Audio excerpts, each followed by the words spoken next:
What is happening, my people?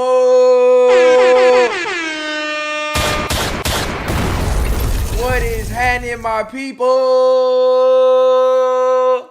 How we doing? Welcome in this Wednesday evening.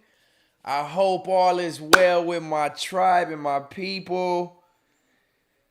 Nigga, ear itching. I hope y'all good, man. Welcome in. This is Third Law episode 10. Episode 10. Episode 10. We are live. We are live. Mic check 1 2 1 2. I hope I sound good. I hope audio's good. I hope visuals are crisp. Welcome to Third Law episode 10. Y'all know how we do it every Wednesday night, 8:15 Central Time, 6:15 on the west side, 9:15 on the east side. We go live and we have a good time. Shout out to all my tribe members tapping in bright and early on this Wednesday. Your presence is appreciated. Y'all see I got my son on my lap. Simon loves being my co-star, man. I'm telling y'all. I got the other two at my feet right here chilling, but he just, every time I sit on this couch, he like, Dad, it's showtime. Let's do it. Even though he being lazy with it, but nonetheless, we in the building, man. All of us are in the building. My tribe is in the building. Logo Seeker, what's happening, OG? Uncle Beezy, my boy U Beezy. From now on, I'm just calling you U Beezy. Uncle Biscuits in the building. Blind to the BS is in the building. We gonna let everybody tap in, let everybody get warm. Y'all know how I do it when I do this reaction stream. I ask y'all narratives. I ask y'all if y'all got anything going on that y'all want me to comment on or give my feedback on before we get into the Third Law reactions. So we going to do just that for the first few minutes while we let the chat warm up. Who else in this joint? Let me see. About to make some shark breath. About to smoke on some shark breath. 29%. My boy Logo finna get zooted. Ooh, I'm hating. 420 right around the corner, though, so I might be joining y'all. I might actually do like a 420. What day does 420 fall on, man? What day does 420 fall on? 420 falls on a Monday night? Oh, shit. Which means it's not a normal streaming night for me, so I might join y'all with a special 420 smoke stream. I'm going to be ready to tap out after 2 or 3 hits, so don't expect a lot from me if I do it, but I might do a game recognized game stream on 420 with my people. I know a lot of my tribe members be smoking that ooh-wee, and it's been a minute since I've been able to partake. It's actually been over 4 months now, so I don't know. I might join y'all 420 with that. Put up the polls. I'm going to do the polls. Visionary Star, what's happening? He says soft batch. But you did make a comment earlier, Visionary Star, when it first jumped off. He said Stet learning fast. What am I learning? What am I learning fast, bro? I will tell you what I need some help learning. You know, while I let the chat warm up and all that good stuff. Rock, what's happening, my boy? He said he about to twist up right now. Damn, I wish I had some because I might have indulged tonight. But let me ask y'all, let me tell y'all more so than anything. I need some help trying to figure, well, I wouldn't say necessarily help. I have to figure it out. The algorithm as far as dropping videos is concerned, because my live streams do what my live streams do when I'm live. People come tune in, they leave, they come back, whatever. I don't really be pressed on viewership too much. But what I'm not understanding is when to drop a video, when to drop a clip. I don't really know how this algorithm works when it comes to dropping clips, because that was something that I was lacking in. And now that I'm getting back to dropping clips, I drop clips on my channel, but they doing 3-6 Mafia numbers. And I don't know if it's just because the tribe has already watched the Third Law live, so they may not want to go back and watch the same reaction. I don't know, but I've been trying to drop the clips from Third Law. At least three of the reactions I want to take from Third Law into clips and drop them a couple days after the live stream, so that if you have not seen the live stream, you can just go watch the clip. You know what I mean? You can go watch a reaction that you think is content worthy, or the title is worthy of viewership. So I've been trying to drop the clips. I dropped some today. I dropped some yesterday, and they just not doing, performance-wise, they just not doing what I would have hoped for them to do, right? I don't be too much pressed on viewership, but I can't be getting 20 views and 30 views on a clip. We got to make sure I find a way to get this nigga. We got to make sure I find a way to get more viewership on my clips. Again, I don't know what it is. I don't know if there's a time frame that I'm supposed to drop clips. I don't know if it's a algorithm thing. I don't know how I need to promote them more. Just stay consistent and they gonna pick up. Fair to say. So how I'm doing it now is I have Context Matters clips as well from last Sunday's episode with Scotty, but I'm gonna space it out. Or y'all tell me, should I drop the clip like right after the stream, or do I wait, let people watch the stream, look at the timestamps and watch what they want and then drop it later? What I was thinking is I wait 2 or 3 days after each live stream to drop the clips from that stream. I don't know if that's the wrong thing to do or what, but my goal is to drop them a few days later, and so it spaces out the content, so I have stuff coming all week. Whether you've seen it or not, there's a new video being posted with a new thumbnail, a new clip, and they already loaded up. So I got 6 clips from conversations with me and Scotty on Sunday's Context Matters episode. I got 6 clips ready to go that I plan to drop tomorrow. But then again, we streamed on Sunday. So is it too long to wait till Thursday? I kind of want to space it like Context Matters live on Sunday. The clips come Thursday, middle of the week, and then I'm back Sunday with a new Context Matters. That kind of keeps Context Matters in your face all week. And then Wednesday is Third Law. I plan to do Third Law Wednesday, drop Third Law clips on Saturday, and then it keeps Third Law in the algorithm all week. You know what I mean? And then Game Recognized Game, I want to go live on probably Mondays and Fridays to at least do my gaming stream 2 to 3 times a week. So I'm still trying to figure it out. Visionary Star says you getting better. It ain't easy doing it alone. No, it's not, bro. It's not. But you know what? I've been somebody who has always done everything on my own my whole career. So I'm not opposed to doing it. It is tiresome. It can be burnout worthy, like me and Scotty talked about. But I'm committed to it. And then on top of doing what I just mentioned to y'all with live streaming Sunday, clips for it on Thursday, live streaming Wednesday, clips for it on Saturday, live streaming Monday, clips for it Tuesday, live streaming Friday. I don't know when I'll drop them gaming clips, but I want to keep something consistent on the channel every day, whether it's a clip or a live stream. And so that's what I'm committing to this time going forward. I want to commit to giving something every single day if I can. And on top of that, I'm going to add in something else, which is the social media clips. So I'm going to start moving the video screen around where you got me for reactions at the top. You got the video I'm reacting to at the bottom. and I'm gonna start posting those on social media. So it's a heavy workload, I'm not gonna lie, but I think I can do it, and I'm committed, and I want to see this shit all the way through. And with y'all support, I don't want to let nobody down. So y'all let me know what y'all think. Biscuit says, my bad, U Beezy. I gotta go with the U Beezy. He said I drop in the mornings to give him more time to get eyes on. Okay, that's a good point. That's a good point. Drop them early. I guess, yeah. But I don't know if people are on YouTube early like that. A lot of people are at school, or they're at work, or they with their kids. And I don't know. I don't know if evenings are better for the clips. But maybe I'll try. Maybe I'll try the early morning, since you Beezy says try that. I might try that for the clips for for Context Matters tomorrow. Logo says, I'd say hide the full length stream, drop the clips, then drop the full video. What you mean, Logo? So go live, then when it's over, hide it, drop the clips, then bring the full video back. I don't know what you mean. Pre-record? I don't know if that makes sense. Telly Tell, what's happening? He said drop the clips the day after the live stream, and gaming just go live when you can.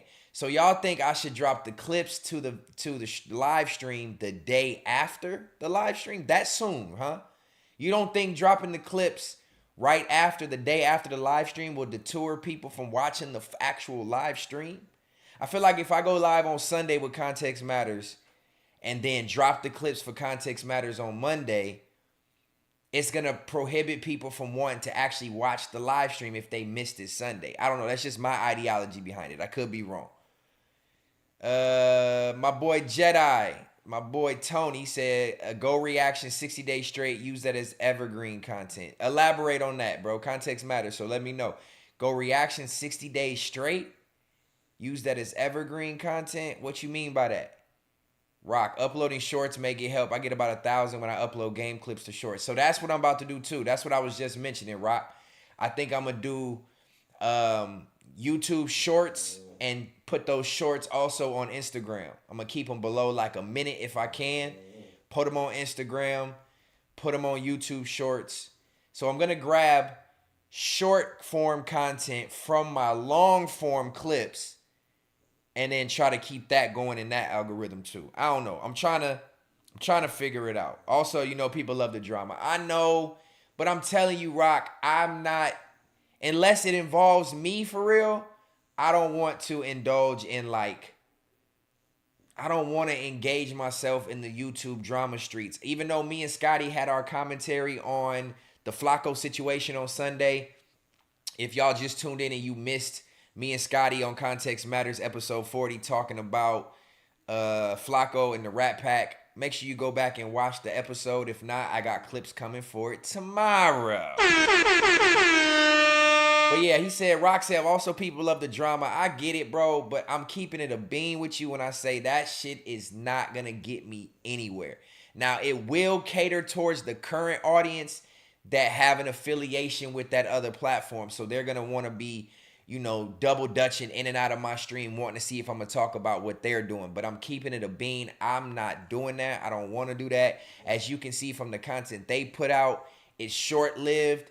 It doesn't last. It's already plateaued. You're not growing when you're doing shit like that. So my goal is to grow, even if it takes longer, even if the views are 3-6 Mafia and it takes longer for me to grow. I want to stay away from that drama. If it's drama in entertainment, like Pooh Shiesty, Gucci, or drama with we talked about Jake Paul and Drewski and that type of drama-based shit, yes, I'll engage in that. But if it has to do with that other platform, I'm not doing that shit no more, bro. I'm not doing it unless it involves me or unless it involves some Apollo shit. Maybe I'll dibble and dabble on it. But anything else, that type of drama, I could run up 200 live viewers if I'm popping my shit the way, I normally would. But I'm not trying to do that. So, we locked in tonight. Wavy. I give all my day one tribe members nicknames, man. Pro Neek Tony was happening. He said you just gotta stet that stet.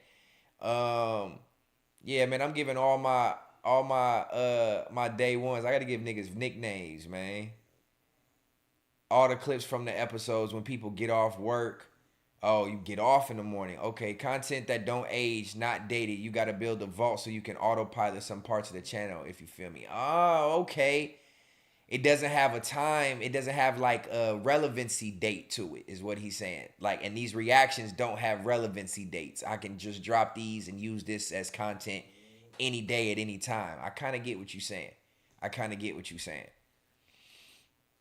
Your perspective matters, bro. Is it bad to use those relationships for content? I feel like I've done it enough. I feel like it's ran its course, and nobody want to have discourse with me no more. They know better, right? So I don't want to feel like I'm just talking to a wall and talking to myself. I know it's engaging. I know it's entertainment. CT, Young Packy, what's happening, my boy? The chat goes back and forth saying he said, she said. For example, the roasting between you and Apollo be hilarious. I can do that, Rock. I can do the Apollo shit back and forth. Them the homies. I don't know, man. I'm going to figure it out. So just to summarize, if you just now tuned in, shout out to the 27 people tapped in on this good Wednesday night. Third Law episode DS, episode 10. 10 weeks in a row, 2.5 months we've been doing this reaction stream, and I'm loving it. I'm loving how y'all rock with me during the stream and engage with the topics and engage with the reactions. I appreciate it. I just need y'all to double back and watch the clips.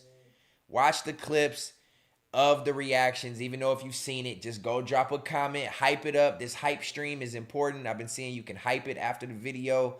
So hype it. Just go leave a comment. Go. If I post a clip from your one of the reactions from Third Law and you already seen it, I just need y'all to go back and be like, man, that was crazy, some. Whatever y'all would have said in the live stream chat, just go drop it as a comment for your boy. Because we got to get these views up on these clips for sure. So again, just to summarize, y'all telling me to drop the clips relatively soon. So I'm going to do Context Matters Sundays. I got to figure out what day to drop the clips. I'm going to have clips from every Context Matters. I'm going to do short form and long form clips. Third Law, short form and long form. Game Recognized Game, short form. And Get Creative, short form. Post them on Instagram, post them on YouTube Shorts. And we just going to press the line. We gonna keep our foot up on the gas. I'm blowing money fast. You know what I mean? That's my goal, bro. So I appreciate y'all feedback. All my day ones in the chat, 30 people. Make sure y'all hit that like. I would appreciate it before we get things going tonight, man. I appreciate y'all tuned in. I know who's live tonight that I rock with. Anybody else don't matter. Viral Way. Shout out to Viral. There you go, 7. I know you've been over there probably with Viral. That just made me think about it. I hadn't seen you in this joint.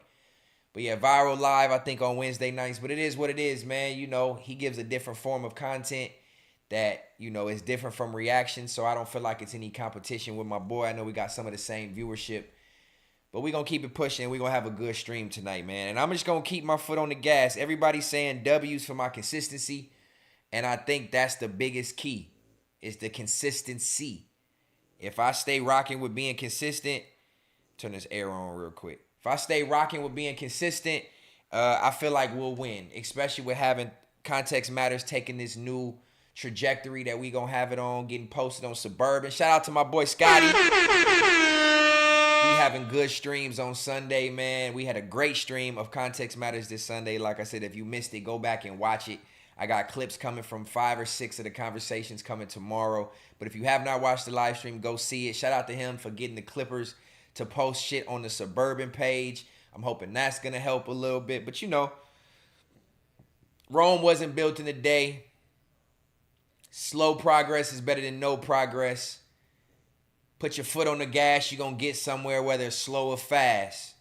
And I'm on their ass. So that's how we going to rock out and do it, man. You should link with Viral when they do the webcam. Hey, Wavy, that's a good point. I actually want to, I need to touch back in with Viral, and I need to join him on his stream, and I want him to join me on Context Matters. So push the line with him too. Let's make it happen. I'm all for good banter and good conversation. And hopefully we can arrange that, you know, in the coming weeks. My boy Jamology, what's happening? Third Law with the money bags. What's up, my boy? Bryce, what's happening? He said, what's the deal? We in this joint. All my day one. So 30 people in here. I need at least 20 likes. because I know 20 of y'all rock with me for sure. The other 10 are here just for see what I'm talking about and to look at this handsome face. You know what I'm saying? Oh, and to that point, pause to all my homies. Last point before we get into these reactions tonight. I need to target more of the ladies' audience. I need to target more of the lady audience. I looked at my back end on my YouTube and I seen it was like 90% male, 10% female. And I feel like that's where I am lacking a lot. That's where I'm lacking a lot. So I think not that I'm going to make sure that we talk about more female type topics, but I want to make sure that I bring in topics on Context Matters that are able to be engaged with women. You know what I mean? Blind to the BS. What's up, boy? I want to make sure we bring in content that women will be happy to like and engage with, and I'm going to post those shorts on YouTube Shorts and on Instagram, and hopefully they'll see it and then come tune in. So I got a lot up my sleeve.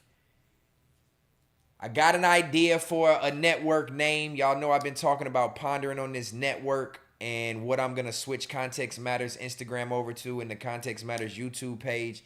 I got a network name. I've been contemplating on it. I seen somebody has something similar already name-wise.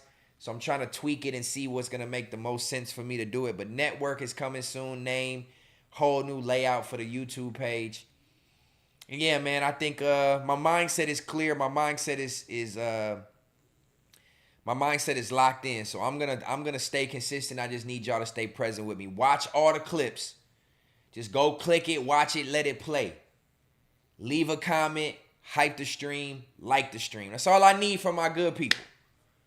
You know what I mean? That's all I need from y'all. Watch the clips. Don't let me go out 3-6 Mafia, man.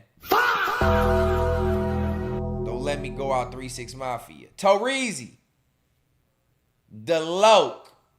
Just calling you the Loke. CT, where Miss Moneybags come in, homie.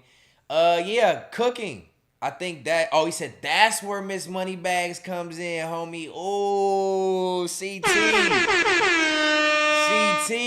you right, bro. You right. I got the name for the cooking stream already, too, or the cooking. It's not going to be a stream. We won't be doing it live, probably. Most of the nights, we won't be doing it live because it'd be hard to move my live setup downstairs into the kitchen. But we will be having cooking videos. I forgot about that. And Miss Moneybags will bring in the female audience. I mean, she fine, so she gonna bring in the male audience too, but she gonna bring in the females that want to watch her, you know, they relationships motherfuckers cook.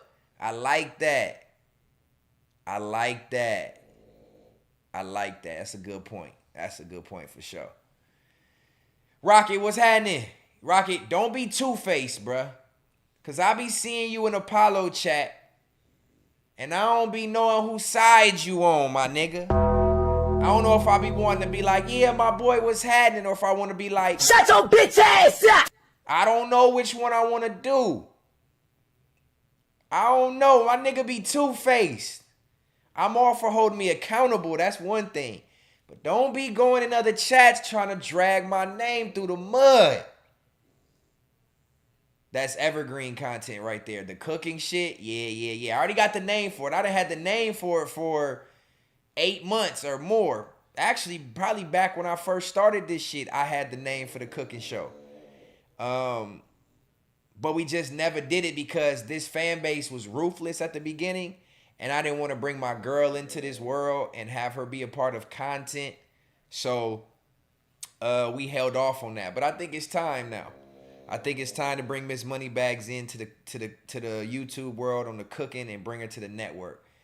You know what I mean? She's a beast of a cook. And I think that'll be a lot of shit that people want to tune in and watch for sure.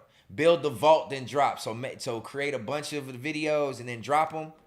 I like that. Once a week, a cooking video. Yeah. But y'all see I got it all mapped out. I've been spewing out a lot of ideas right now. And giving y'all my ideas to let y'all know that this hamster wheel don't stop spinning. And I got a lot of plan for my tribe and a lot of plan for the future of this YouTube space. And I really want to just give it my all. So that's what we locked in on. I appreciate y'all letting me ramble and get that off my chest for the lack of better words.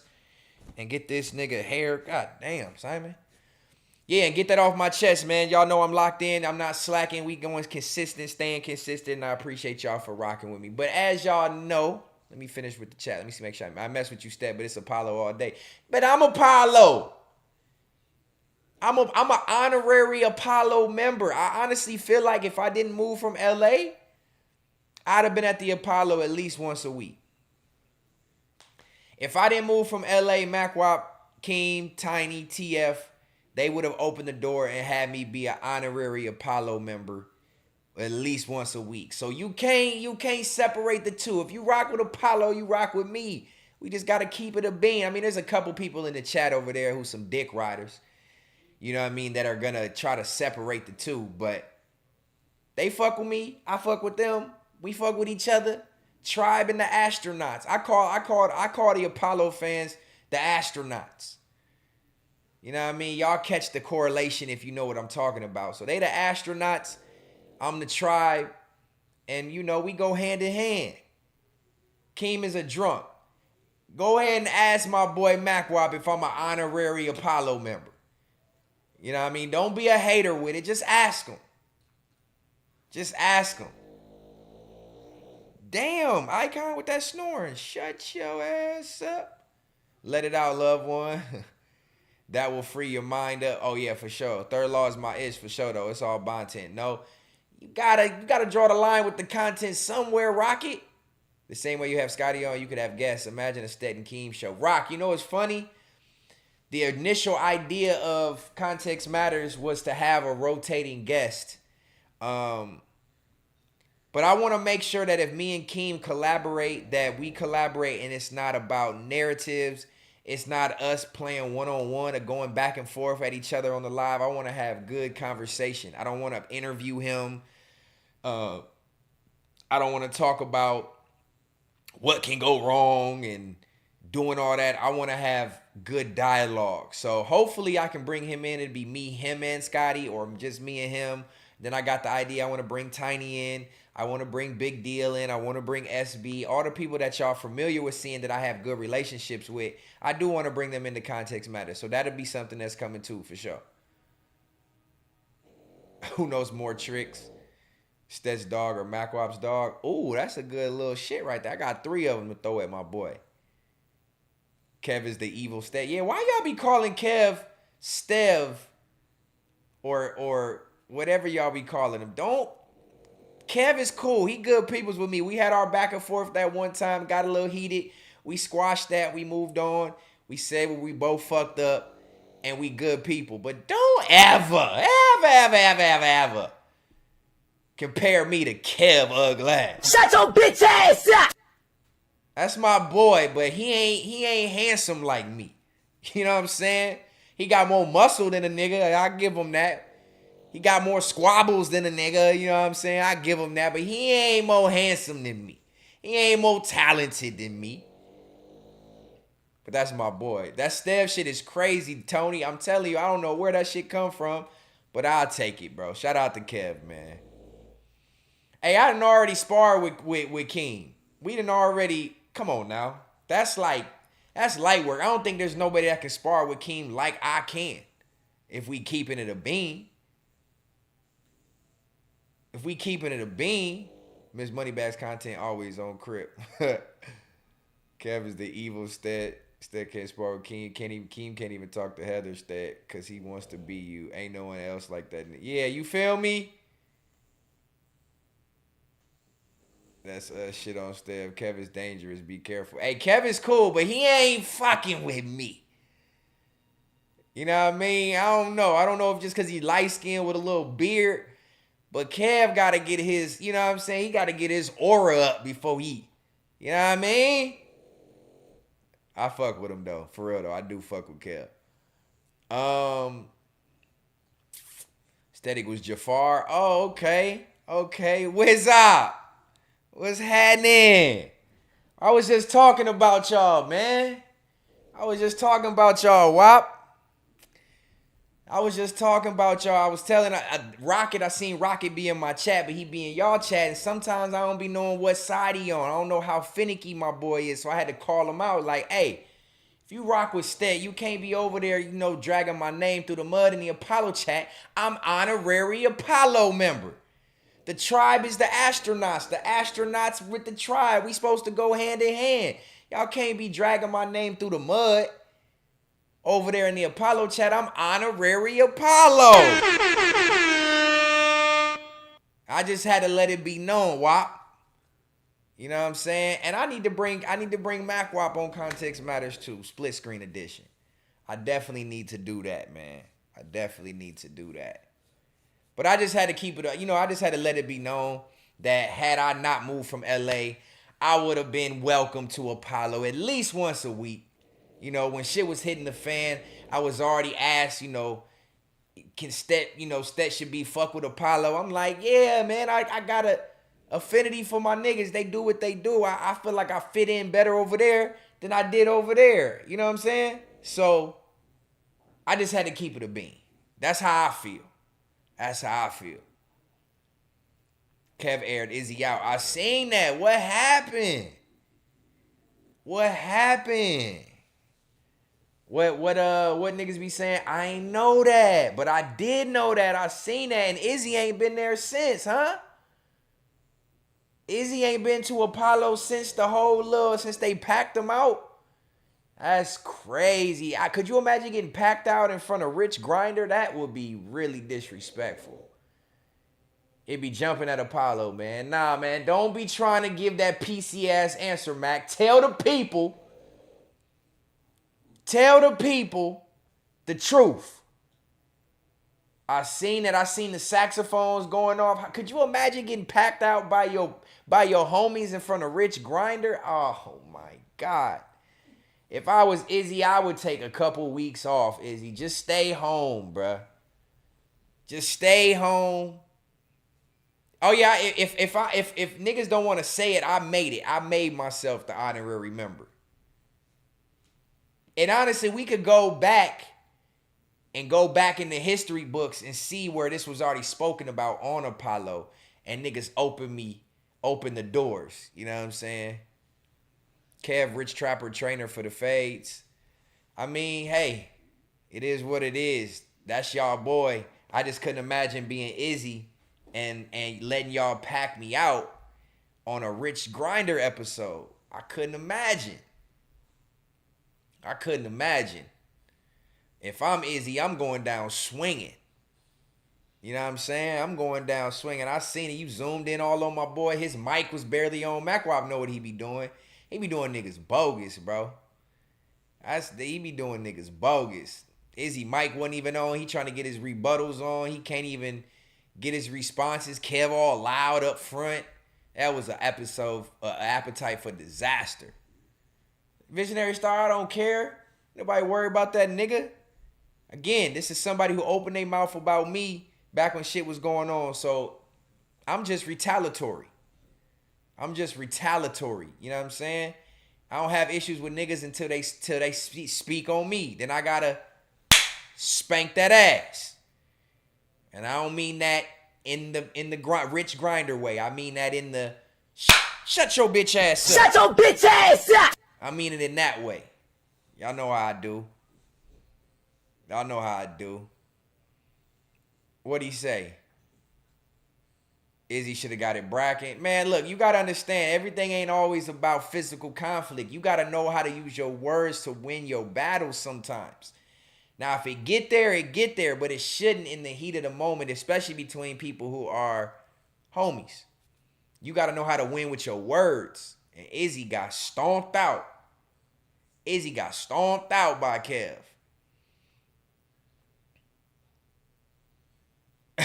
You just got to come. Hey, Rock, you funny. I know exactly what part you talking about back in the day when Bow did that shit. On me, I did. Rich versus John versus Stet in a triple threat match. Never in life. I'm not letting nobody put their nuts on my head, and I'm not fighting a drag queen. It ain't happening. I'm not, or I would put it this way, I'm not going out of my way to fight a drag queen. If I run across that nigga, I will punch him in his motherfucking mouth. But I'm not going out my way to find Dejana Man and put hands on him. I'll pass. Y'all seen how big this nigga done got. He can barely even walk anymore. Like, why the big obese fat motherfuckers that can't walk want to have smoke with me? Like, this nigga's like 5'7", 325, 350 pounds, and you want to fuck with me. Come on, man. I'm just keeping it a bean. That's not what he want, ever, at all. Ever at all. No, it ain't wicked. It just is what it is. If you look at the history of me going on Apollo, we got some of the top viewed episodes. I'm just keeping it a bean. Context matters. I'm just keeping it a bean. We got some of the most top viewed episodes. When a clip that has to do with my name goes up on Apollo, it does numbers. Truth is always in the details because the context always matters. Ayo, what's happening? He looked like Freddy Krueger. 21 Gaming, what's happening? You know, I gotta give my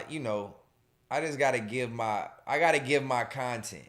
I gotta give my content when I can because people don't want the back and forth with Stet. They just don't want it. So I gotta get in where I fit in, man. I'm just keeping it $150. Keeping it $150. But nonetheless, I hope my tribe is doing well. We put in 40 minutes giving that good banter. That's kind of what I've realized Third Law has turned into. The first 30, 40 minutes or so is me talking to the chat, is me being reactionary to shit that went on in the world, Apollo type stuff, whatever the case may be. And then we get into our reactions as normal. So I'm with that. I like that we building a routine. I like that we got consistency. And I like that y'all give me the shit to talk about. You know what I mean? Nah, I just bogart the scene, logo. You know what I mean? You can't keep a winner down. If I want to do something, I'ma do it. I'ma do it. If I want to run the show, I'ma run the show. I think a lot of people, that's another thing with me. People be intimidated by me. We know the history. People be intimidated by Stet. It's like I make niggas clam up. Because when they see my abilities, when they see my charisma, they don't know what to do with themselves. So I just got to let it shine, let it shine, let it shine. Cushed out Joe, what's happening? You know what I'm saying? Wavy Crockett, seat gate. Niggas want to take my seat because they think it's the seat. No, nigga, this is where I've been sitting this whole motherfucking time. Now y'all want to try to put me in the back of the bus, nigga? Got me fucked up. You want to try to prove a point? It ain't even on no let's see what work. It's like, let me just try to sun this nigga. Nigga, sun these nuts, nigga. Fuck niggas talking about. Sun these nuts, nigga. Can't sun me. That's intimidation. Let me make this nigga sit somewhere else because he feeling too high powered in it. Nah, nigga, I'm just high powered. You know what I'm saying? It's just the aura. Nigga, from day one I was in that seat. Ain't nobody finna make me get out that seat just to try to sun me. Nigga, suck my dick. Fuck out of here. Niggas is out of line. And you see the day that supposedly everything hit the fan when I was told to sit somewhere else, I ended up still sitting there because I told niggas I'm not respecting what none of y'all are saying. They gonna have to holler at me about it. But nonetheless, we ain't gonna add to that. Who's the weakest link on Apollo? Oh, that's Izzy for sure. That's Izzy for sure. That's Izzy for sure. I mean, I'm not saying that he's weak, but he's the weakest link. It's just like he's still trying to get his feet wet with like real conversation. Izzy think Apollo is just trolling back and forth all day. And it's not. So I think once he kind of get in a bag of conversation and good points and he can land on shit and he's coming with knowledge and facts, he'll blend a little bit more. But right now, Izzy feel like he go to Apollo just to try to get clipped up and like roasting like son niggas. And I don't really think that's necessarily the direction you go. That comes with it, but you got to bring some more value than that. You got to bring some more value than that. Put up the poll about what, Visionary? Hey, Logo always think he owns somebody's head. Until Logo show his face, we don't care about what he got to say. Shut your bitch ass up! Logo probably over there. He probably got a mouth like Welvin. He probably built like Dejana Man. That nigga got a lazy eye like Mac. That nigga got a belly like Tiny. That nigga got a sciatica like King. He built bad. Mega Zip 1, what you feel about Izzy getting out of the seat for Kev? I didn't see that. I didn't see that. I don't even have my laptop to run a poll. Damn. That shit downstairs. I didn't see that. Logo, one of your mods. I know he one of my mods, but I be on his bumper because he be trying to, Logo be doing too much. You know what I'm saying? I know that nigga ugly as fuck. That's why he got a shiesty on in his picture. That nigga probably ugly than a motherfucker. We fuck with Izzy. I mean, Izzy cool. He got a good personality, but the value to the Apollo. Like John, he's more quiet and reserved, but he's a good in conversation. He's good at landing points. He's good at, giving his input in topics. Kev too. A lot of people give Kev flack, but he's a knowledgeable individual. Kev makes a lot of good points, but because he's light-skinned and he speaks with proper grammar, he gets flack. Same with me. But because he's not, you know what I'm saying? He gets flack, but Kev make a lot of good points. He has a lot of good takes. And then the original four, they do what they do. They got their value. But if we keeping it a bean, other than Izzy, Macwop is the most unvaluable person to the opponent. I'm just playing. He run the show, so he got to be valuable. Yeah, I don't know about that, Rock. Keem can't give me back jokes. We've already discussed my velvet seat is made for me to sit up straight. I can't go back no further than this. It don't recline. I've already corrected my back issues. My shit came from an injury. His comes from just being bad built. So we can't put us in the same category as far as back issues. He's bad built. He got sciatica, swollen calf, crook in his neck. I had a injury doing something athletic. We can't put our back jokes in the same conversation. I don't have back issues. I had an issue for 60 days and I'm good. He's had this shit for 6 months, 10 months. You know what I'm saying? I need to get the subs up. I feel like people are still dropping subs because I'm not engaged in drama no more. So I'll go up 10, 15, 20 subs. And then I look the next day and then I'm back down to where I just left from. So it is what it is. It'll get there eventually. I ain't gonna lie, when it's Izzy on, I tune out, not even trying to hate. It may not be hate. Everybody's entitled to their opinion. Everybody entitled to their opinion. Hey, Logo, your jokes ain't hidden. Shut your bitch ass up! Take the shiesty off so we can see how fucked up your skin. You got skin like Funny Marco. You trying to hide something over there.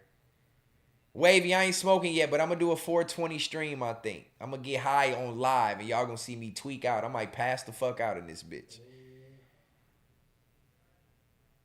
I might pass out. M. Angel, Rockford, stand up. You know how we do. A15 in the building. All right. Enough of that. We gave that enough engagement. If I see something in the chat worth responding to, y'all know I'm one of the few people who really engage with the chat throughout my whole streams. So go ahead and drop your comments in the chat. I'll try to give it as much feedback as I can. But we're going to get into the reactions of the night. And we got some good ones, man. We got some good ones tonight. I think the titles to me seem like they good. So I put them in the list. Shout out to you, Beezy, Uncle Biscuit, for sending me one in the Discord. If you are not in the Discord, make sure you join the Third Law Discord. I need to post the link in here. Matter of fact, I need to sign in to the Streamlabs YouTube. I don't understand why it's not signed in, so I can comment in there. I don't understand why. But I'll get it signed in.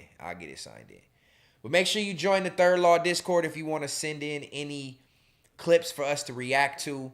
I will definitely add them to the list. I did 49 minutes already without doing one reaction. Sheesh. It's going to be a long night. I ain't going to lie to you. I wasn't trying to be on here all night, but got to feed the people. Would you ever do content with Flacco since y'all both in Texas? Is Flacco in Texas? I thought he was in North Dakota or something. TJ Monty, what's happening? I appreciate the money bags, my boy. Is he in Texas? If last I heard, he was in North Dakota or South Dakota or something like that. I don't know. Would I do content with him?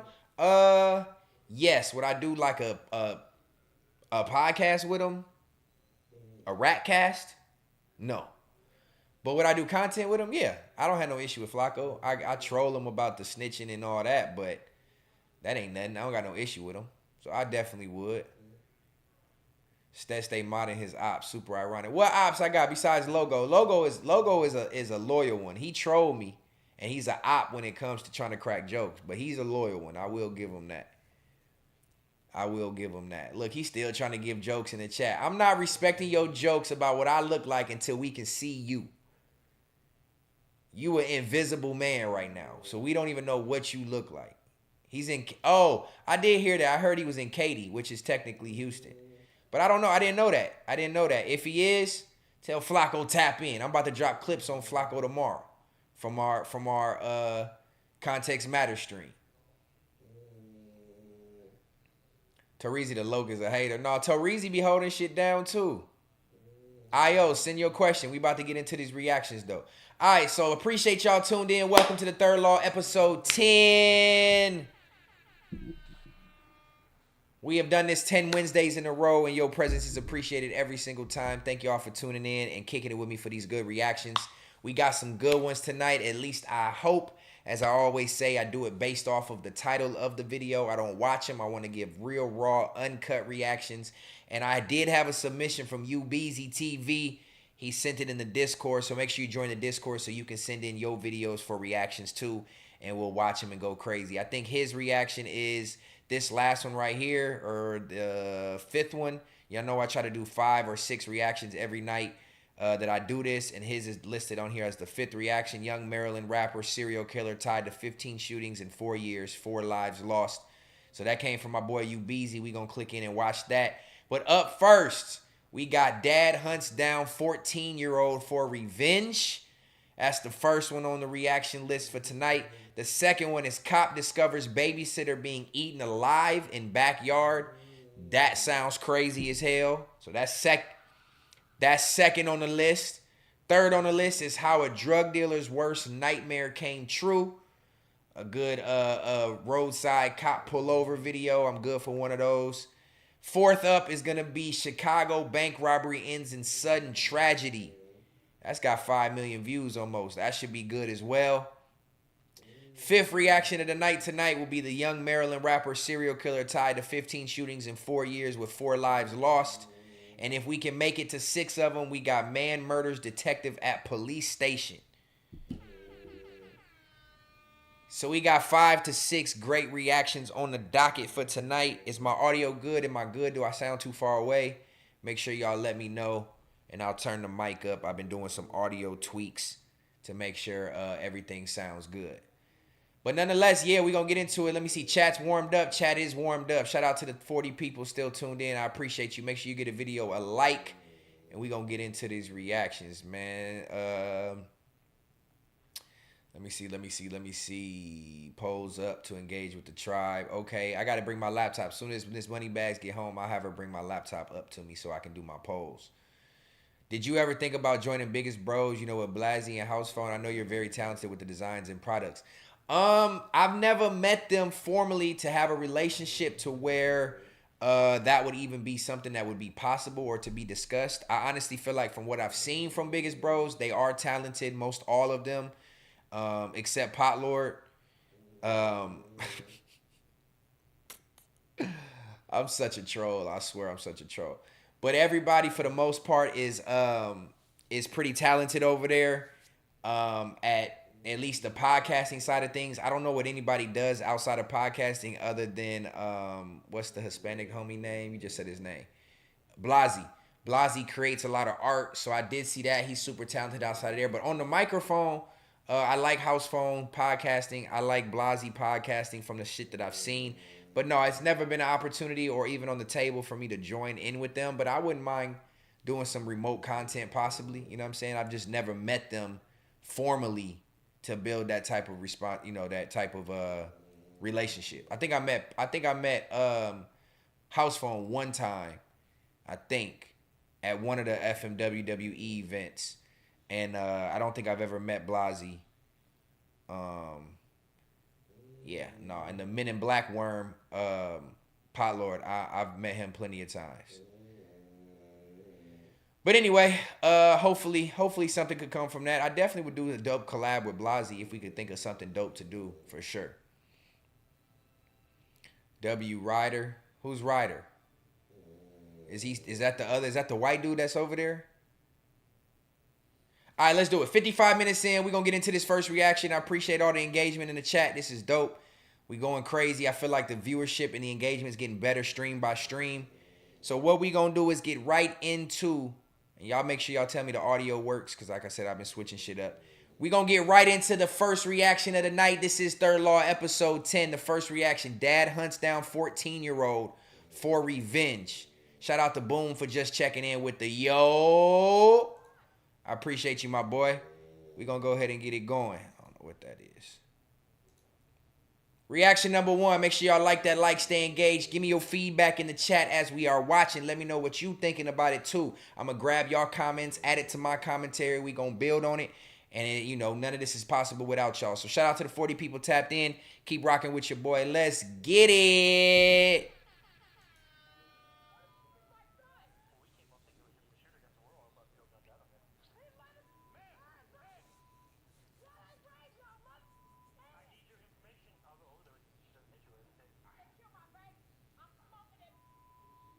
Damn.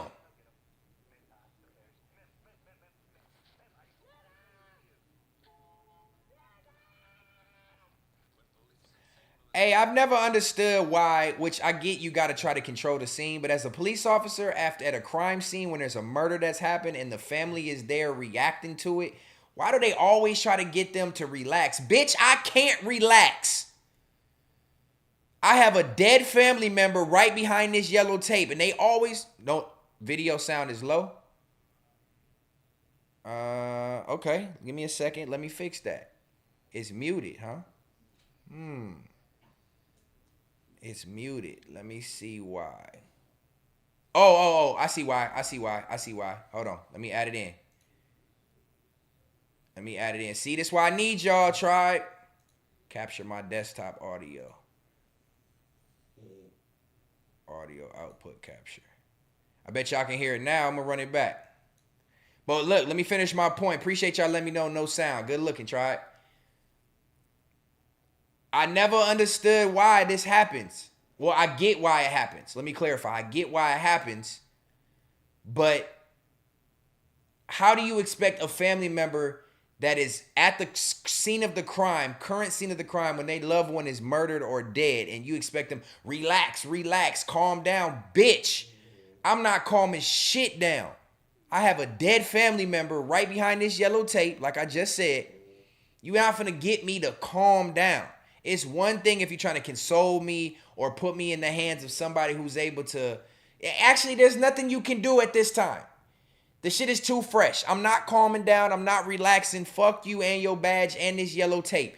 If I get us a crime scene, let me run up to my baby, to my loved one, to my family member, whatever it is. Let me run up to them and let me get my emotion out properly. Could you imagine people that that have this happen to them and they're not able to get their emotion out at that time and they got to hold on to that, and their memory is, my loved one is dead in this side of this house and I'm not able to go grab them, hold them, scream at them, nothing. Like, come on, man. Come on. Shout out to Square Biz. My boy always come through with the come through. Was my sound buttons working? Could y'all hear my sound buttons before I played this video too? Or was that not working? Shout out to Square Biz. He said they calm down the game, control the situation, and de-escalate the situation. But look, how can you, Square Biz, with all due respect, if this was to ever happen to you, God forbid it never does, and you got a police officer telling you your loved one was just killed tragically, and they're trying to tell you to calm down and de-escalate you, you're not going to hear that shit. I appreciate the $5 though, my boy. Good luck. Thank you for always sending a super chat anytime you pop in. You a real one, brother. Appreciate you. Soundboard been working? Okay, cool. You not going to let them hold you back from the crime scene. So I'm going to play this now. I think the audio's working. Make sure y'all give me a money bag or a 3 or a thumbs up in the chat. Make sure y'all can hear it. But let's go. That kid got smoked. My son! Where the is my son? Well, we came up thinking it was going to be the shooter gun, so we're all about to go guns out on her. These mother Ma'am! Ma'am! y'all like brains, y'all mother I need your information. I'll go over there with you so she doesn't hit you or anything. Appreciate it, my Rocket. baby. I'm smoking that. Yeah, we already put out the description. They'll get him. Maybe not. Who cares? Ma'am, I need information from you. When police in St. Louis, Missouri are dispatched to reports of a teenager shot outside a home, they expect another night of senseless violence. But as they begin their investigation, one detail changes everything. This shooting may be tied to another killing just 24 hours earlier. As officers begin to connect the two crimes, a disturbing motive starts to emerge, and before the night is over, the truth will leave two families completely shattered. Jamal, I'm not playing. Our son is dead. The following report is based on official police records, and Damn, most of the footage has never been seen before until now. On the evening of December 3rd, 2022, officers from the St. Louis Metropolitan Police Department are dispatched to a home after receiving a frantic 911 call about a 14-year-old boy who has just been shot. 21 arrived. 21 arrived, 1904.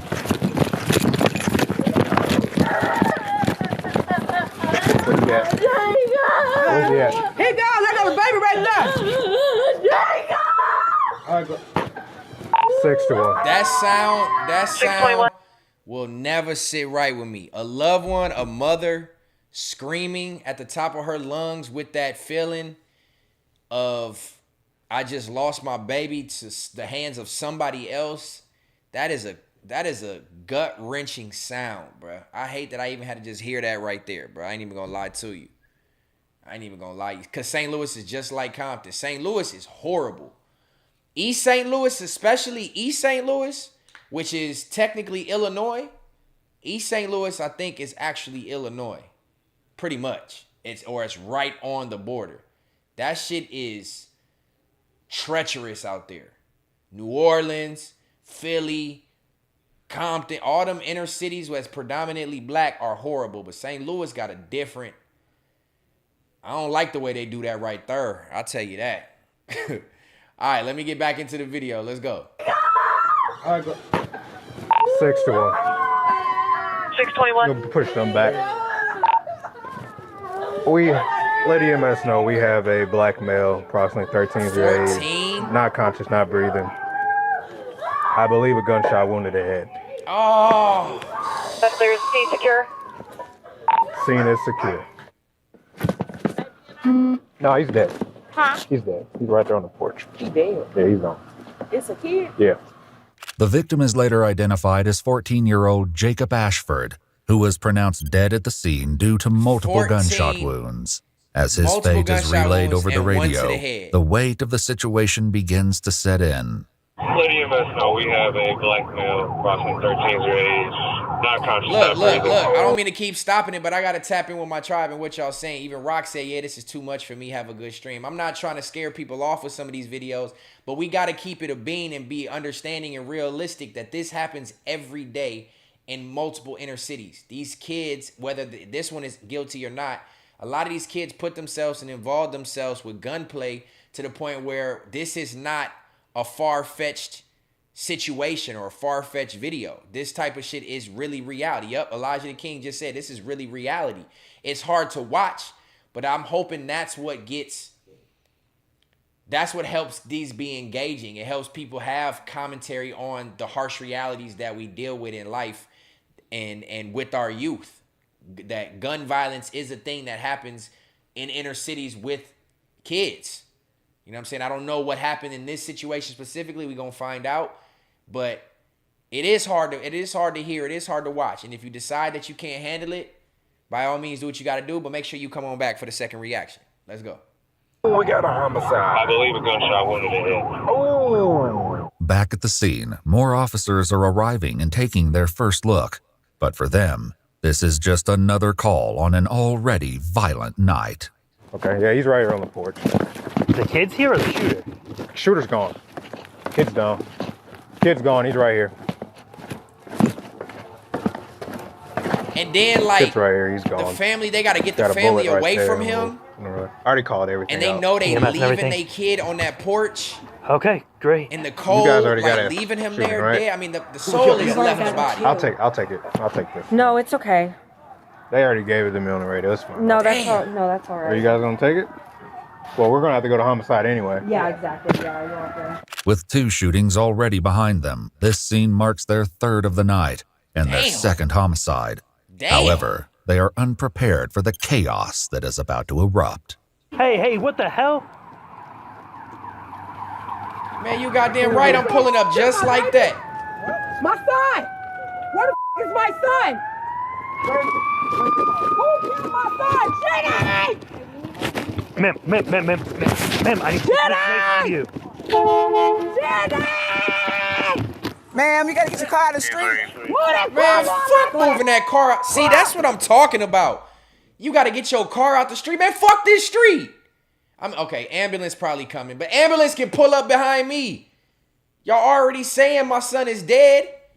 Ma'am, you got to get your car out the street. What? I am the mother of the baby who was just murdered on this porch. And you telling me at this moment in time when I pull up with the skirt, because I'm trying to see what happened, that you want me to get back in the car and move the car? Bitch, you moved the fucking car. I am clearly grieving. Come on, man. Ma'am. Ma'am. Ma'am, do you have a driver's license on you? What? My baby. Ma'am, I can't let you go up there. Ma'am, I need your street ID. Ma'am. Don't fucking everything! Ma'am! Fucking everything! Damn! My baby, my boy, my baby! These ass guys! These Ma'am! Y'all ain't raised y'all I need your information. son! This is mom. My 14-year-old son! Ma'am. Man, this cop pissing me off, tribe. This cop, bro. I get what one of y'all in the chat said. You got to control the scene. This cop is pissing me off, bro. This is the mother of the dead 14-year-old that was just shot in the head, and you keep trying to get her driver's license? You trying to get her driver's license right now? You keep trying to follow her down the street? She is going through something. What are you trying to do? What are you trying to control? You can't control that. This nigga is pissing me off with this shit. Don't tell me how to feel. This is my baby. I'm not telling you how to feel. I'm not Thank asking you to come down. I just need to get some information from you. Bitch, I need can't your even name. think straight. Trina Hicks. This distraught woman is Jacob's mother, Trina Hicks. Through her screams of grief and fury, she names someone she believes is responsible for her son's death. But before Wait, the that's officer crazy. can ask anything more, she storms off. Miss Hicks. Zell, she know who did it. Miss Everybody just step back. Everybody step back over here. Miss Hicks. Let's step over here. Okay, this is my house. I get it, but it's an active investigation, ma'am. And I'm being respectful, but right now, we need to hear your keys. I told him don't stay over here. He ain't even right like that, right? I understand. Y'all it's not. But we You gotta don't let understand. we gotta let the officers do their work right now. This unidentified woman is a relative of Jacob's family, and he was visiting her home when everything unfolded. But as the night... Man, Square Biz, shout out to you again, my boy. Shout out to the $5 from Square Biz. Appreciate you sending these super chats, bro. For real, means a lot. But your point, I gotta be on the contrary. He has to confirm who she is, gather the facts, and see if she knows anything. This is not the time, Square Biz. I am the mother. Think about that. The mother of a dead 14-year-old died from a gunshot wound to the head, pulls up to the scene. She's grieving, screaming, going through all kinds of emotions. Who gives a fuck about what her ID is? I'm the mom. I already told you I'm the mom. You can tell I'm the mom. In a moment, once I can calm the fuck down from my initial moment of distraught, then I can, you can bring her. Then I can give you my name, my information. Then I can. Let's go upstairs. Go. Time to go eat. Come on, let's go eat some Tell him dinners. go outside. Come on. Simon, I don't want to leave my dad. Look, he do not want to leave. After the moment of distraughtness calms down, then at this moment, at this very second, me getting information from you as the mother is not going to help anything at this moment. She's going to be all over the place. So I get what you're saying. I respect what you're saying. And shout out to you sending a super chat to say it. But come on, man. Let's be realistic. You can't expect to get nothing out of a mother, of a grieving mother at that very moment. Can you wait till I come down to the homicide office? Can you wait until I'm here with another family member to help console me before you want to sit there and get my ID and ask questions and pull me away? Man, I don't agree. I feel like you should have let them just do whatever they want. Let them run up and down the street, screaming, crying, doing whatever they want. And once they gather their composure, then you can talk to them. Continues, officers will soon realize that her connection to this incident runs far deeper than it seems. One of them killed my baby, and I promise you that Lizelle did that. They just said Lizelle did that. It's gonna go down. Ma'am, I don't. Y'all know that right now. Ain't no other way around it. They killed my baby. I'm smoking that. Both women point to one name, Lizelle Davis, as the man responsible. But who is he, and what led him here tonight? For now, officers continue to secure the crime scene and try to piece together what really happened on that porch. Do we know hey, why mine he too. decided That's to my keep son. him? Be respectful when you're talking about my son. That's my son. He was downtown doing a car yesterday. He got Yeah. someone else shot. Right. And that was what was his Lizelle's relationship with the guy who shot yesterday? That was the son got killed yesterday. Yeah. Okay. It's not related. Oh, shit. Witnesses inside the residence suggest that this shooting is connected to another incident from the day before. At this point, officers have few details, but they've gathered that Jacob was allegedly with another teenager during an attempted car theft the day prior. In the process, that teenager was shot and killed.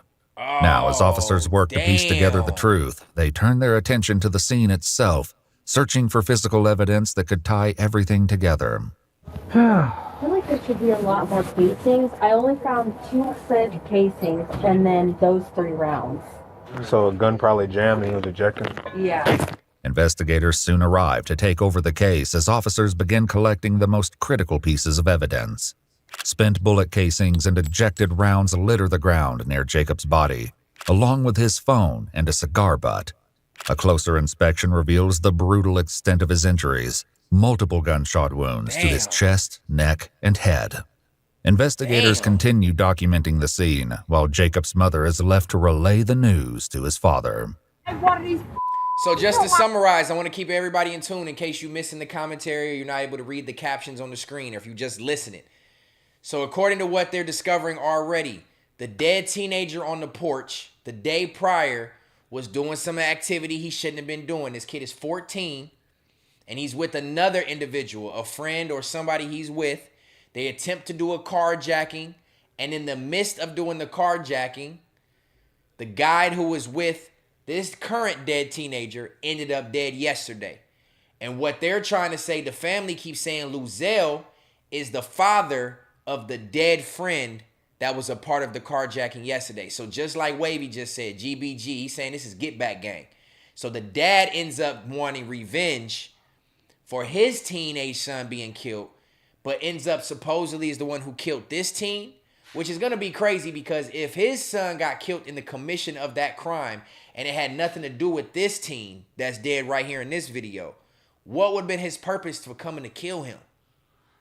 That's wild. All right, let's let it pan out, tribe. Like that like, man. My baby, they said it was his daddy.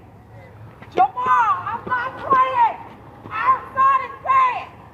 While officers work the scene, the weight of the violence begins to settle in. But not everyone is focused on the killing.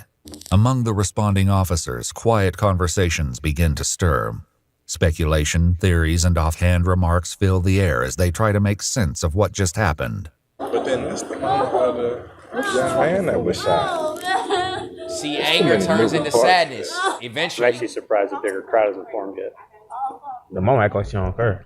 If that's my son, I've been trying to run across the tape. I had the exact same thought. No, this nigga, no, this cop did not just say that. I don't know if he was the one trying to hold her back. I think it sounded like the dude who's talking on this body cam is a black dude, so I don't think that was the one who was trying to hold the mom back to begin with. Did y'all hear what this nigga just said? He said the mom act like she don't care. If that was my son, I'd be trying to run across the tape. Nigga, she did. She did. That's what I'm saying, Square Biz. If you still watching, cops understand. There should be some cops that understand this. You would be wanting to run across the tape. Listen what this cop just said. So he gets it. Parts of this. I'm actually surprised the bigger crowd isn't formed yet. The mom act like she don't care. If that's my son, I've been trying to run across the tape. I had the exact same thought. I'm very surprised. She had jumper cable a minute ago. I'm more concerned about dead car battery than her son. It's very strange. I was just saying the mama ain't crying or doing nothing. I did see she didn't cry. She said ain't nobody got control over the kids, but she told her son to stop coming over here. So who sound like they don't have control over their kid? Right. If you told your son not to keep coming over here, but he keep coming over here. And now he dead. Man, that's crazy. Yeah, damn. Did you see the body? Yeah, Big Stacks, what's happening? Damn, I was trying to hide it from you. I know you were, but I was nosy. But now I'm sad. Yeah, that's like, gonna stick with you. Although Jacob was pronounced dead at the scene, emergency medical services still responded to assess the situation. And as they stood with officers, they couldn't help but recall something they had witnessed on the way.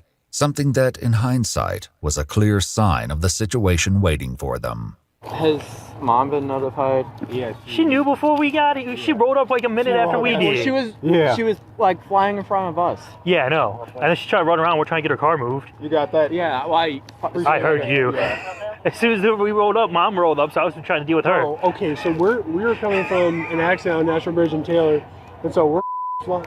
We turn on the Union. We're flying down the Union, doing like 60, and mom's in the oncoming lane, doing 90 past us. Yeah, and I'm like, that's gotta be. He's like, that's gotta be someone's parent. And sure, came swerving in here. I was like, it is. Well, we came up thinking it was gonna be the shooter gun, so we're all about to go guns out on her. Well, she just rolls up, starts, and just jumps out yelling like, "What the?" I know, it's mom. I get it once we found out who she was, but we didn't know any shooter info at the time. Back near the barricade, an officer approaches the unidentified woman once more, pressing her for the details she claimed to know, unaware that. See, you can't expect Square Biz with another super chat. I appreciate you, bro. Them $12 go a long way. Thank you, family. I'm glad you got it to donate. Again, I'm going to thank you every time you do it. I appreciate it. But he said procedures are procedures. Cops have a job to do. I get it. I do get it. But there is a time and a place where compassion outweighs your job duties. Compassion outweighs your job duties. You know what I'm saying? And I seen that comment, lukewarm water. Lukewarm water is a crazy screen name. But I seen your comment, or you've seen this video. He said, wait until you hear what one of the cops say towards the end of the video. So you've seen this already. And he said, make the video bigger and use smaller, please. Okay, I will do that on the next stream. I will find a way to maneuver and have a third reaction screen. I got my starter screen. I got my reaction screen where I'm larger than the video because it looks like I'm looking at it. And then I'll find a way to make myself smaller on the screen and the video larger. I got you. Makes sense. So I appreciate the feedback. That's what I need. I'm going to do that next time. Yeah, I'll create a graphic next time. I'll work on that tomorrow so that next Wednesday y'all will see the video larger. I got you. I promise. But it feels like what I was going to say is you can't tell someone how to grieve, even in the moment where it officially happened. Like, mom is anger. Most people, if I'm assuming most people, if your baby is murdered, your first initial reaction is going to be, depending on who you are. If you're an empath, for real, it might be breaking down, fainting, tears. But a lot of people, it seems like this mother didn't have control over her son. Her son was reckless. Her son was gangbanging or whatever you want to call it in the streets.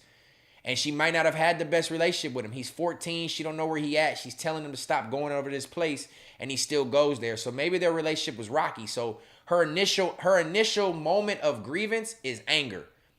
Anger turns to sadness. Sadness turns into depression. Like, there's steps of grievance and anger. So I can't fault her for being angry right now instead of breaking down in tears.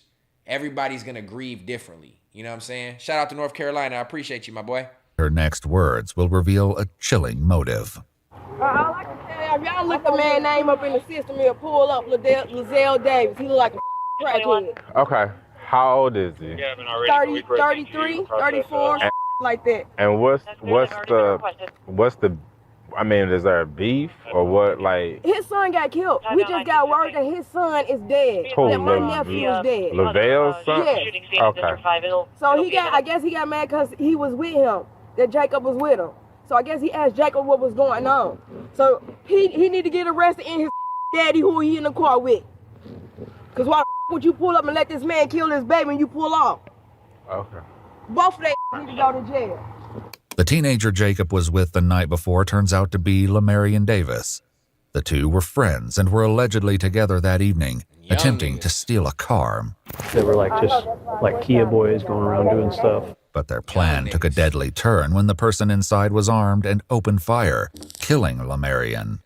Now, witness statements suggest that this was more than just a coincidence. They speculate that this was an act of revenge, one carried out by Lamarian's father, Lizelle Davis Jr., who believed Jacob played a role in his son's death. Damn. And now, just one day later, Jacob is the one lying lifeless on a porch. Anybody got demographics yet? On who? On the patient, on the deceased? Nope. Mom doesn't want to talk to us. Of course not. I got her info, but that was a struggle. She might respond better to you. I'll go over there with you so she doesn't hit you or anything. I'm good. Oh, my body cam's dying. Son of a... That kid got smoked. Damn, why they talking like They that? know what the shooter was. Oh, they do? Yeah, we already put out the description. They'll get him. Maybe not. Who cares? As the evening What the fuck? Is that what you was just talking about? What they was gonna say at the end of the video? Man, these cops don't care, bro. Especially because it's young black males. Square Bears with another super chat. My boy going crazy tonight. I appreciate it, bro. For real. Super chat crazy, my boy. $5. He says, stop it. The kid was involved in carjacking, was allowed to go outside at 14 the next day. Parenting fail. 100%. 100%. That's why the mom reacted how she's reacting. She knows what her son is involved with. You know what I'm saying? Your son is out in a carjacking. Supposedly, the family knows from what it sounds like, they know what happened already from the night before. So they know what happened with the murder the night before. So you know that your son is susceptible to a retaliation or something of this nature happening, and he's still outside. Horrible parenting fail.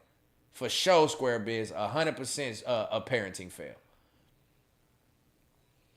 But so what they saying now, well, first of all, I'm going to replay what these cops said because they so fucking out of line. They act like this shit is just a joke. They act like this shit is just a joke. That kid got smoked. Maybe they'll find the perpetrator, maybe not. Who cares? What? Man, I'm playing that back, folds bro. A clearer. Put out this. I'll go over there with what she's. And they laughing and shit. Oh, my body cam is dying. You want to have your camera bro? If I'm the parent and I see this video body cam footage after the fact, I need some type of lawsuit. This is ridiculous. That was a struggle. She might respond better to you. I'll go over there with you so she doesn't hit you or anything. I'm good. Oh, my body cam's dying. Son of a... Laughing. at a time like this? It's gang related. They know who the shooter was. Oh, they do? Yeah, we already put out the description. They'll get him. Maybe not. Who cares? As the evening unfolds, a clearer picture begins to emerge. On the night in question, 3 witnesses were present, 1 adult and 2 unnamed juveniles. The adult stated that she was visiting her daughter's home, where Jacob had been staying, when she saw Lizelle arrive in a gold or silver SUV. She recalled watching as he spoke briefly with Jacob before drawing a handgun and firing multiple shots at point-blank range. Moments later, he retreated to his vehicle and fled the scene. With growing evidence against him, investigators officially named Lizelle Davis Jr. as their primary suspect. On January 27, 2023, officers tracked him down, and after a brief foot chase, he was taken into custody. According to Lizelle, he received a phone call that his son had been killed and went to where Jacob was staying to find out what happened. They stepped outside for a conversation when 2 unidentified men suddenly emerged from a field and opened fire on the porch. Panicked, he fled westward as more shots rang out. Upon spotting a police car, he hid, claiming he feared law enforcement due to his prior record. Despite his claims, investigators remained unconvinced. The evidence, coupled with witness testimony, painted a far different picture. According to court records, Lizelle Davis Jr. was charged with second-degree murder, armed criminal action, and unlawful possession of a firearm in the fatal shooting of 14-year-old Jacob Ashford. Initially pleading not guilty, he later accepted a plea deal in August 2024, admitting to second-degree murder and armed criminal action. In exchange, prosecutors dismissed the firearm charge. He was sentenced to 20 years, 17 for murder and 3 for armed criminal action, served consecutively. As officers reflected on the case, they had a few final words on the violence that led to this moment. I guess in the shooter's eyes, this was eye for an eye sort of thing, but I mean, you're still talking about a grown man shooting a 13. It's so crazy to me. It's a vicious cycle, brother. Damn, man. Fuck. I hate that shit, bro. I hate when it's teens involved. But again, the point is, a potential point to this is we gotta make sure we are present in these kids' lives. I get it. There's a lot of teens that you can only say so much to them. You can only do so much. They're gonna live the life they want to live. But it's cold world that an adult has so much grievance in his heart that he would kill a teenager as retaliation just to, end up in prison. It's like, I guess maybe the dad looked at it like this 14-year-old is not going to have any guilt towards, or he's not going to be found guilty in the death of my son, which I still wish I knew how his son died. But if he probably felt like if this teen, I forgot his name, the teen who died that we're watching, if he didn't actually physically murder my son, he's not going to go to jail for it. So my only way to get retaliation is to kill him. But now your son is dead and you're in prison for 20 years. What really does that solve? At the end of the day, it all resorts back to these teens being involved in shit they ain't got no business being involved in. 14 years old, and you out trying to jack cars. Your friend gets murdered. You come outside to talk to his dad, and his dad kills you. That is a vicious cycle for real, bro. That is a vicious, cold-blooded cycle. But again, parenting is key. That's why I say that this next generation of kids that's coming up, they gonna be fucked. Because it's these teenagers, it's these people in their young 20s who are having babies that now they're not even responsible. How do you expect them to be responsible in their kids' lives when their kids get older? The future is already fucked. You know what I'm saying? Like, there's not much hope for the future. There's not much hope for the future. Shit is sad. But all right, man, that was the first reaction of the night. Big shout out, big W's for Square Biz in the chat. W Square Biz, man, he sent 3 or 4 super chats throughout that reaction. I really appreciate you, my boy. I'm going to say it again until I can't say it no more. Super chats go a long way because these YouTube algorithm is fucking with me and they ain't giving me enough chili. But it is what it is. I'm doing it for the love of and for the entertainment and the engagement of the people. So I appreciate you for helping, you know, contribute to the stream, putting a few dollars in my pocket to help this shit go through even more and help motivate me and all that good stuff. So if you yourself want to send a super chat, please feel free to do so. I would really appreciate it. The engagement is key, but super chats help as well, man. Shout out to Square Biz. All right, let me see what the chat talking about real quick as we summarize the first reaction before we get right into the second one. Sheesh, karma. Elijah says, sheesh, karma came back around quick.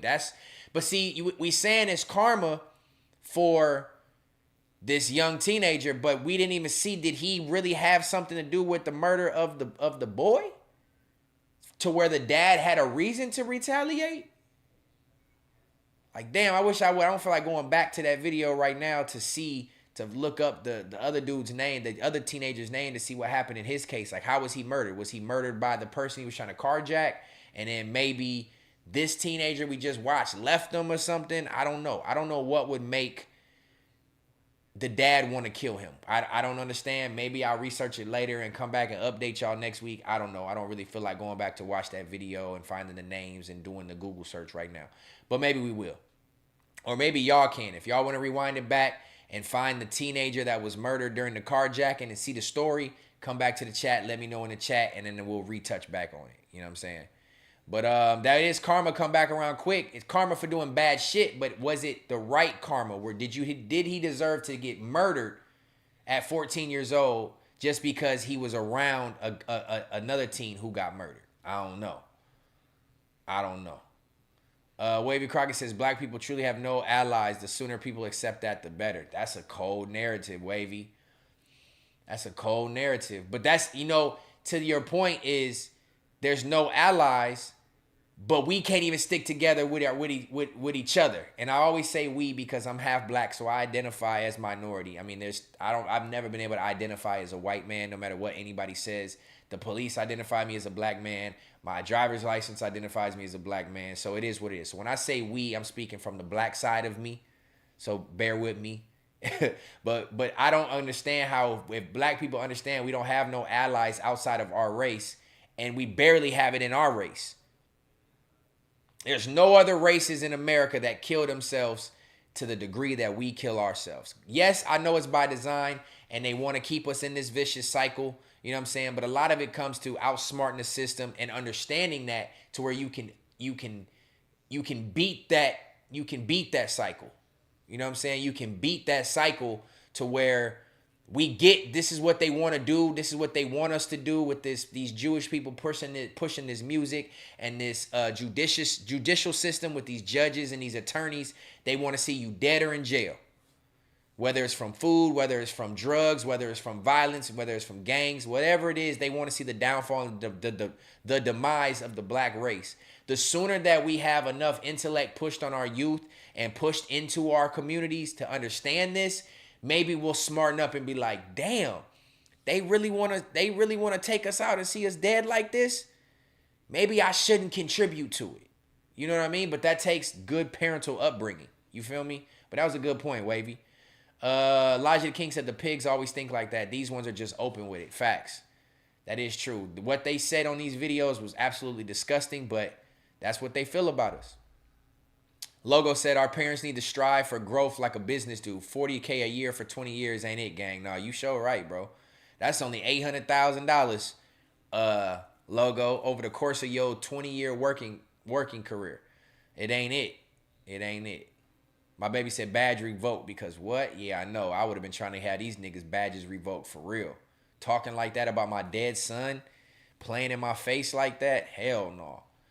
If they not talking like that about the white boys offing each other, they 100% racist. I doubt they are. You know they not talking like that about the white boys. These will always be the probability of results we'll get when we have children in the midst of uncertainty. Ooh, good point. You dropped some bars right there, Logo. That's why I always preach. Babies and children out of wedlock or out of committed relationships will always have treacherous outcomes because We live in a day and age now where society thinks it's cool, specifically black society, thinks it's okay to get with somebody, end up getting them pregnant, and then just leave like it doesn't matter. Just leave the relationship like, oh, we can just co-parent. No. Co-parenting is not an effective way to raise a child in this day and age of life with all these distractions, with all these trials and tribulations that we're faced in the communities, all this gun violence, gang pressures, peer pressure, digital pressure, social media pressure. You need to have a 2-parent household. And the fact that we are having babies out of wedlock and thinking that co-parenting is just going to be the answer, that's not the answer. And you're going to always have these uncertainties that you speak of, Logo. 100%. 100%. I'd have to still get up with him in 20 years. Damn. 17 for a hat is super lucky. Yeah, on a 14-year-old is super lucky. Super lucky. Wavy said I'd have to get up. So in 20 years, as the family member of the 14-year-old, you're going to have to get him. Hey, man, put him in a pack. He killed your family member. Shit, at that point, I'm going to have it's going to have to be like the grandpa go do it. Because grandpa, you already 80-some years old. Go kill this nigga. You might get a couple years in jail. Well, no, that's fucked up. I don't want my grandparent to rot in prison. That's fucked up. But Get Back Gang is real. Let's see. I'm still tapping in with the chat, seeing what y'all have. I like that we have the reactions. I go back, read y'all feedback, and we still touch on it even after the reaction is over with. Bro, I'm in New York. I had a 14-year-old aggressive as fuck. I'm telling you, I couldn't imagine being in New York with it. Nigga, the 14-year-old girls is crazy. But these young niggas walking around in shiesties and just acting like they can just kill somebody like this Grand Theft Auto. Golly, we are doomed. Society and culture is really doomed, bro. Seek him and you will find him. If you know, you know. Shout out to IO for sure. Reaction 2 on the way. It's definitely on the way. I'm about to finish up these chat comments and we're going to get right into reaction 2. Shout out to the 40 people kicking it with me tonight. Make sure you give the video a thumbs up if you tuned in. We need to get the likes up as high as we can. And when you are done watching me for the night, however much time you give me, just double back and watch the clips that I posted on the YouTube page from last night. Don't 3-6 Mafia. Don't let them 3-6 Mafia me, tribe. Go watch them clips, run them up, drop a couple comments, let people know you fucking with the engagement. You engage with the engage. I think that Jacob convinced the other kid to do the jacking, especially since he was out the next day. Bryce, you have to do some research from me, Bryce. You know his name, the Jacob dude. Find out what happened in the carjacking so we can have some more context because we know it matters. Half of Stet can only relate. Shut up, Logo. And a sad, vicious cycle. I hate it. Facts, bag. Like that like. Shout out to Maurice. What's happening, my boy? Thank you for tuning in. Joe Dirt. Thank you for tuning in. I don't know, you dropped a crazy comment, but shout out to you for tuning in. You subscribed. I appreciate it. Comment what you like, but I don't mean I'm going to react to it, but that was crazy. I will never see the true results in my lifetime, so I don't care. We can't not care, bro. We got to care about the legacy we leave behind, Logo. You just don't care about shit, though. You don't be caring about nothing. There isn't enough positivity, popularity in the hood. Facts. Facts. Tell these niggas, people don't understand the importance of family and raising a child together. Too much happening in the world right now. Not only blacks, us Mexicans too. Shout out to Joshua. He can relate. You know, his culture has this same problem too. I feel like Hispanics stick together more than black people do. Yes, y'all have y'all cliques and people who have issues with each other, but I feel like the Hispanic heritage is a unit, is a family. It's like even in prison, you got blacks killing blacks, but you don't have Hispanics killing Hispanics. You know what I'm saying? Like, I feel like y'all have a different type of loyalty to the race, to the culture. But I get your point, Joshua, for sure. Joe Dirt, you wild for that, bruh. That's why I want to have all my kids with the same person, or at least get to raise all my kids in the same home. Facts, Elijah. As long as we have that mindset as men and we're able to be present, he's fine for now. And we're able to be present at the moment, be present in that moment and try your best. Ladies also understand when you're a bum bitch too, not have children with growth in the plans. This nigga Logo is crazy. I'm telling you, Pro Neek Tony, Joe Dirt is wild. He subbed up and he be in here a couple times. He be having crazy narratives. I'm not going to address those narratives because some of this shit is outlandish. But I'm going to let him get it off. You know what I mean? He's fucking with the tribe, so let him say what he got to say, I guess. All right, man. Bryce said, I'm on the way to the gym. I'll tap in afterwards. Get that lift in. Get that exercise. Health as well. Shout out to Bryce. That is officially the recap of reaction number 1. We are an hour and a half in already, so we're going to go ahead and push right into reaction number 2 of the night. Like somebody said in the chat earlier, I don't remember who said it, but they definitely said make the reaction screen larger. So next episode, the reaction screen will be larger. You won't have to see me as big, which I get it. I'm going to make sure I get the reaction screen a little bit bigger. And we're going to have a good one next stream too. But for now, like and enjoy what we got going. Second reaction of the night starts right now.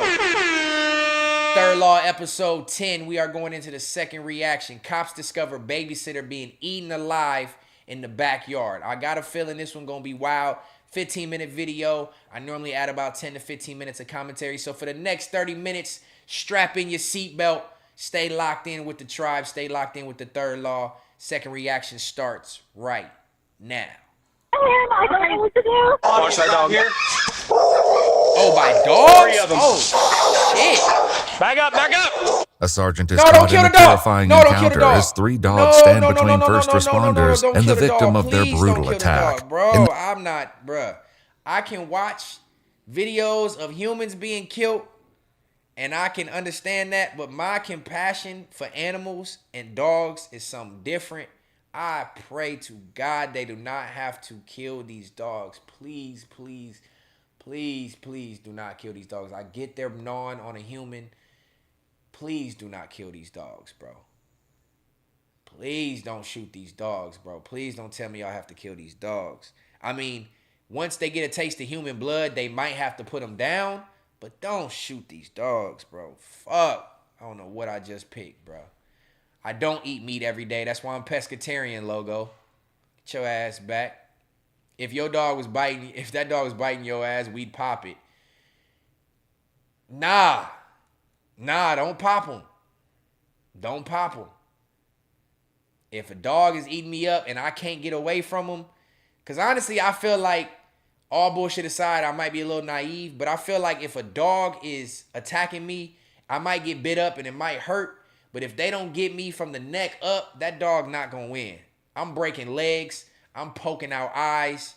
I'm snapping legs. I'm going to grab your leg and I'm going to snap it. I'll rip your motherfucking balls off if I have to, if a dog is biting me. I'm going to gouge them eyes, but don't kill it. Don't kill the dog, bro. Don't kill the dog. All right, I hope they don't kill it. Let's get right back into the second reaction. Sorry for the early pause, but I'm just praying they don't have to do that. In the chaotic aftermath, the question becomes who the victim is and whether help came too late. They were guarding her. Oh my God, dude. The following is based on official police records, and the footage has never been seen before until now. After 4 p.m. on November 21st, 2025, dispatchers in Tyler, Texas receive a panicked call to 911. I showed up at my boyfriend's house to take the dogs out in the backyard, and I keep hearing the neighbor's dogs just screaming at the fence because our fence is kind of messed up. But now I'm looking through the hole, and they're literally, I think they're mauling at them. I think that's the neighbor. He's on the floor, and he's not talking back. I don't know if it's a girl or a guy, but my neighbor's a guy, so I'm guessing it's him, but they're like mauling at him. I don't know what to do. I'm a nurse, ma'am. But I'm too scared to go over there. Oh my God. The hair is short. I'm guessing it's a man, but honestly, it looks like they have leggings on. I don't know. It's something a woman. Do you still hear the dogs? They're like, I don't know, like whining sometimes, and then it gets silent, and then they're whining again. All right. Well, do you hear your neighbor at all? Are they saying anything? No, I mean, I yell on them, but, oh my God, I'm praying, I don't know, I hope that what I saw wasn't what I saw. Maybe it's just a big old toy, a big human-sized toy, I don't know. All right, well, the deputies and ambulance should be headed there shortly, okay? Just call back on 911 if anything changes. Okay, do you know how long? I don't have an ETA. They weren't that far, so they're getting there as quickly as they can. A sergeant with the Smith County Sheriff's Office arrives just behind the local fire department, and together they rush toward the sounds of barking coming from the backyard. Don't shoot the dog. Don't shoot the dog. No! No! Man, I don't even want to continue watching this right now, bruh. Fuck. No such thing as a bad dog, only bad owners. Facts. If you raise the dog incorrectly without proper upbringing, you have chances for shit like this to happen. Raise your dogs better or don't have fucking dogs at all. I hate bad dog owners. I fucking hate them. I love my dogs more than life itself, and ain't no fucking way this is something that should happen if you raise your dogs properly. If they're defending you and they attack somebody, that's different. But to just be attacking and eating a human is crazy. Eating meat doesn't equate to this. This ain't got nothing to do with dog violence. Facts, Pronique. Facts. Now you got a 0-leg dog. Better than a dead dog. CT said, nah, bro, more than one dog jump you, you're toast. I guess it depends on how big the dog, but I'm fighting for my life. As long as it don't bite me in my neck and my face, I'm going crazy on that dog. I'm biting back. Nigga, I'll bite your motherfucking face back. I grew up getting chased by dogs, though, so there's always some wild dogs loose in the hood. Yeah, getting chased by a dog is crazy. I'm all like, help the dog. I rescued a pit bull, straight pit bull running through the neighborhood, and I went right up to it. I don't know why I was so bold, but I went right up to it, and I saved its life. I ain't gonna lie, I saved its life. I fostered it for a couple weeks, and then got it to its rightful owner. A dog can only kill a human when they're scared. Now I won't say only, but that will definitely attribute to it. Eddie Today, what's up, my boy? He said I had a pit bull jump up and bite me in the shoulder blade when I got off my motorcycle and immediately pulled my knife and was going to decapitate it, but the owner came running up. Damn! Decapitate him? God damn, nigga. You ruthless. All right, let's go. I hope, he said shoot them some bitches. I pray to God he don't shoot these dogs for the sake of this video. Here, watch that dog here. 3 of them. Nigga, tase the dog or something. But with the victim sprawled out beneath the dogs, firing his weapon is too much of a risk. Instead, the sergeant runs to a gate on the other side of the house and radios for backup. 22, what's your location? That pit bull look ruthless, though. Nigga, just fire the gun at the ground or at the air and scare him or something, bro. Don't shoot the fucking dog.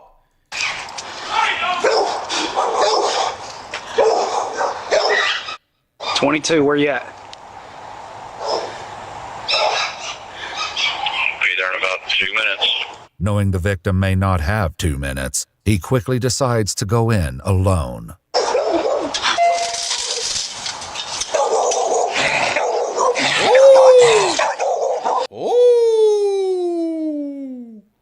Ooh, them niggas is some pit bulls. I ain't gonna lie, that might be a task. I still don't say shoot them. You can't tase them. You can't, like, fuck. Them niggas, them dogs ready to eat. I ain't even gonna lie. Damn, I'm torn now. Maybe, I don't say you kill them to get to the human. But if you go in trying to get to the human and they attack you and you have to defend yourself, maybe? What if you just shoot the dog like in the hindquarters or something? Don't shoot to kill the dog, man. All right, come on, bro. County, you copy S9 traffic? Shoot in the air. Shoot at the ground. Like, get him to run away.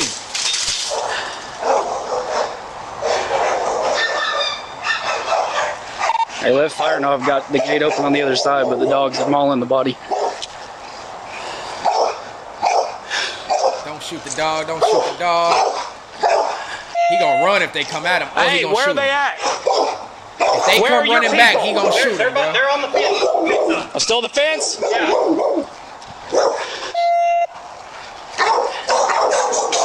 Back up, back up! The dog charges the sergeant and he opens fire, striking. No! No! No! Fuck! Ah, Logo, shut your ass up before I ban you. Ain't no damn yay. We don't, no animal cruelty allowed at all. Him multiple times. When it fails to stop him, he fires once more, and the dog collapses against the pavement. Oh my God. Ah, fuck.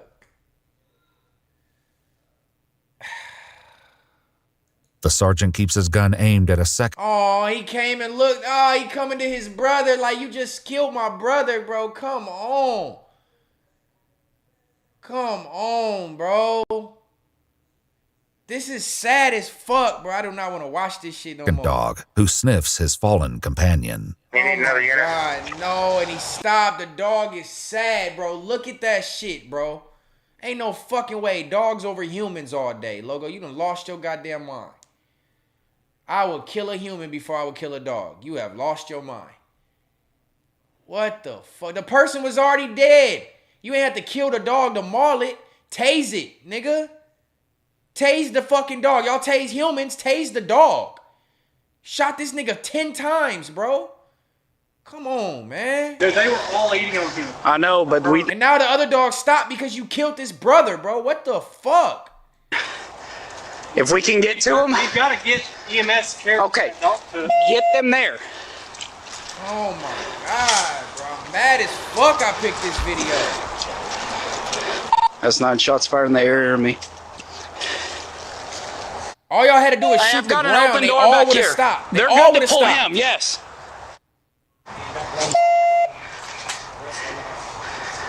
Look, they scared. They all would have stopped. Look, he's scared now. Because they killed his brother, CT. I can't find the door. The dog is looking at him like, you just killed my brother, bro. That is sad as fuck. I'm working on it. Door's closed. Damn, man. With one dog dead and the other 2 secured inside the house, backup finally arrives and joins the fire department as they work to pull the victim through to the other side of the broken fence. Don't pull the fence down. Don't pull it. Okay. There's still dogs. Okay. Caught in the board right here. There's nail caught in catching her clothes. Yeah. Come on, I got it. Yeah. Oh, nail. All right. You got it. We're out. We're good. The victim, who appears to be a young woman, shows no sign of consciousness. Her body is severely mauled, with deep, gaping wounds on her arms and legs. While paramedics get to work, the deputy joins the sergeant in the backyard. So that door was open. There's 2 other dogs inside. That one came after me when I opened the gate. The other one came running up to him, but took off inside. Okay. I do not know if there was anybody else in the house. I have no idea. Given the 911 caller assumed the victim was the male owner of the dogs, the sergeant quickly locates her with an urgent question. Hey, does he live alone? I don't know these cars. I see a gray car, a silver car show up, and it's a guy and a wife and like a kid. Okay. That's all I've ever seen. Okay. Does he live alone? The guy here is the one that had all the dogs. Him. But that was a lady that lived there with a baby, and they got to fight over the dog before. Is it about a dog? Yeah. I know it is. I know. It's about 3 dogs. I know. 3 pit bulls. This one owned the dog, and their main dog. Well, I'm very aware. They were mean dogs. I heard them fighting about... They weren't fighting, they were attacking No, somebody. about a month ago. Okay. And the woman and the man having a confrontation. Who owns the dogs over here? Some lady has a baby that lives over Where's she at? Their home. Do you know what she drives? I don't know anybody. Do you know what she drives? The cars you've seen? No. It's scary. Are they? Did baby did it? I don't know. Oh my God. Fearing they may have just trapped the 2 remaining dogs inside with a helpless baby, the sergeant and deputy arm themselves with rifles and return to the house. All right, well, let's go find the baby. Locked.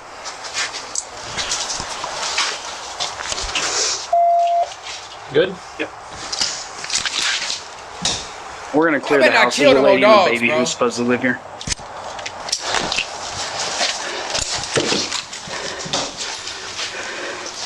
Dog. Unexpectedly, a voice calls out over the home security system. Okay. Who's See, bad dog owners. You can't fault the dog. The owners get on a security camera and talk to the cops and say, we're not home right now. We're out of state. So how the fuck did the dogs get out, and why are you out of state with your dogs just in the crib? Why are you out of state with your dogs left in the house? I fucking hate shitty ass dog owners, bro. I fucking hate them with a passion. They deserve to die. How you just mistreat these dogs? You go out of state and just leave them at the house? Nigga, what? Yes, I have compassion for the lady who's getting mauled. I get it. And somebody said, imagine if you was getting mauled and somebody standing there with a gun. Like I just said, if I'm getting mauled by a dog, don't kill the dog, bro. Find another way to get the dog off me, bro. That's what I'm going with. I don't, man, this shit hurt my heart. This shit hurt my heart more than watching a human going through what just happened. Supposed to be taking care of your dogs. Dogs don't know no better. Who's your babysitter? Oh, okay. Her name is Madison. I spoke too soon. Where's the baby? She's with us. She is just taking care of our dogs while we were out of state. Okay, so there's nobody here. There's no one here at the moment now. The sergeant instructs the couple to call the sheriff's office in the hopes they can confirm the victim's identity. In the meantime, he heads back to the neighbor's house to ease her concerns. They're out of town. So them and the baby, everybody's out of town. Oh, thank God. Thank Jesus. Good. But the person they hired to come take care of their dogs got mauled. Oh, fuck. Damn. Damn, the babysitter that was the rover, the dog keeper that came to watch the dogs when they was out of town is the one who got mauled. Oh, fuck. I don't know how to feel right now. Like, whose fault that could be? Like, you don't raise the dogs properly to understand that, humans are okay. Like, maybe the babysitter was mean to a dog and she got what she had coming to her. But how do you trust leaving your dogs with a stranger knowing your dogs act like this? So I don't know who the fault right now. And we were not able to get to her before. I understand, honey. It's hard. But see, I knew them dogs had been fighting. Yeah. Uh-huh. But it wasn't a little bitty dog.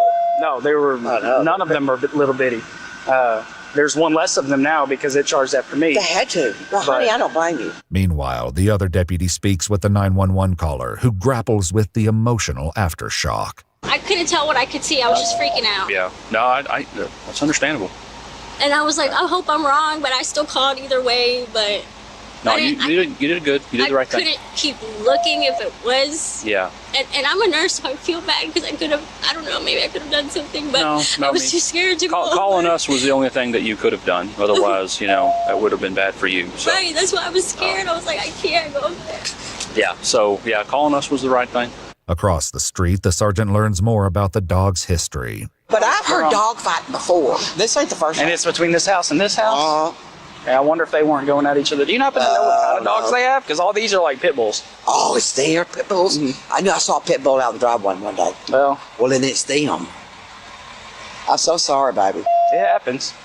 Yeah. The dog's owners, Wilbert and Addison, finally reach a deputy by phone, and the heartbreaking truth of the girl's identity is fully revealed. Okay, where are you located at right now, sir?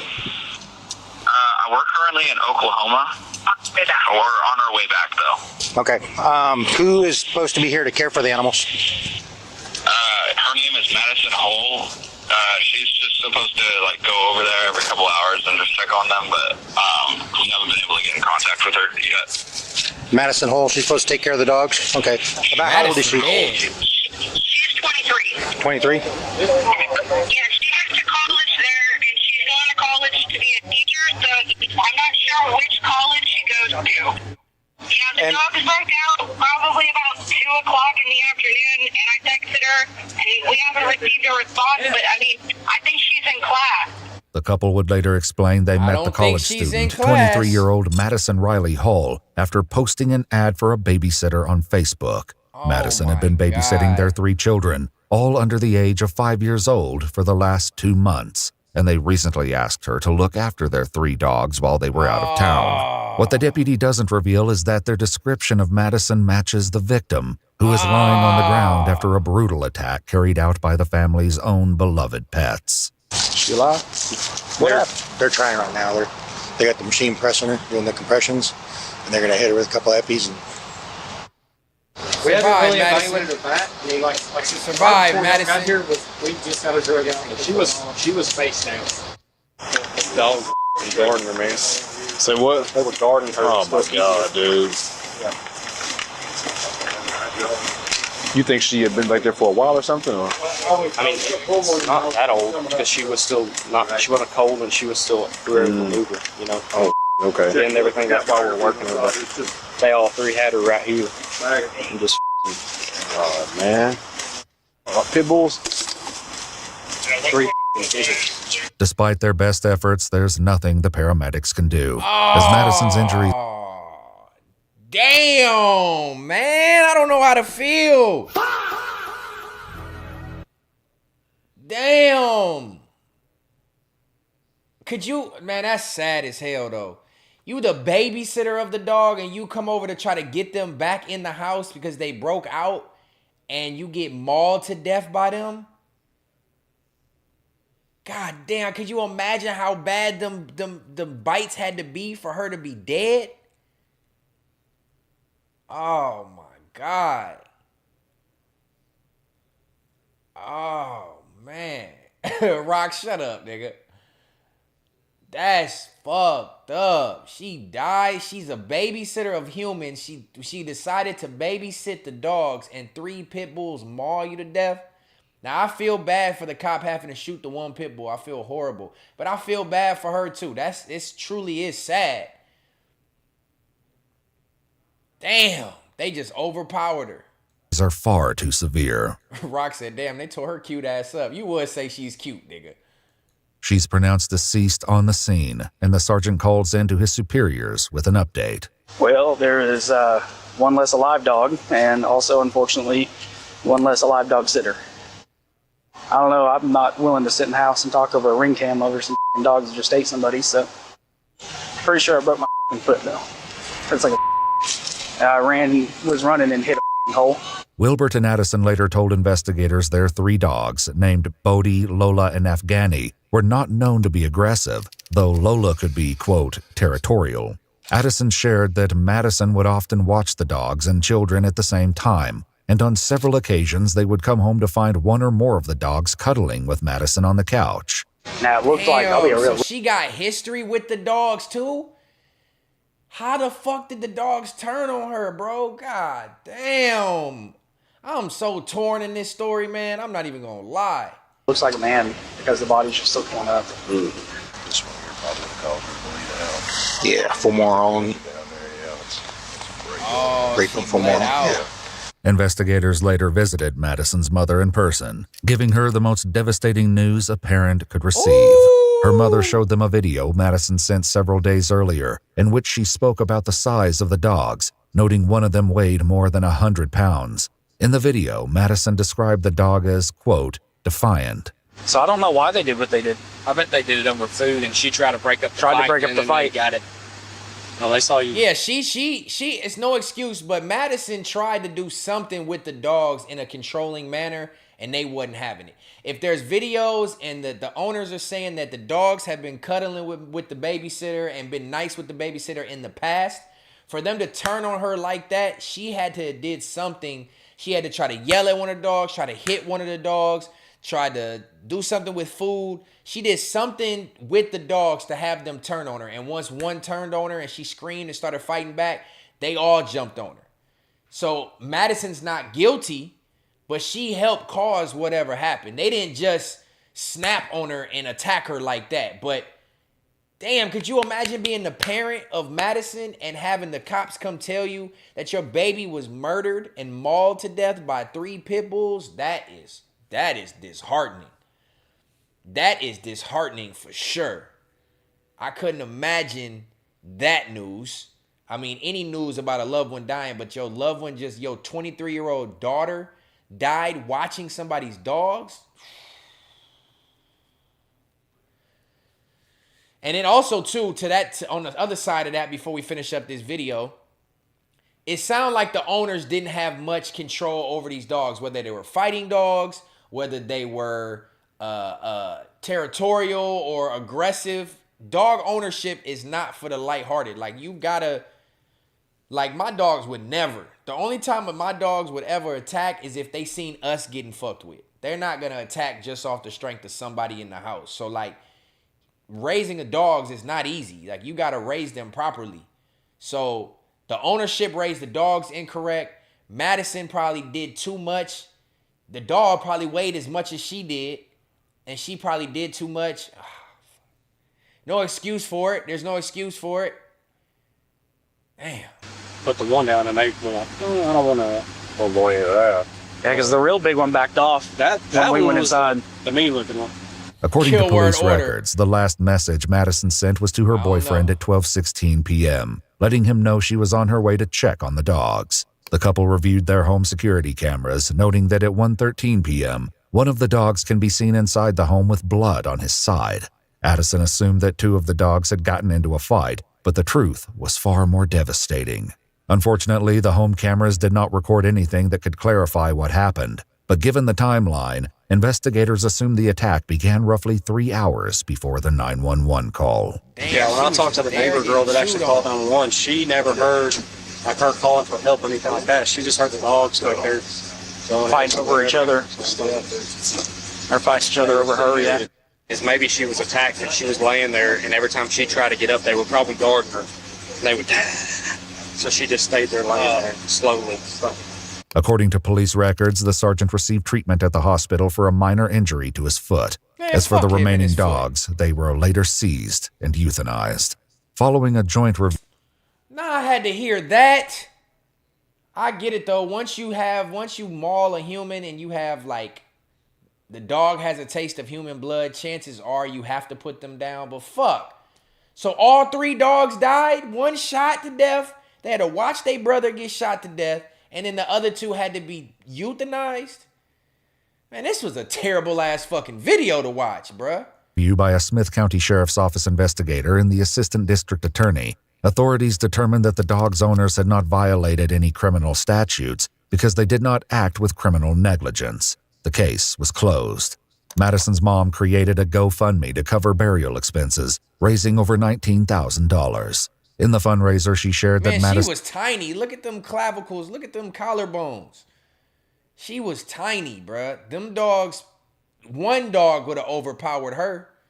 Man, rest in peace, Madison, for sure. Like, even though the dogs did it and I'm sympathetic about dogs, I still, a human lost their life in it. Did I think that the dogs needed to die because of that?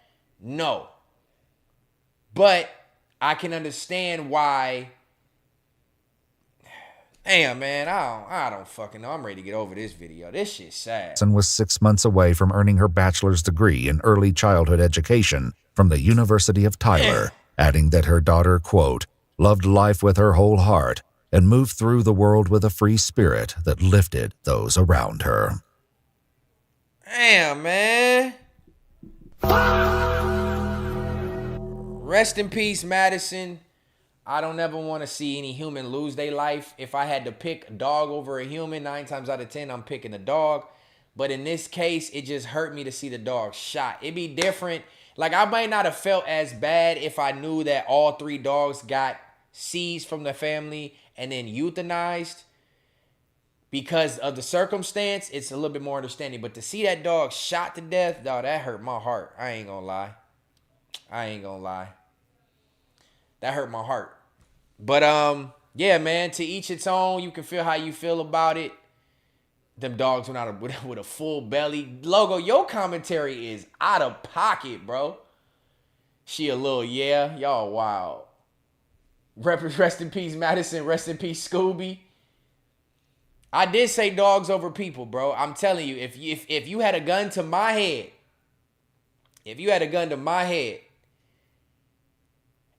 and there was somebody said, I'm gonna kill you, or you have to kill this human or this dog, oh, I'm taking the human every time. I'm sorry. I'm sorry, I can't kill a dog that has no, you can't talk, you can't tell me what's going on, you can't show no emotion, nothing like that shit. I can't kill no dog, bro. I couldn't do it.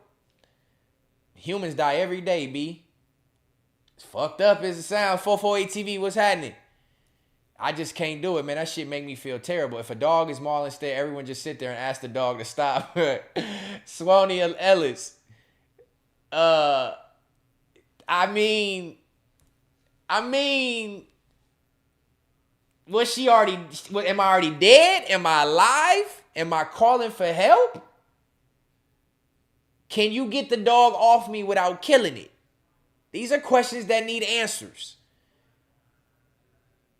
Nah, we can't go, we can't go dog or your mom. I'm killing the dog for sure. But a stranger, that's different. You know, like if it was a dog or Logo, Logo gotta go.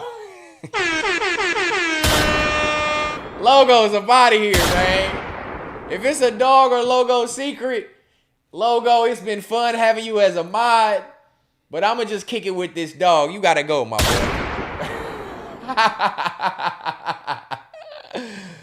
Oh, I'm just fucking with you, bro. I'm just fucking with you. But no, that's a cold story. You know, you don't really hear too many stories about dogs mauling humans. At the bottom line, it comes down to you got to be cautious around dogs. You got to watch if you raise your hand to hit them. And, you know, you got to be careful messing around with strangers' dogs.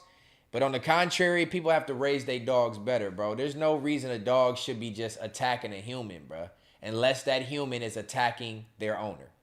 But then also, too, think about the owner of the 3 dogs. Now you have 3 dogs dead. Like, now you have to deal with that, bro. These dogs, they probably love these dogs. At least I would think. If you had a real bond with these dogs, and then now you know that the cops killed one of them by gunshots, and then you had 2 other ones taken away from you and euthanized, bro, I feel bad for the owners of the dogs. I feel bad for the owners of the dogs. If now the owners have to deal with 3 dead dogs, all 3 at one time, man, take me, bruh.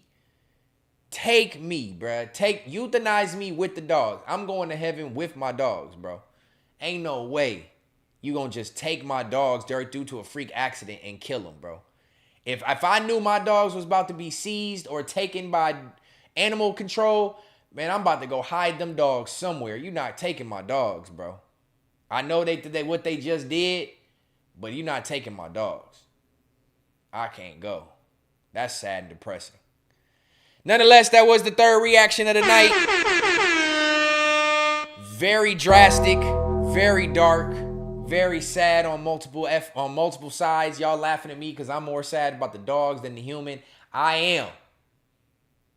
I guess because I love my dogs more than I love humans. Other than my family and shit, like I love my dogs more than I love humans. So I have compassion on that side of things. Y'all can get on me all you want in the chat. I embrace it. Shout out to the 40 people tapped in. That was the 2nd reaction of the night. This is Third Law episode Diaz, episode 10. Make sure you like that like. Stay engaged with this chat. These videos have been crazy tonight. We've already had 2 crazy ones that I'm going to have to clip up if they're not too long. Because these ones right here are, these ones was good. I'm not going to lie. I didn't expect them to be what they was. But hey, that's what we got. Now, we about to get into the 3rd reaction of the night on the Third Law, episode 10. If you ready for that, drop some 3s in the chat. 3 emojis, money bags, whatever you want to put in the chat. Let me know you ready. We going with the 3rd reaction of the night. This one is how a drug dealer's worst nightmare came true. This one shouldn't be dark. This will sound like somebody is about to get what they got coming to them for doing some weird shit or some illegal shit. So a little less dark, but let's hope it's a good one, tribe. Let's open this one up and let's get it going. 3rd reaction of the night, Third Law, episode 10. Let's do it. Idea, I'll take it, dude. Hi. So are you suspended or revoked, or you got a good license? Because here, once I run you, I'm going to find out if you're suspended or revoked. So are you suspended or revoked? Which one is it? You don't know? Which one is it? You don't know? Okay. I will stop, though. Come on. You will stop? Okay. Well, I still got to do my job, right? I still got to do all my stuff. We can talk about that in a second. Just be cool with me, okay? You all right? Yeah, I'm irritated. What's wrong? What's irritating? We were stopped. Why are you right here? I'm a passenger. Y'all shouldn't be talking to me. I'm a passenger. Yeah, we can still talk to you though. I always like to preface the videos when I first start. So in the first minute or two, you're going to get me a pause and I'm going to have to analyze the situation at hand. Let's run it back. And let's already tell where they fucked at. First of all, what city are we in? Moline. Moline is that Iowa? Is that Iowa?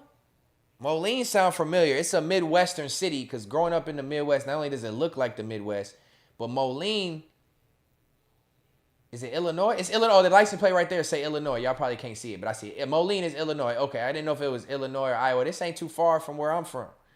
Moline ain't too far because I've heard that city name. Our basketball team played against Moline. All right, so we in Illinois. We in the Midwest. A dude is pulled over. Black male. I can't tell what the girl is, but she's moving around too much. So to me, she's a dope fiend. She's giving dope fiend activities already. They already saying, pleading with the cops, come on, please, man. Please don't do this to me. So you already know that they're hiding something, or their license is not valid, or they got a warrant, or they got something that they don't want to be interacting with the police. Something's already off, so you're already alerting the police to dig a little bit deeper. That's the first thing I got from this. Let's watch and see if I'm correct. Hi. So are you suspended or revoked, or you got a good license? Because here, once I run you, I'm gonna find out if you're suspended or revoked. So are you suspended or revoked? Which one is it? You don't know. Which one is it? You don't know. Okay. I will stop, though. Come on. You will stop? Okay. Well, I still gotta do my job, right? I still gotta do all my stuff. We can talk about that in a second. Just be cool with me, okay? You all right? Yeah. Look, watch. She moving. She look like a white girl. She moving around too much. She moving around like she a cluck. Watch. I'm irritated. What's wrong? What's irritating? I can't even comment on this, motherfucker. My shit keep getting blocked or something.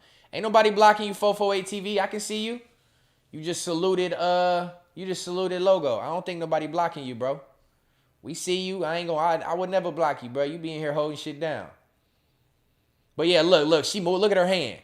She got them crackhead hands. I don't even know why you in here fucking with me. I'm the passenger. You shouldn't even be talking to me like this. Like, I'm just irritated because you this bitch doing the cabbage patch and the margarina. Like, bitch, sit still. You giving off, I'm on that pipe right now. You about to have them give a reason to search the car. Which is, I know the direction this is going. Ma'am, can you step your junky ass out the car? You got on this puffer jacket and your sleeves too short. You definitely are a crackhead. Kill word order. What's happening with? Appreciate the bunny bag. We were stopped. Why are you right here? I'm a passenger. Y'all shouldn't be talking to me. I'm a passenger. Yeah, we can still talk to you though. I don't have to. I talk with my hands too, but she moving like a clutch. I've been decent with you at least, right? Yeah, you have. I know the law. I know. No, I don't even know what he stopped you for, honestly. Speeding. We're parked. You're parked? Okay. Just hang out here. Hang out till I finish, okay?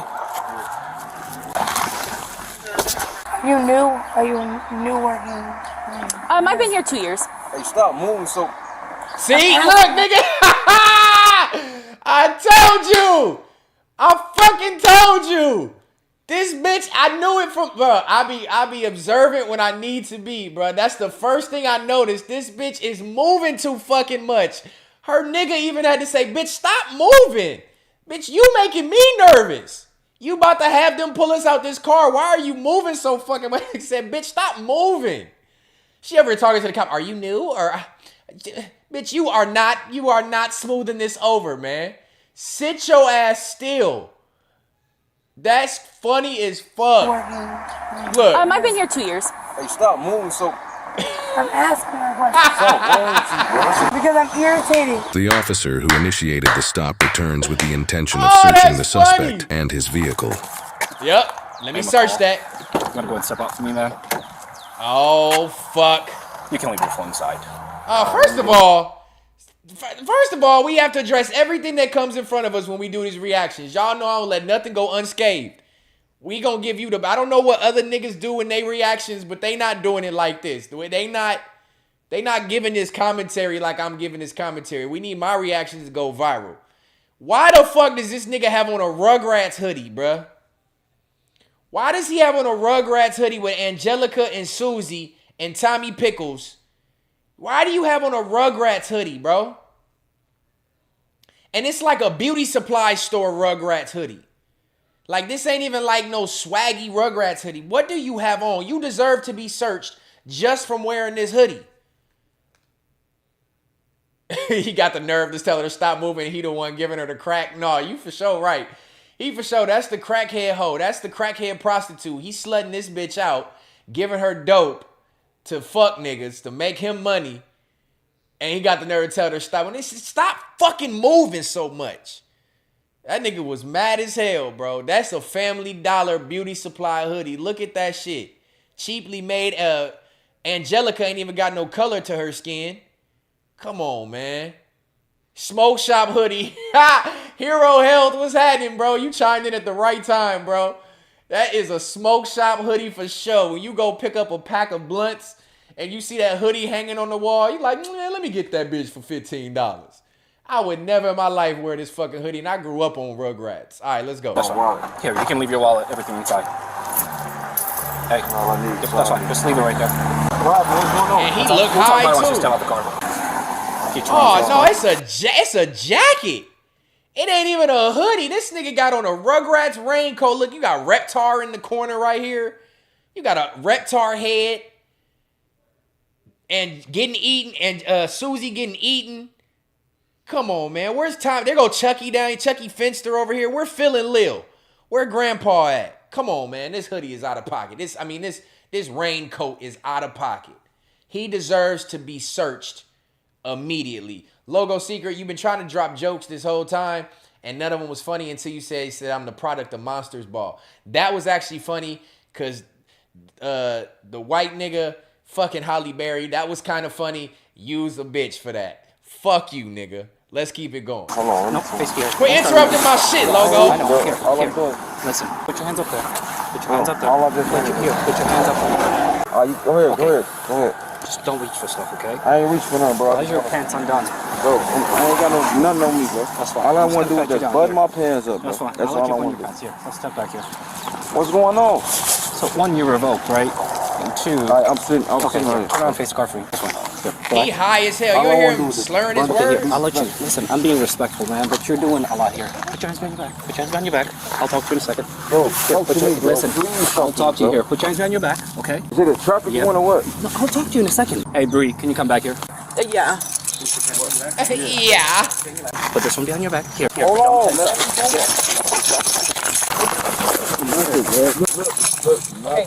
Why are you...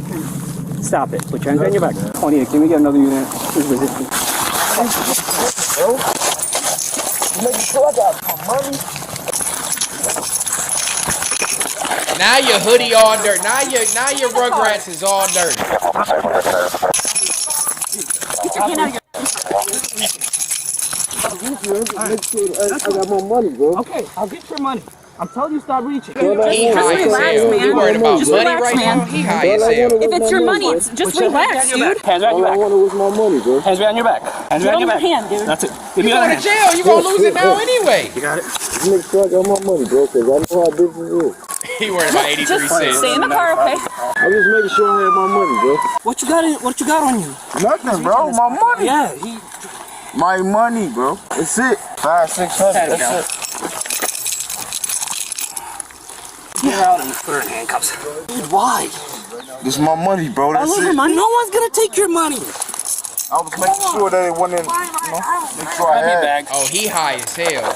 You ain't see me. Sure enough, I ain't went nowhere. If I was trying to wait for something, I would have ran. What? Nigga, confiscate that damn jacket. There you go. Scuffing your Timbs up and shit. You're under arrest right now, for one, for revoked, and Bro, two, for I was resisting. sitting down, bro. You pulled me over, I was already sitting down. I was, bro. Come on, bro. Don't do that to me, bro. On this side. Bro, We would talk about it. I had my money, bro. That's fine. It, bro. Keep your shoes off me. But I don't give a f, bro. I was being really nice to you. I know, bro. And then you... Why you got his shoes on? Hey, just sit back. Get the f out of here. Take your shoe. Sit back. Put your shoes. Get the f Out of here, bro. Oh, bro. Is that in his boot? Yeah. Oh, that's why they took his shoes. It's like crack. Or no?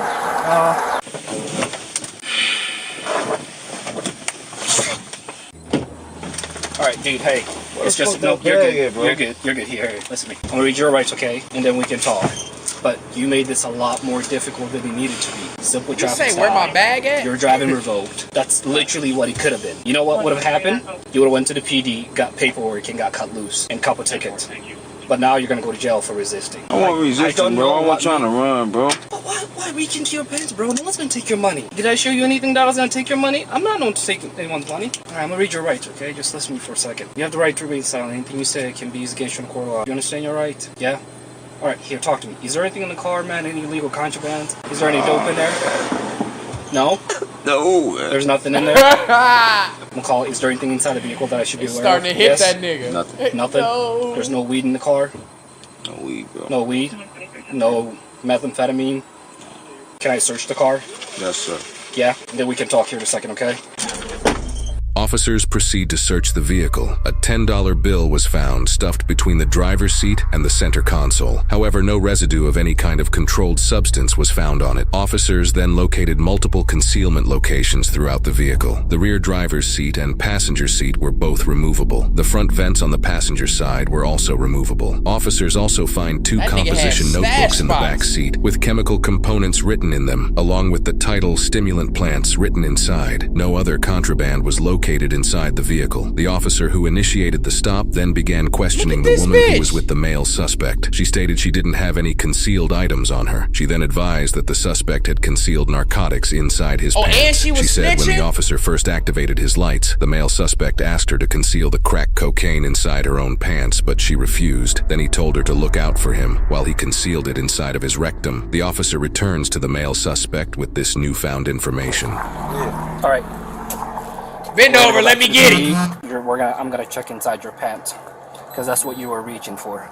Okay. Oh, that's why his pants was down when he got out the car. This nigga was shoving the dope up his sphincter. He was shoving the dope up the tutor shooter. That's why his pants was down. He said, ain't nothing in the car, it's in my ass. And then you got the crackhead bitch who's snitching on him. You got the crackhead bitch who's snitching on him. Now he got to go to the precinct and bend over and squat and cough and shit. That's why your pants was down. I thought maybe he was getting a little fellatio. A little tug and rub when your nigga driving. But no. He getting pulled over. He all stick it up his ass edition. Come on, man. He got shitty fingers. He got shitty fingers and dope in his butthole. I know who would like to go find that, and his name is Pun. He would like to get up in there and find that dope. I'm just saying. I got to keep it a bean at the same time I give my commentary. His pants was down because he was stuffing the drugs up his ass. Now he finna have to squat and cough. And they gonna have to let you shit in a cup so that they can get the drugs out your ass. I mean, he did what he had to do. But this nigga got shitty finger. He got shitty finger. He got that booka facts, wavy. He booka the dope up his ass. Go call Pun, my nigga. He'll get it out for you. He'll have fun with that shit. He'll have fun getting that out. You know, that's Dejana's butt buddy. All right, for the people who are watching this and don't know who I'm talking about, I'm going to keep it moving. If you do know who I'm talking about, you can laugh. If not, this ain't going to have to be a part of the clip. I'll clip it out. Nonetheless, let's keep it going and see what happens. I ain't got no problem with that. That's fine. Or you want to do it here? You do it. I know you got something in your pants. All right, but here, go ahead, check. We're going to actually go back to the PD. We'll do that there. I'm not finna shit. What you got in your pants? I swear to God, just check me, bro. Just check. I'll take all my clothes off right now. Everything off right now. You'll take off your clothes, everything right now, bro. Right now, bro. You ain't got anything in your pants? nothing. Man, bro, I just want to show you, bro. I ain't even got to say nothing. Step back here. We'll go to the side. Most people don't have their pants undone for no reason. After searching for a minute, the officer decides it's best to do the search at the jail. Yeah, nigga, well, I'm not going to search you on the side of the road. You ain't finna be ass naked on the side of the road. No, where you feeling my pants, bro? Whatever you feel in my pants, grab it, bro. That's fine. No, I'm not going to do that here, out in public here. The little baggie, is that the only thing you got? The who? The little baggie that fell out of your shoes, is that the only thing you got? What baggie? Okay, dude, come on, man. Now you're playing games with me. You said a baggie fell out? Yep. You even got it. Left a piece of it in your shoes in here. Get the hell out of here, bro. You should have went on the ground, Aki. What's up? You sure that went on the ground, Aki? That wasn't on the ground. You sure it went on the ground? That's fine. Here. Aki! Kick your shoes. Kick your foot in. Aki! Yep, I'll talk to you. Here. I'll come and talk to you, dude. The officer returns to the female suspect yet again. As he opened her door, he observed a clear plastic baggie with a brown-like substance inside of it on the floorboard of her back seat. He retrieved the clear plastic baggie and asked if... She on that dog food. I got my dogs tripping downstairs. She on that heroin. She found a baggie with some brown residue. She on that dog food. Sorry, kids. The baggie belonged to her, and she stated yes while advising that the baggie contained heroin. She said it was inside her small pant pocket. A field test provided a positive result for heroin. She said she met up with the male suspect, and he sold her 1 gram of heroin for $160. She advised they then snorted cocaine inside his vehicle, and she also snorted heroin as well. She also said she has... Damn! Bitch was snorting heroin? I guess... if you had to pick to shoot it up, snort it, or fuck, either way it go, somebody clipped that.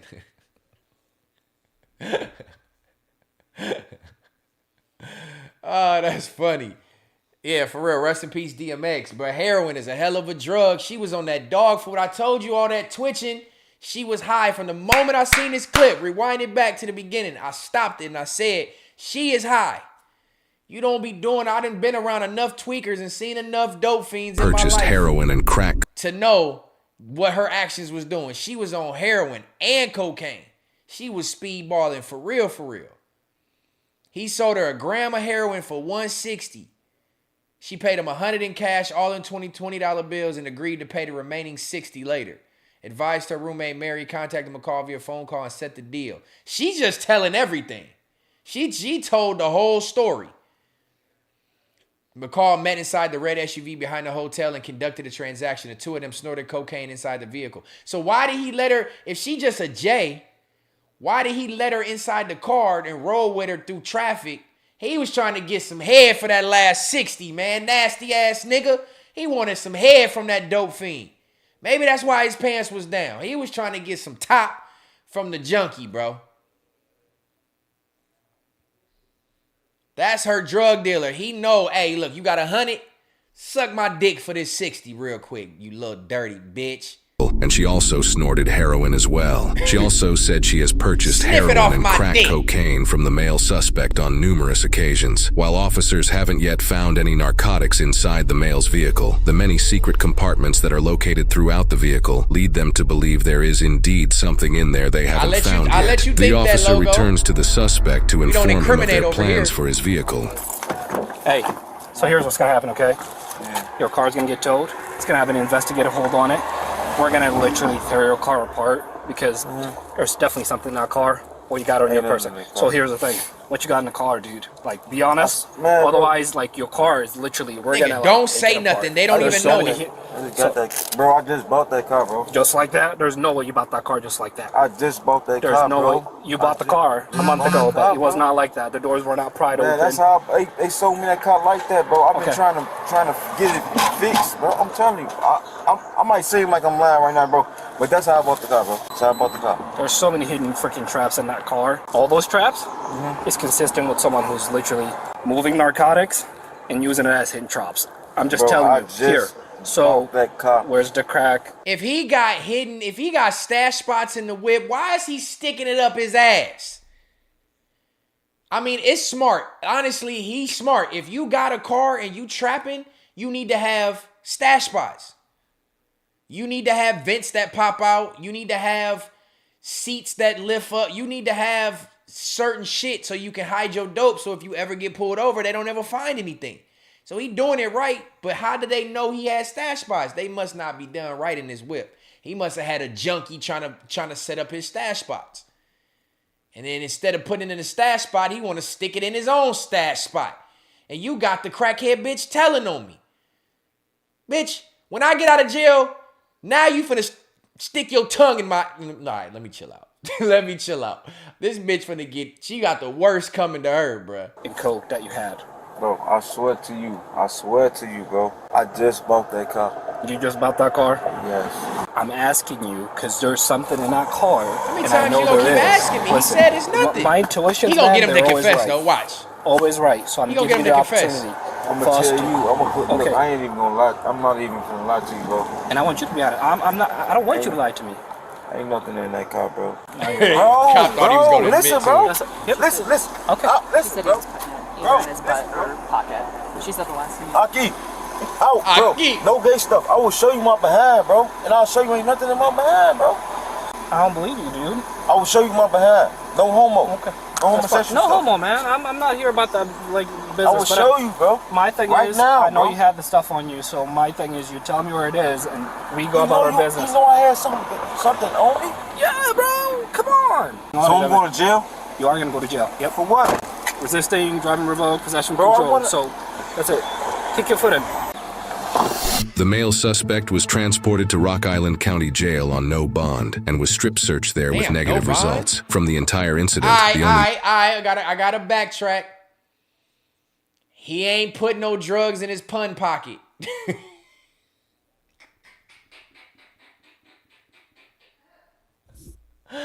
I swear I just be thinking about this shit out of nowhere, bro. I don't know. It wasn't premeditated.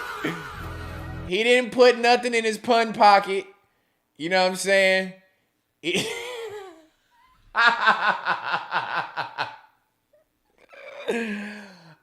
Call me corny or not, that was funny. So it's nothing in his pun pocket. He was right. He didn't stick nothing, so she was lying. There was 0.28 grams of suspected heroin located on person. $679. drug-related item that was found was the small baggie of 0.28 grams of heroin that was found with the female suspect, which she claimed she purchased from the male. The incident report indicates that the item that fell out of the male suspect's boot when officers first put him in the squad car was actually a small white napkin that was wet and too small and soaked to field test. The suspect had been previously arrested in January of 2022 for manufacturing and delivery of controlled substance charges, and again in March of 2021 for a weapon charge and... That's right, my nigga. That's right. He ain't had no dope on him. None in the pun pocket. None in the stash spot. The shit that was in his boot wasn't even wasn't no crack. That shit was a wet napkin. That's right, my nigga. He ain't even had no shit on him. Y'all niggas finna owe this nigga, bruh. Come on, man. Possession of a controlled substance. The male suspect was charged with driving with a revoked driver's license. Possession of controlled substance with intent to What possessions did he have? They said they didn't find nothing, so they gonna put her heroin on him because she said he sold it to her? Hell no. Take that junkie bitch to jail. My nigga with the Rugrats jacket, he deserved to be free, bruh. Manufacture or deliver, resisting, obstructing, disobeying a traffic control device, and operation of an uninsured motor vehicle. He is innocent until proven guilty in a court of law. No, hell no, man. Free my dog, bruh. Free my dog, man. He ain't even do nothing. Why they take my man to jail? Okay, so he gonna get out quick. He ain't had no dope. I don't know how you charge me with the controlled substance that this white bitch that's twitching around in the car who's clearly high off the heroin. You gonna believe her saying that I sold it to her? Hell no, that's that junkie shit. I was just trying to get some head from the bitch. That's my story. I have no idea where she got them drugs from.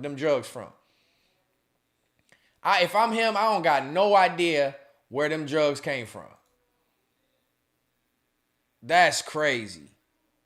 He scot-free. That's one of the first times we've watched a video with a nigga that's somebody getting pulled over and he literally had nothing on him and did nothing wrong. But they still took my mans to jail, bro. That's crazy. Logo, ain't nobody respecting your jokes, man. Get these weak ass jokes up out of here.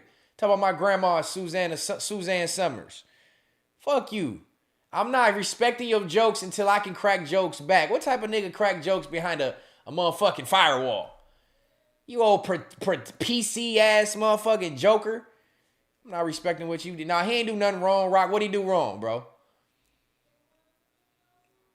Mr. Feeney? Yeah, you Mr. Feeney, my nigga. You all behind the fence, just show your eyes edition. Nigga, or no, not Mr. Feeney. What's the nigga from Tim Toolman Taylor? Home Improvement. You the nigga from behind the fence. You gotta be old. Maybe I'm showing my age. But Logo is the man from Home Improvement that was behind the fence and you ain't never seen nothing but his eyes and the top of his head. You can't even say nothing about the neighbor. Sit your ass in the chat before I do some research and find out what you look like. Is it Mr. Wilson? No, not Mr. Wilson. He's from the nigga with the slingshot. Mr. Wilson. Oh, you said that. Nah, fuck that. Fuck your jokes, nigga. But all right, we're going to summarize. That was the third reaction of the night.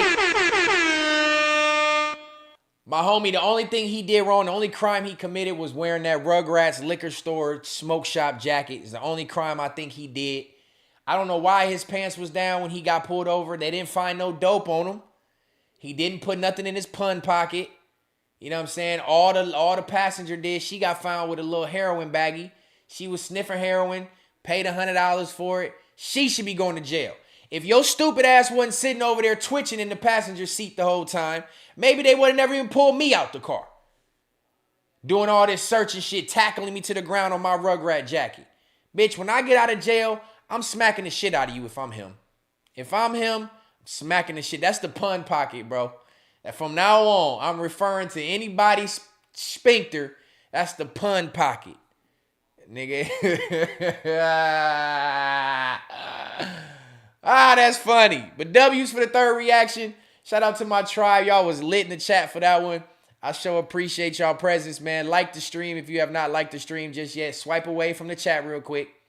Hit the little X. Like the stream. Click back into the chat. Make sure you are on live chat, not top chat, so you can see everybody else in this joint. And let's stay engaged as we move forward. We've just crossed the 2 hour and 30 minute threshold. You know my streams, we do long streams. We don't do that little half-ass baby bullshit, that baby back bullshit that other niggas do. We are active, commentary, fun, trolling, jokes when we do our reactions. We don't just sit there and say, wow, that's crazy. Damn, he out of pocket. No, we don't do that. We gonna pause it. We gonna make jokes. We gonna have fun when we do our reactions. Third Law going crazy.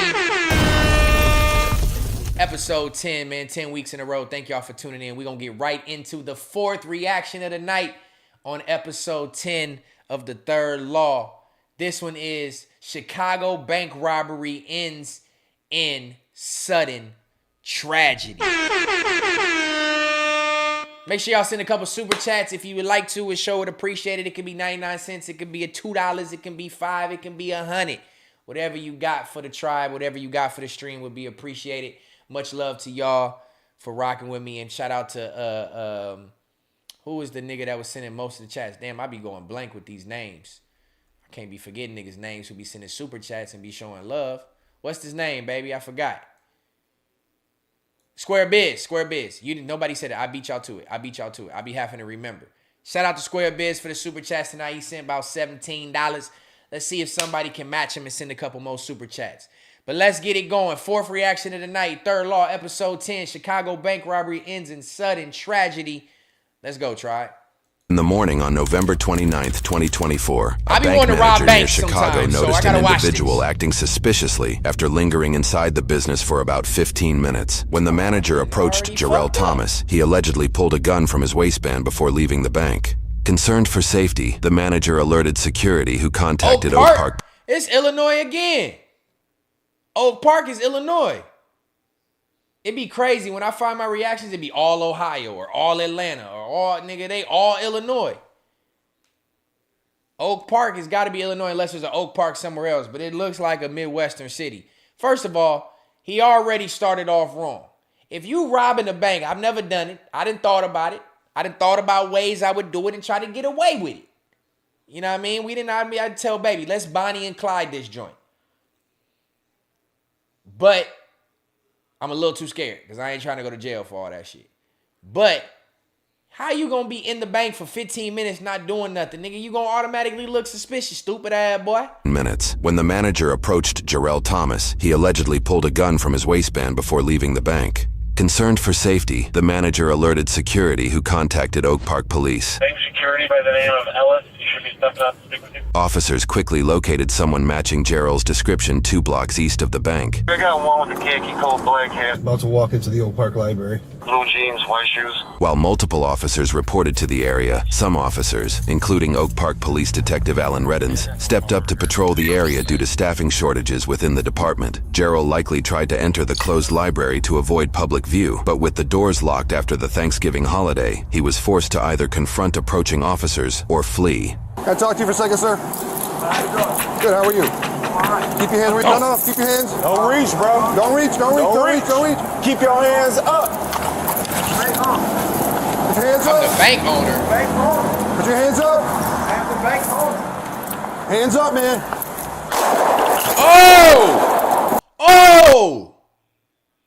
Oh, shit.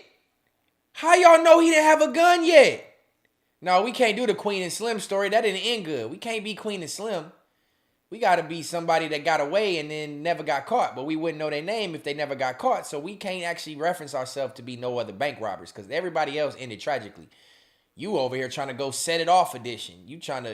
We got to have a good happy ending, baby, if we going to rob a bank. But how did the cops not see this nigga pull out a gun? This nigga was on. These niggas got to be on drugs. How do you come out of a bank with police coming up to you and then say you own the bank? Nigga, you don't look like you own the bank. You look like you can't even afford to be in the bank. You look like you don't even got an account for the bank. And then you digging in your pocket. You lucky you ain't get shot right off the rip. How did the cops not see you pull out the gun for you to start busting? Let's run this back and let's see this nigga real quick, man. Play the goddamn video. I can't, Seven. Nigga, the haul out. You talking about the haul out from the other video. This nigga haul out was quick. He got his shots off. The Thanksgiving holiday, he was forced to either confront approaching officers or flee. Can I talk to you for a second, sir? Man, that nigga should have ran, bro. Keep your hands, no, keep your hands. Don't reach, bro. Don't reach. How they not see him grabbing the gun? Keep your hands up. Put your hands up. Put your hands up. I'm the bank owner. Hands up, man. He clearly holding the gun. Oh! 3 shots. Jarrell opened fire in multiple directions, attempting to hit both officers in quick succession before taking cover behind the library's pillars. One bullet hit Detective Officer Reddins in the right side, causing him to collapse. Yeah, shots fired, 1040 Lake, 1040 Lake. Is it at the library? Holy Go. Oak Park Library, he's going towards Grove. Real black khaki, black hair, blue jeans. Hey, I'm shocked. This nigga got the gun out, shot 2 times, hit one of the officers, and was able to run. These cops is weak. That nigga said.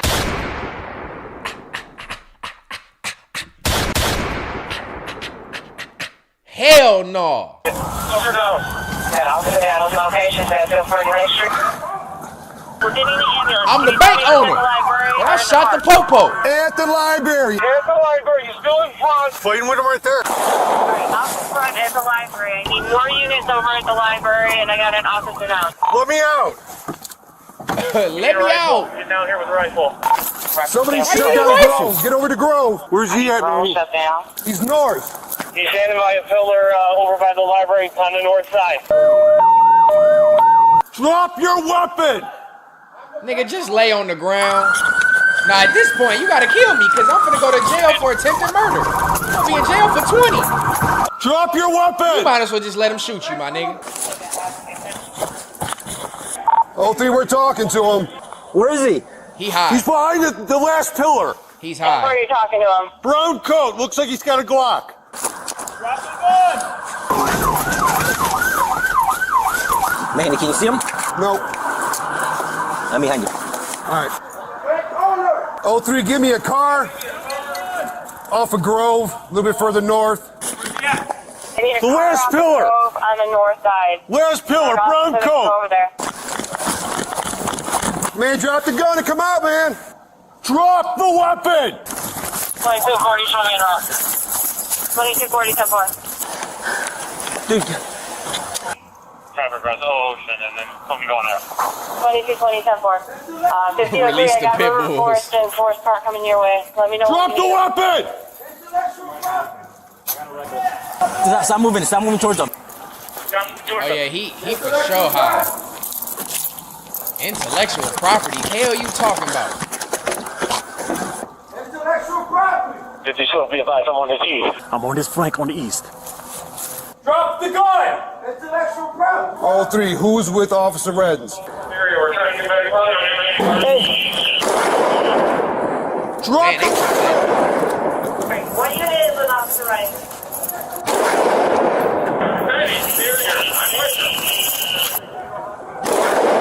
Damn! Oh! I think you have it. Oh! Stay down. Put down. Hey, he caught it, nigga. This shit look like Call of Duty. Nigga, it's multiple angles all going after one nigga. I got him. He literally hit him in the shot. Bro, that's rare. You see that shit. They rarely show that. They shot 4-5 rifle rounds and didn't hit him. And now this nigga with the Glock hit him. I got him. It sounded like he was in the motherfucking game chat.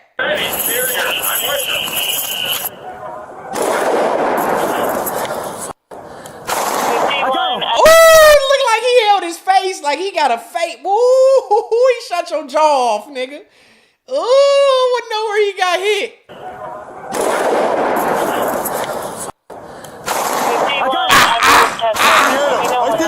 I think you hit him. I think, bro, this is a Call of Duty game chat right now.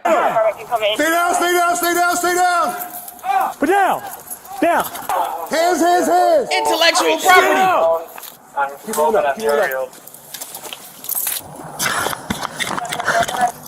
5012, I fired 2 shots. I fired 2 shots as well. On the ground. All three, suspect down. Oh, he alive though. How'd he get hit? Guns behind you on the ground. Looks like it's down in 938. Manny. Hey, that cop that was about 50 yards away. You need another unit, correct? Get the gun here.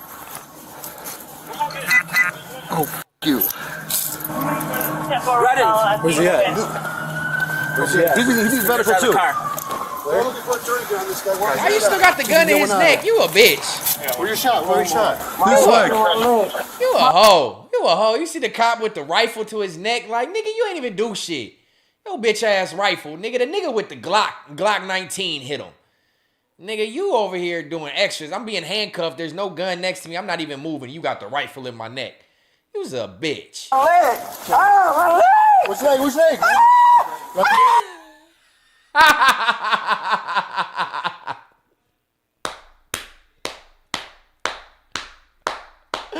Oh, that nigga scream is comedy. You can get one on him. Where you shot? This proximity chat for sure. My leg. My leg. Which leg? Starting compression with subject. I may have hit him in the head, so check his head. Oh shit! I put one to the window too. So. I shot from the side. I shot from over here. Where were you at? Which leg? Your left leg? Damn, but it is on the side of his face. They tourniquet. They trying to make you survive, so you go to prison, nigga, for shooting at the police. The cop said, I think I hit him in the head, but he didn't. If he hit in the head, he ain't talking, he ain't walking, he ain't screaming, but he is scraped up on the face for sure. Right leg. His head too. He's dripping from his head. Back a compression bandages on him for his head. If it's above her. What do you want? Where you at? I want this up there. You got the gun? Who's got the gun? Right there, under the bench. Oh.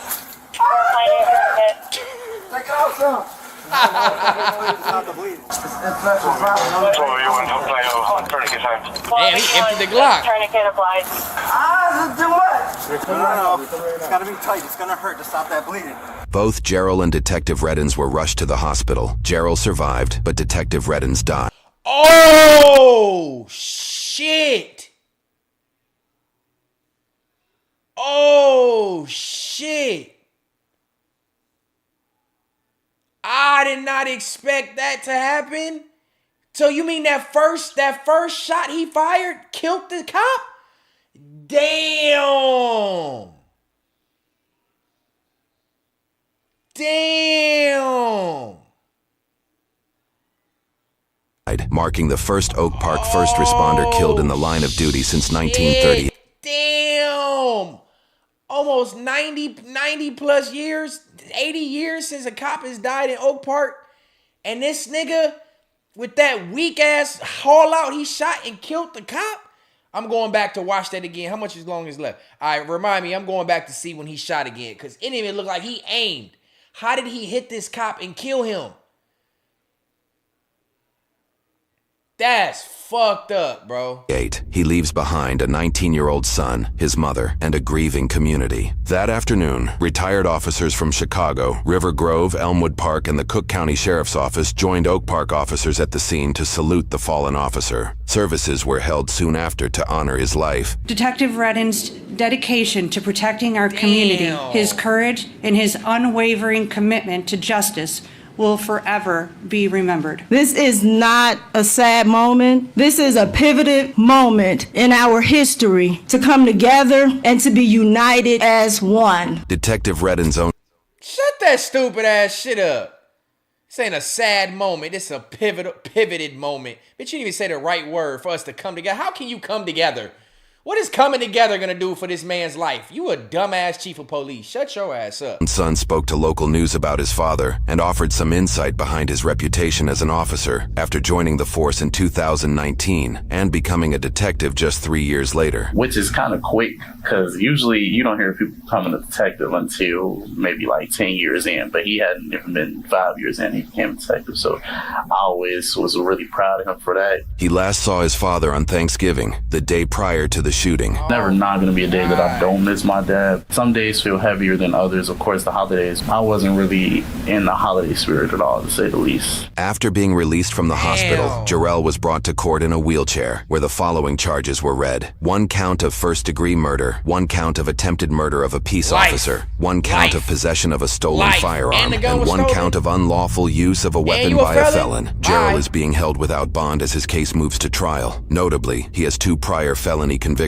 for aggravated battery against law enforcement, which prohibited him from owning a firearm. Reports show he stole the gun from his sister after an altercation with his father. She reported the missing gun to Chicago police 5 days before the shooting. Jarrell faces a minimum of 20 years in prison without probation and a maximum of life without parole. He will not face the death penalty, as the incident occurred in Illinois. If you would like to support Detective Alan Reddin's family, we've linked his fundraiser in the description below.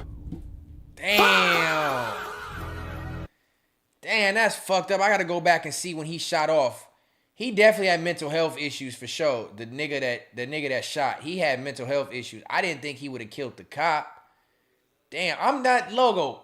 Shut your ass up. I ain't talking about, I'm just saying at the time of an officer's death, the chief of police said this is not a time to be sad, but a time to come together. What does coming together do for the family of, like, what come together and do what? Hold a candle? Like, how do you come together for this situation? Like, bro, it's just a dumbass thing that people say. This is not a moment of sadness, but a moment to come together. Man, shut your ass up. You and Logo both shut your ass up. But damn, I didn't expect the cop to be murdered. That shit is fucked up. Wavy, you crazy. Look, this is when the shot first happened. I just don't understand how the cops didn't see him pull the gun out of his coat to where they didn't even get to cover or shoot him first. You gave him too many opportunities. If he pulled it out of his coat, chances are he was going to use it. Why are you giving him the chance to use it? Ain't nobody gonna draw down on a cop without the plans to use it. You ain't pulling it out to show you, hey, I got a gun, like, leave me alone. No, nigga, I'm about to use this bitch. And he shoot and kill the cop. It didn't even look like he aimed. He looked like he just pulled from the waist. And see why, Elijah, why you can't be leaving the chat? You gotta stay rocking with the third law, my boy. This nigga pulled the pistol out. He looked like he just hip fired and killed the officer. That's cold, bro. Doors locked after the Thanksgiving holiday. He was forced to either confront approaching officers or flee. Can I talk to you for a second, sir? Wait, where was the black cop? Is the one that's talking? This is it? Cause look, this one over, the dude over here to the left, the cop to the left that walk up is a white cop. A black cop is who died. So the dude he hit, the cop that he hit, it must be the one who's on body cam right here, right? It had to be dude whose body cam this is the one who got murdered. The cop that got murdered has to be his body cam. He sounded like a black dude, I think. Cause it wasn't the white dude walking approaching up. Officers or look, that's a white dude right there. Flee. So it sounded like the dude who's about to talk, not this camera angle, not this body camera angle. This is a white dude. It's got to be the other dude we about to see right here. A second, sir. Good, how are you? Him, right here. Keep your hands, no, keep your hands. Don't reach, bro. Don't reach. That's him. That's a black dude. Damn, that's the cop who died. Not this body cam, the other body cam. Don't reach. Keep your hands. Him right here. This is the dude. So let's watch this guy shoot and see how he would have even aimed at him to kill him. And this nigga's mentally off his rocker. He not a trained shooter. He didn't even have the second hand on the gun. He just fired that motherfucker and hit the cop, and the cop died. That is some sad ass shit, bro. That is some sad ass shit. Hands up. Hands up. It's this guy right here. That one right there. It's this dude right here is the one who died. Damn, that's sad, bro. Damn. How did he hit him? Put your hands up. Hands up, man. That's what I'm saying. He shot at the white dude first. He shot at the white cop first. The black cop is behind. It is a close shot. I mean, shit, that's what, 20 yards? But the black cop is even behind a tree. I think he started to run. I think the black cop started to run. And maybe that's how he got hit. But the first shot, he shot towards the white dude. The white cop. Look. Put your hands up. Put your hands up. Hands up, man. All three shots. Damn, but you can hear multiple gunshots, though. So he had to have shot at the black cop more than once. Hands up. Put your hands up. Hands up, man. All three shots. Gerald opened fire in multiple directions, attempting to hit both officers in quick succession before taking cover behind the library's pillars. One bullet hit Detective Officer Reddens in the right side. In the right side, causing him to collapse.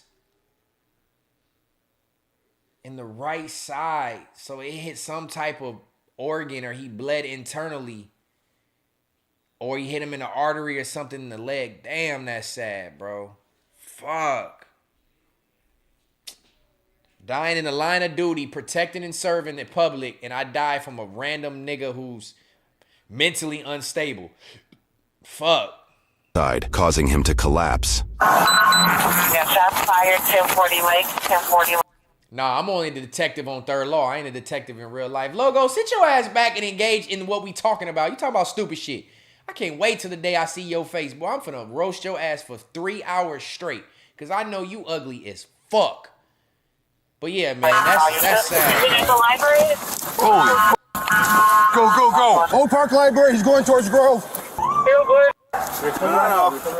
And then two, you don't see none of these deputies, nobody coming to the aid of the cop who got hit. They all worried about this nigga. Gotta be tight, it's gonna hurt to stop that bleeding.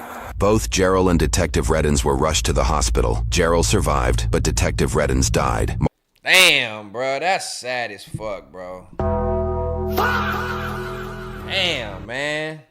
You don't never wanna hear stories about people passing away. I think it's a little bit more easy to watch because we're so desensitized, me included in society. We're desensitized towards humans dying.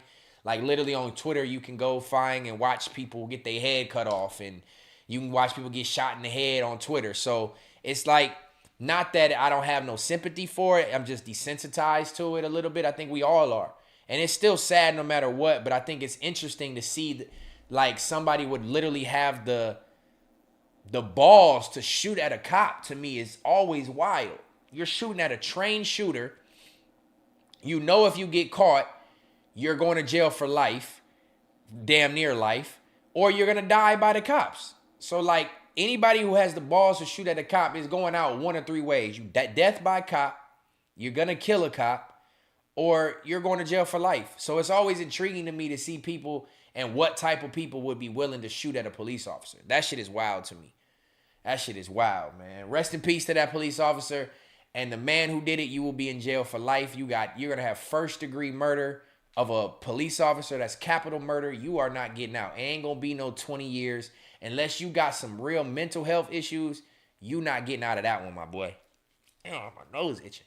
You not getting out of that one. But yeah, man, W's for the 4th reaction of the night. Shout out to my tribe. We just hit 3 hours.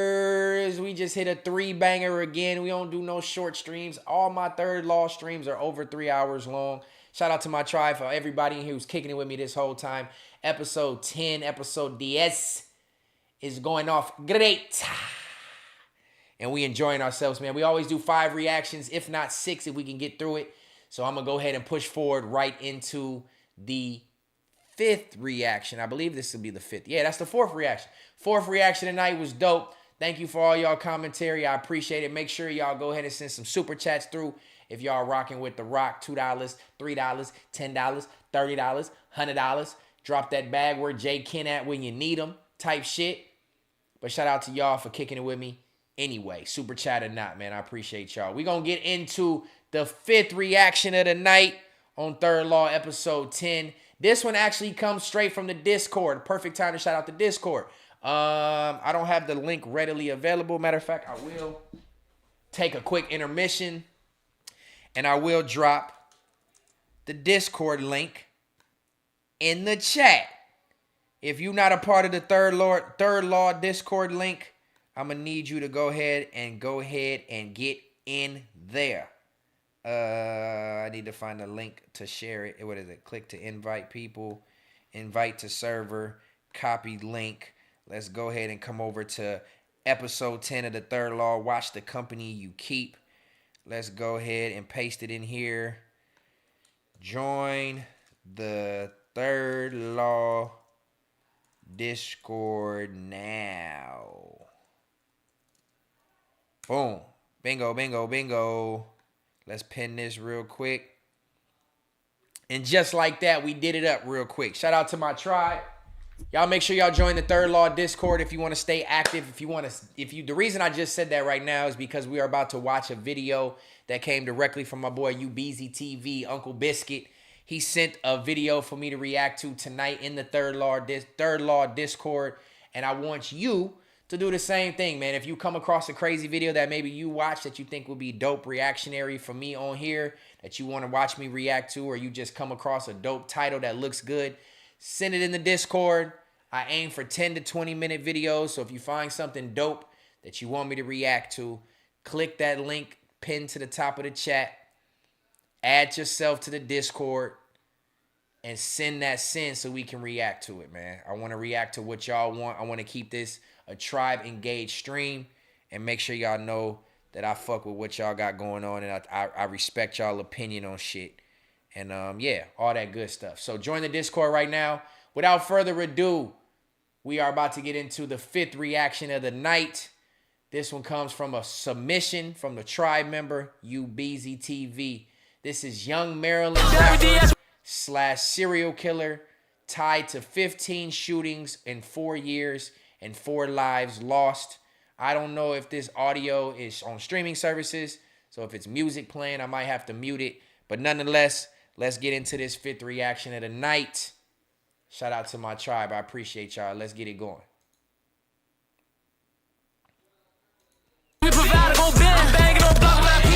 Yeah, that might be on streaming services. We gonna mute it. It was trash anyway. Y'all working that Drake here, get on one knee. Trash. I know it's probably on streaming services. Everybody got beat. I was working that switch, I be working that feed. Working that switch, huh? You working that switch, nigga. Ronald Tarpley, Chief of Police for the city. Shut your ass up. Tarpley spelled T as in Tom, A-R, P as in Paul, L-E-Y. Seth, what's happening? Mayor Cynthia Miller and our Vice Mayor. Make sure you like that stream since you just popping in. At approximately 1:50 this afternoon, officers responded to the 6600 block of Atwood Street for a report of a shooting. It is confirmed that 3 people have been shot, 2 adults, and 1 teenager. Update on that deadly shooting in Southeast that we've been covering since our noon hour. Thank you for joining us. I'm Scott Thuman. And I'm Victoria Sanchez. We know right now that 2 people were killed and 2 others hurt, including a 2-year-old girl on a walk with her daycare group. One homicide. Man, what is up with these? What is up with this choice of reactions tonight, man? This ain't me, tribe. I just be clicking off based off the title. I don't watch these ahead of time. We went from a 14-year-old being shot in the head, murdered in the first one. We got a dog being shot and killed in the second one. We got a woman being mauled to death by a dog. We got a police officer being shot in the line of duty and killed. God damn. These call for good reactions. I mean, they're good for the stream, but damn. Now we got a 2-year-old. Oh my God. Damn, man. Here in the district of right now that 2 people were killed and 2 others hurt, including like a DC. 2-year-old girl on a walk with her daycare group. One homicide here in the District of Columbia is too many. And I'm telling you, we are sick and tired of Growing this. up in D.C. PBP, or the DMV what's happening? area, it's a hot change. You grew up listening to go-go. Here in your neighborhood you grew up in, being shouted out mid-performance.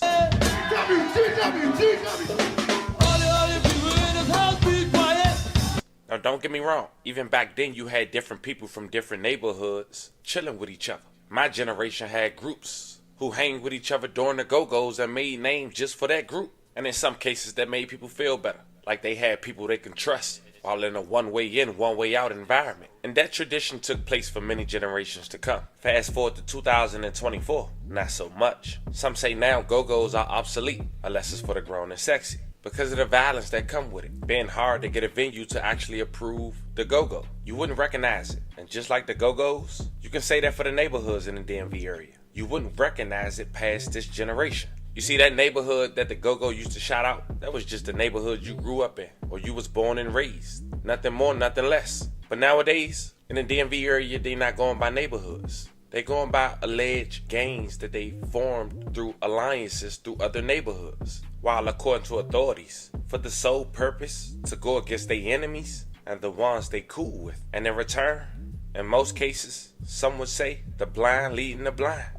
Because then you get cases like we got today. Kids with a good home don't even live in these neighborhoods. Coming to the trenches to do drills, murders, and attempts. In some cases, broad daylight. Not knowing in DC, they got a camera on almost every corner. But then again, how would you know? You're not even from there. But then you also want to be a rapper and talk about these drills on a song. Because now you feel qualified. Turns out, that one song you did is a part of your indictment. And not to mention, you know they gotta go online, fam. Give clues. And in this case, to 13 viewers.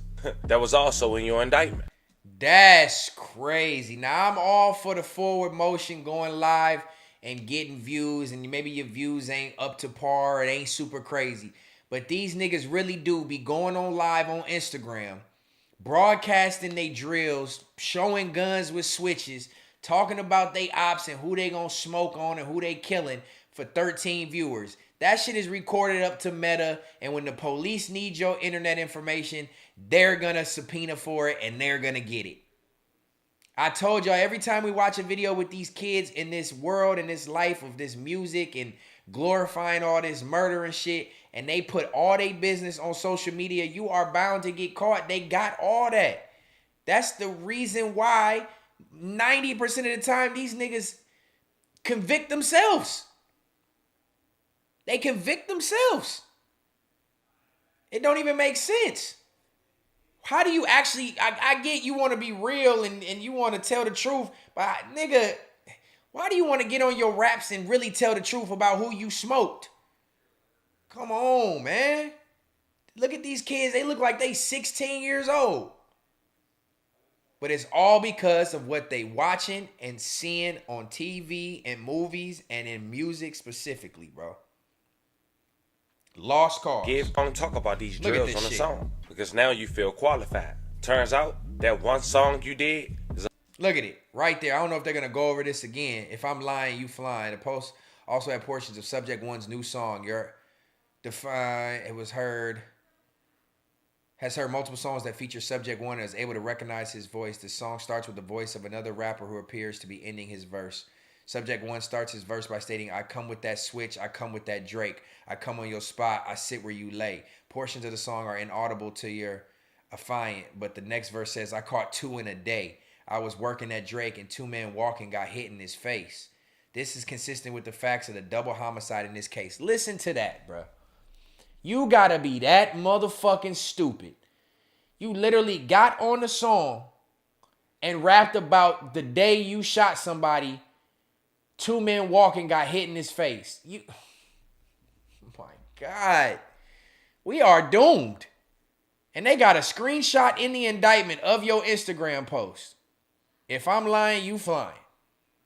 a part of your indictment. And not to mention, you know they gotta go online, fam. Give clues. And in this case, to 13 viewers. That was also in your indictment. And them tweets you made on a platform now called X with less than 30 followers. The police managed to get a hold of that too. And that's in your indictment as well. But all along, you thought it was cool. But by the time you sit behind them walls, you realize you was played too. You put your life on the line for a neighborhood and an older crew. Don't even really own nothing. And sent you to crash out. But like we just said, fam, the blind leading the blind. By the way, that move the older dude put you on, that's the reason y'all got caught. The firearms you using, you posted them. And the fit you did a drill in, the same fit you taking pictures in. But it get worse. According to your affidavit, the gun you was caught with got ties to 10 shootings in 4 years. God damn! God damn, how dumb can you be? This nigga... We ain't even disclose who this person is yet, but they showing all the pictures of this nigga. The gun you get caught with and is a part of these bodies got what's the shit called when you shoot the gun and it leaves the barrel mark on the shell casing? Nigga, it's got the motherfucking identity of the gun on 10 different shootings. So you are that stupid that you are keeping a gun with other bodies on it to keep doing more drills. So when you get caught now, they're going to tie you. You got the gun. They're going to tie you to every single one of these right here. Every single one of these, they going to tie you to. Dummies. With one of them banned for 3 murders in 1 day. Also shooting a 2-year-old who was at daycare. Shooting more innocent little girls than your alleged target. But that's what we got here today, family. 2 groups. They got many hoods, allegedly connected according to this 50-plus page affidavit we're about to go over. A sad case of following the wrong people just to fit in. But before we go over this one, I want you guys to remember, I don't give you no angle. I just give you the story. So with that being said, make sure you like, comment, and subscribe. You heard what he said. Right, same thing here for this reaction. Going on the drill is a priority to be a rapper. But when you think about it, that's probably why it's called drill rap. At least according to these rappers. There's been some unsolved cases in DC and Maryland that recently got closure after a recent arrest. It's a neighborhood in southeast DC located on Stanton Terrace and Bruce Place, also known as Henson Ridge or the Z. That's Look at this neighborhood. Look how nice this neighborhood look. It's well groomed. You got speed bumps to prevent people from speeding through because it's kids. You got some nice little multi-family home dwellings right here on the side. And these niggas go to these neighborhoods, from these neighborhoods, got these environments around, and still choose to act out what they hear in these songs and want to be gangster and want to be tough and catch a hat and catch a body. This shit is a disgrace. These young niggas need to all be be fucking euthanized or all put in a jail cell just for your affiliation so you can see what it's like to be in jail, bro. I don't condemn nobody being behind these walls unless you deserve it. I don't condone anyone, or am I okay with people going to jail? They treat you like you a dog in that motherfucker in a kennel. But some of these young niggas need that. They need to understand what their actions are what the consequences for their actions gonna be. They never gonna know. What happened to Scared Straight? We should be able to take the youth in these communities and put them in Scared Straight, send their ass to jail for a couple days, not just a little hour visit. Send their ass for a couple days. Let them see what it's like to sit in this motherfucker for the rest of their life. Because y'all killing 2-year-old babies because you want to do drills. You niggas have lost your fucking mind. All these NBA YoungBoy King Von ass niggas that listen to this music and think that's the life they want to live, all them niggas need to pay. Period. Yeah, the rifling marks. That's what it is, Eddie to Dave. Not the serial number. You can't see the serial number. It's the rifle marks, the barrel marks that they leave on the shell casings, or that they leave on the bullet. You can get the barrel mark and match it up to what specific gun it is and do all the whole shit. That's what they getting caught with. Shit is ridiculous, man. Put these little niggas under the jail. This shit is crazy. Look at this neighborhood, man. Allegedly affiliated with neighborhoods and crews called GBY, Get Back Gang, and YGA, Youngest Get Active. And he also closely aligned with the neighborhood crew from Maryland, Walker Mill, also known as WDS. Now that's a little bit different of a neighborhood. Now a person identified in this affidavit. I know I keep pausing this, but this shit is mind-boggling to me. Try, my bad, I'm gonna let it play. How are all your names have to do with killing somebody? Your clique names are just killing. Get Back Gang, Youngins Get Active, Walk 'em Down Crew. Like, nigga, that's an indictment. You're a part of a gang. When you get caught and get accused of being a part of a murder, and they identify you as being a part of a gang that is titled after killing people, what the fuck do you expect? What happened to Neighborhood Boys, the Park Players, like what the fuck? Listen to these names of these gangs, bro. The Ridge, or the Z, that's allegedly affiliated with neighborhoods and crews called GBY, Get Back Gang, and YGA, Youngins Get Active. And he also closely aligned with the neighborhood crew from Maryland, Walker Mill, also known as WDS, Walk Down Steppers. Now, a person identified in this affidavit as Subject 1 is an 18-year-old aspiring rapper who go by the name of Marcus Middleton Jr., who's also affiliated with the neighborhood WDS, Walk Down Steppers, in Walker Mill, Maryland. Now, Marcus lived in Clinton and went to a nice high school in Maryland called Wise, but he was also an aspiring rapper, as we mentioned, and had a thrill for being in the streets. His rap stage name was Ackwick, and those who close to Marquise would call him Keese. Now, Marquise had a couple songs on YouTube. One had a video. It was a track titled G30, with only 13,000 views and count, where he mentioned some clues that would later help him get indicted. Quote, I come with that switch, I come with that Drake, I come in your spot, I sit with you late. I caught 2 on the day, I was working at Drake, and 2 men walking got hit in his face. These are the bars that these fucking bars are trash. Fucking tired of these young niggas rapping about killing people on every song. That's why I get on here and I criticize hip hop nowadays. Cause that shit is fucking garbage. That shit is fucking garbage. I could freestyle that line and these niggas going in the studio writing that shit. That shit is garbage. I hit him in I walk with that Drake. I hit him in his face. I spin in your spot. I go where you lay. I'm smoking that pack. Shooting the Drake. 30 clip. Like, nigga, shut that shit the fuck up, bro. That shit irritates the hell out of my soul, bro. Back with that 300 B, y'all working at Drake. If I get clipped for this shit, I don't even want to hear this shit. I'm about to pause and play it through so I don't get clipped for it, because I be goddamn if this weak ass, dumb ass nigga in this weak ass bars get my stream clipped. Yeah, get on one knee. I done ran through they rep me, leaking Lil Z. A car full of vests, everybody got beat. And it don't even sound good. It ain't even sonically appealing to the ear. How do niggas like this shit? I was working that switch, I be working that P. Still kicking my door, give a Now, the person affidavit we looking at is a 25-year-old man who go by the Shut name your bitch ass up! Green.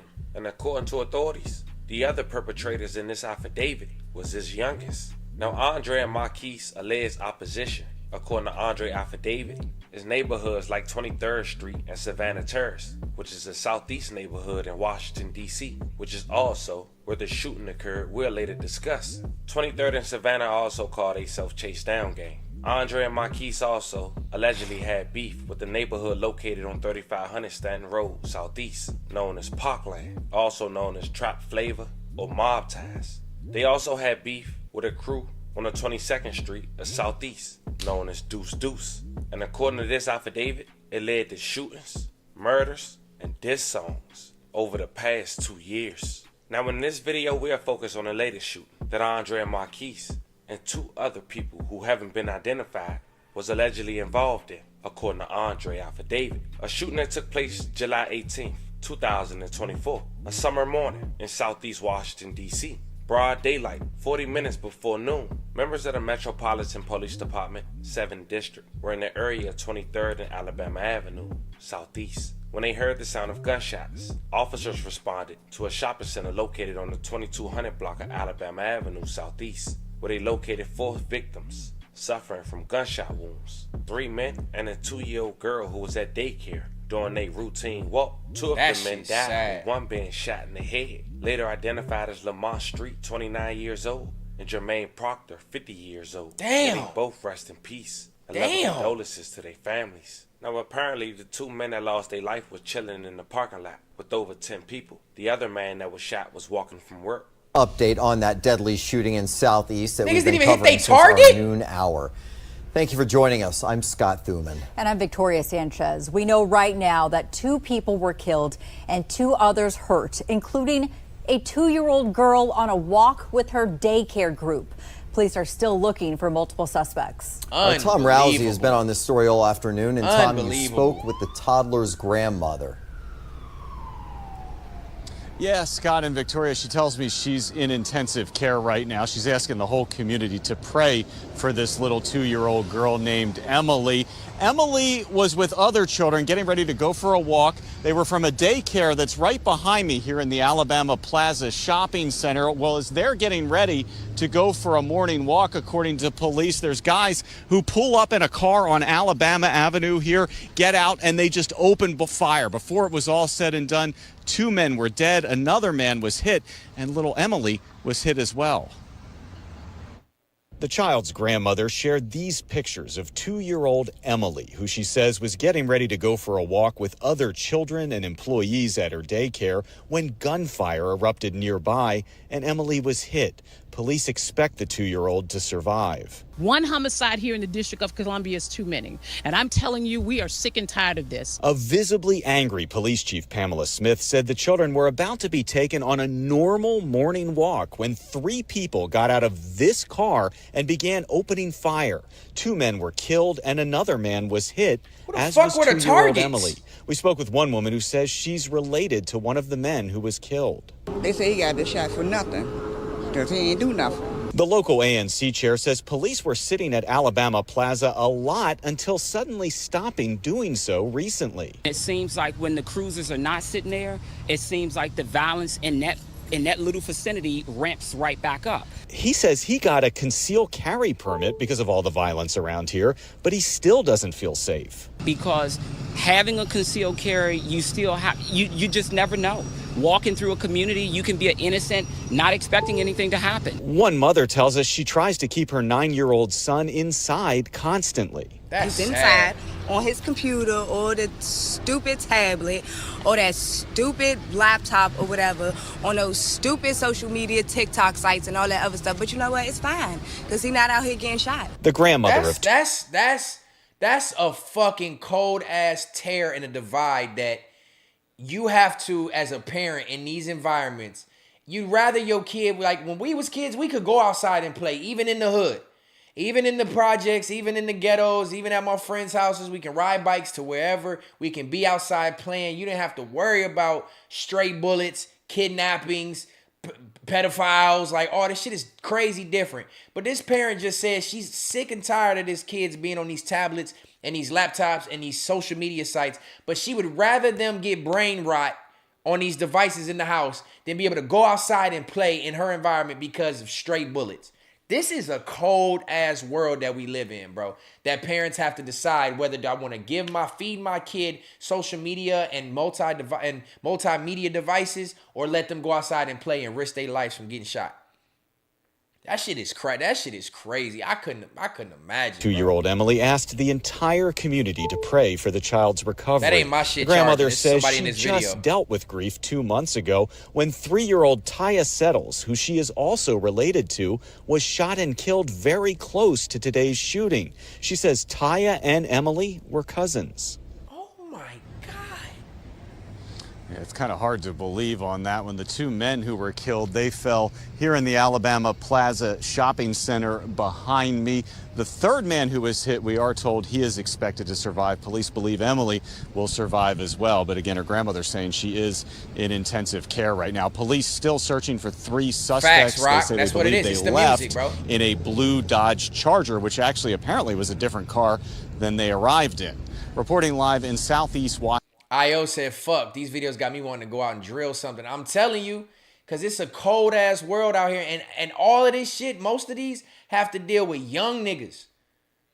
Really YNs. I hate that, like he just said, Rock just said, I think the music is fucking us over. We got to stop making crash outs feel cool.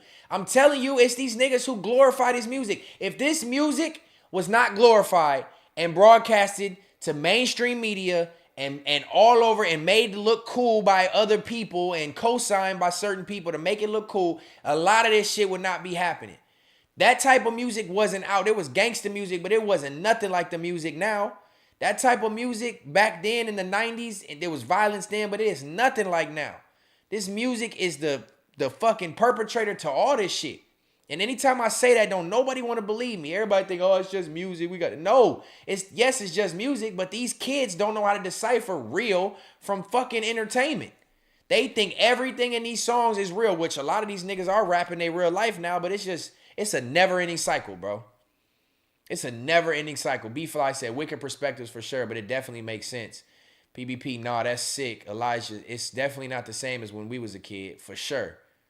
Oh, man, this shit crazy. I still want to know who these young niggas was shooting at. They killed 2 grown-ass men, shot another man, and then wounded a baby. Washington, I'm Tom Rousey, 7. According to Andre's recent affidavit, while on surveillance, he was seen plotting with the alleged suspects, according to authorities, calling his youngest on camera, gearing up to do the shooting. An hour before the shooting, at around 10:30 a.m., surveillance captured 2 suspects walking in front of 7th District Police Station, located on Stanton Road. And then you walk in front of a police station before you do it. Which is a block away from where the shooting occurred. Now, Logo, shut your bitch ass up! Walking eastbound on the 1700 block of Alabama Avenue Southeast towards the 1700 block of Stanton Terrace, which is also in Southeast. Now here's when police, according to Andre affidavit, knew Marquise was the driver of the homicide vehicle. A neighborhood ring camera captured 2 of the suspects in a much closer view, which also helped point out the shoes he had on and matched Draco from the shooting almost an hour later. Now 30 minutes before the shooting, police get a camera footage from an alley on the 1800 block of Alabama Avenue in Southeast, and you see 3 suspects talking together. A camera labeled side storage showed a blue Dodge Charger pull in the alley and stop adjacent from suspect 1, suspect 2, and suspect 3. The suspects were seen getting inside the vehicle. The blue Dodge Charger supposed to be Andre's Charger. And at 10:56, the blue Dodge Charger briefly pulled off before backing into the driveway of a residence located on the 1800 block of Alabama Avenue Southeast. That's when suspect 4 walked out and went into the driver's rear side of the vehicle. The blue Dodge then pulled off and went southbound out the alley, headed towards the 1700 block of Stanton Terrace Southeast. It then made a right on the 3200 block of Stanton Road. At 11 o'clock, a ring camera located on the 1400 block of Congress Place captured a blue Dodge. Look at all these goddamn cameras catching everything. You can't do nothing no more. Not only that, you probably got your cell phone in your pocket that's pinging you to every cell phone tower on the way to the drill. You Beezy, what's happening? I'm watching this video. I know you've seen it. You sent it to me. I appreciate it. But this one got me tripping. I'm glad you sent this to me, bro. Just like Hilo just said, doing a crime in 2026 is the dumbest shit ever. There's cameras everywhere. Everybody's house has a ring cam. You're not getting away with it, bro. They gonna track everything down. You're gonna have to be masked up and an unmarked car the whole trail. You gotta leave your phone at home. That's your only chance. Everything. And DC police got an agreement with the Ring. Recording don't need a warrant. They can just get it. You on every corner, they catch you walking and doing everything. That shit is nasty. Frogface, what's happening? Hey, better late than never, my boy. We got a crazy one tonight. You're going to have to run this one back. We had some crazy videos tonight, bro. IO says private equity firms, banks, and investment groups such as BlackRock often own both private prisons, companies, and major media conglomerates, creating a direct financial link between incarceration and media. Facts, IO. Thank you, bro. Private equity firms, banks, and investment groups such as BlackRock often own private prisons, companies, and major media conglomerates. So they're pushing forward these agendas so that they can get your dumb ass in jail. Because they make money off of these private prisons. It's big business. All this shit is propaganda done in order to put more black people, black men behind bars, break up households, cause distress, cause get backs, cause kids to be murdered, all that shit. Wait till you see where this dumbass goes. All right, facts. I'm getting back into it. This one's just good, bro. Anybody who's just now tuned in, we had about 50 people all night. Shout out to the 45 watching. This has been a crazy third law tonight. If you just now watching, make sure you get a video a thumbs up. Make sure you run it back. I'm cutting clips from every single one of these reactions. This is wild. Charger traveling northbound on the 1400 block of Congress Place in Southeast. Moments later, surveillance camera on the 1400 block of Congress Place Southeast had captured the homicide vehicle, a white sedan, briefly moving before stop on the 1400 block of Congress Place. And at this point, that's 20 minutes before the murder inside the parking lot. 4 minutes later, at 11:04, MPD crime cameras located on Savannah Place had captured the homicide vehicle as it drove past the offense location. From 11:05 to 11:17, the homicide vehicle nor the blue Dodge Charger were captured on surveillance footage. However, MPD crime cameras located on the 21st Street of Bruce Place captured the following events before every and after camera. the homicide. At 11:17, a blue Dodge Charger pulled up and parked on 21st and Bruce Place. That appears to be the same blue Dodge Charger that initially picked up the suspects and is believed to have dropped them off at the homicide vehicle, which was only a block away from the offense location. An MPD crime camera located on Alabama Avenue. These dumbass niggas got in the car to do the drill a block away from the drill. Y'all meet up, get in a blue Dodge Charger, leave that scene, go meet up with the car that's about to do the drill a block away from doing the drill. You don't need to be drilling if you can't even fucking handle tools. Dumbass analogy, but it's real. How the fuck do you not that's... How can you be that stupid, bro? I'm from 23rd. It's a camera. Oh, this happened in your neighborhood, Biscuit. This happened in your neighborhood, bro. They was talking about 22nd Street, talking about deuce. Southeast captured the following events. At 11:19, the homicide vehicle was observed traveling northbound before making a right on the 1800 block of Alabama Avenue. At 11:20, the homicide vehicle was observed traveling eastbound on the 1800 block of Savannah Place. The homicide vehicle headed towards the 3200 block of 22nd Street, Southeast. The homicide vehicle then goes out of sight. Moments later, the sound of multiple rounds of gunshots are heard. MPD crime camera located on Savannah Place had captured the homicide vehicle making a stop at the crosswalk of Savannah Place. The right passenger side door and the rear driver's side door had opened. At 11:21, suspect 1 stopped firing his assault rifle, placed it down to his right side, and transitioned to a semi-automatic pistol that was in his right waistband. Suspect 1 pointed his handgun in the direction of east of the sidewalk and discharged the weapon towards the victim. At 11:21, a surveillance camera on the 2200 block of Alabama Avenue had captured the witness 1 and witness 2 walking small children and pushing victim 1, who happens to be the 2-year-old girl, alongside 5 other toddlers on the corner of Alabama Avenue. As mentioned, they was in daycare.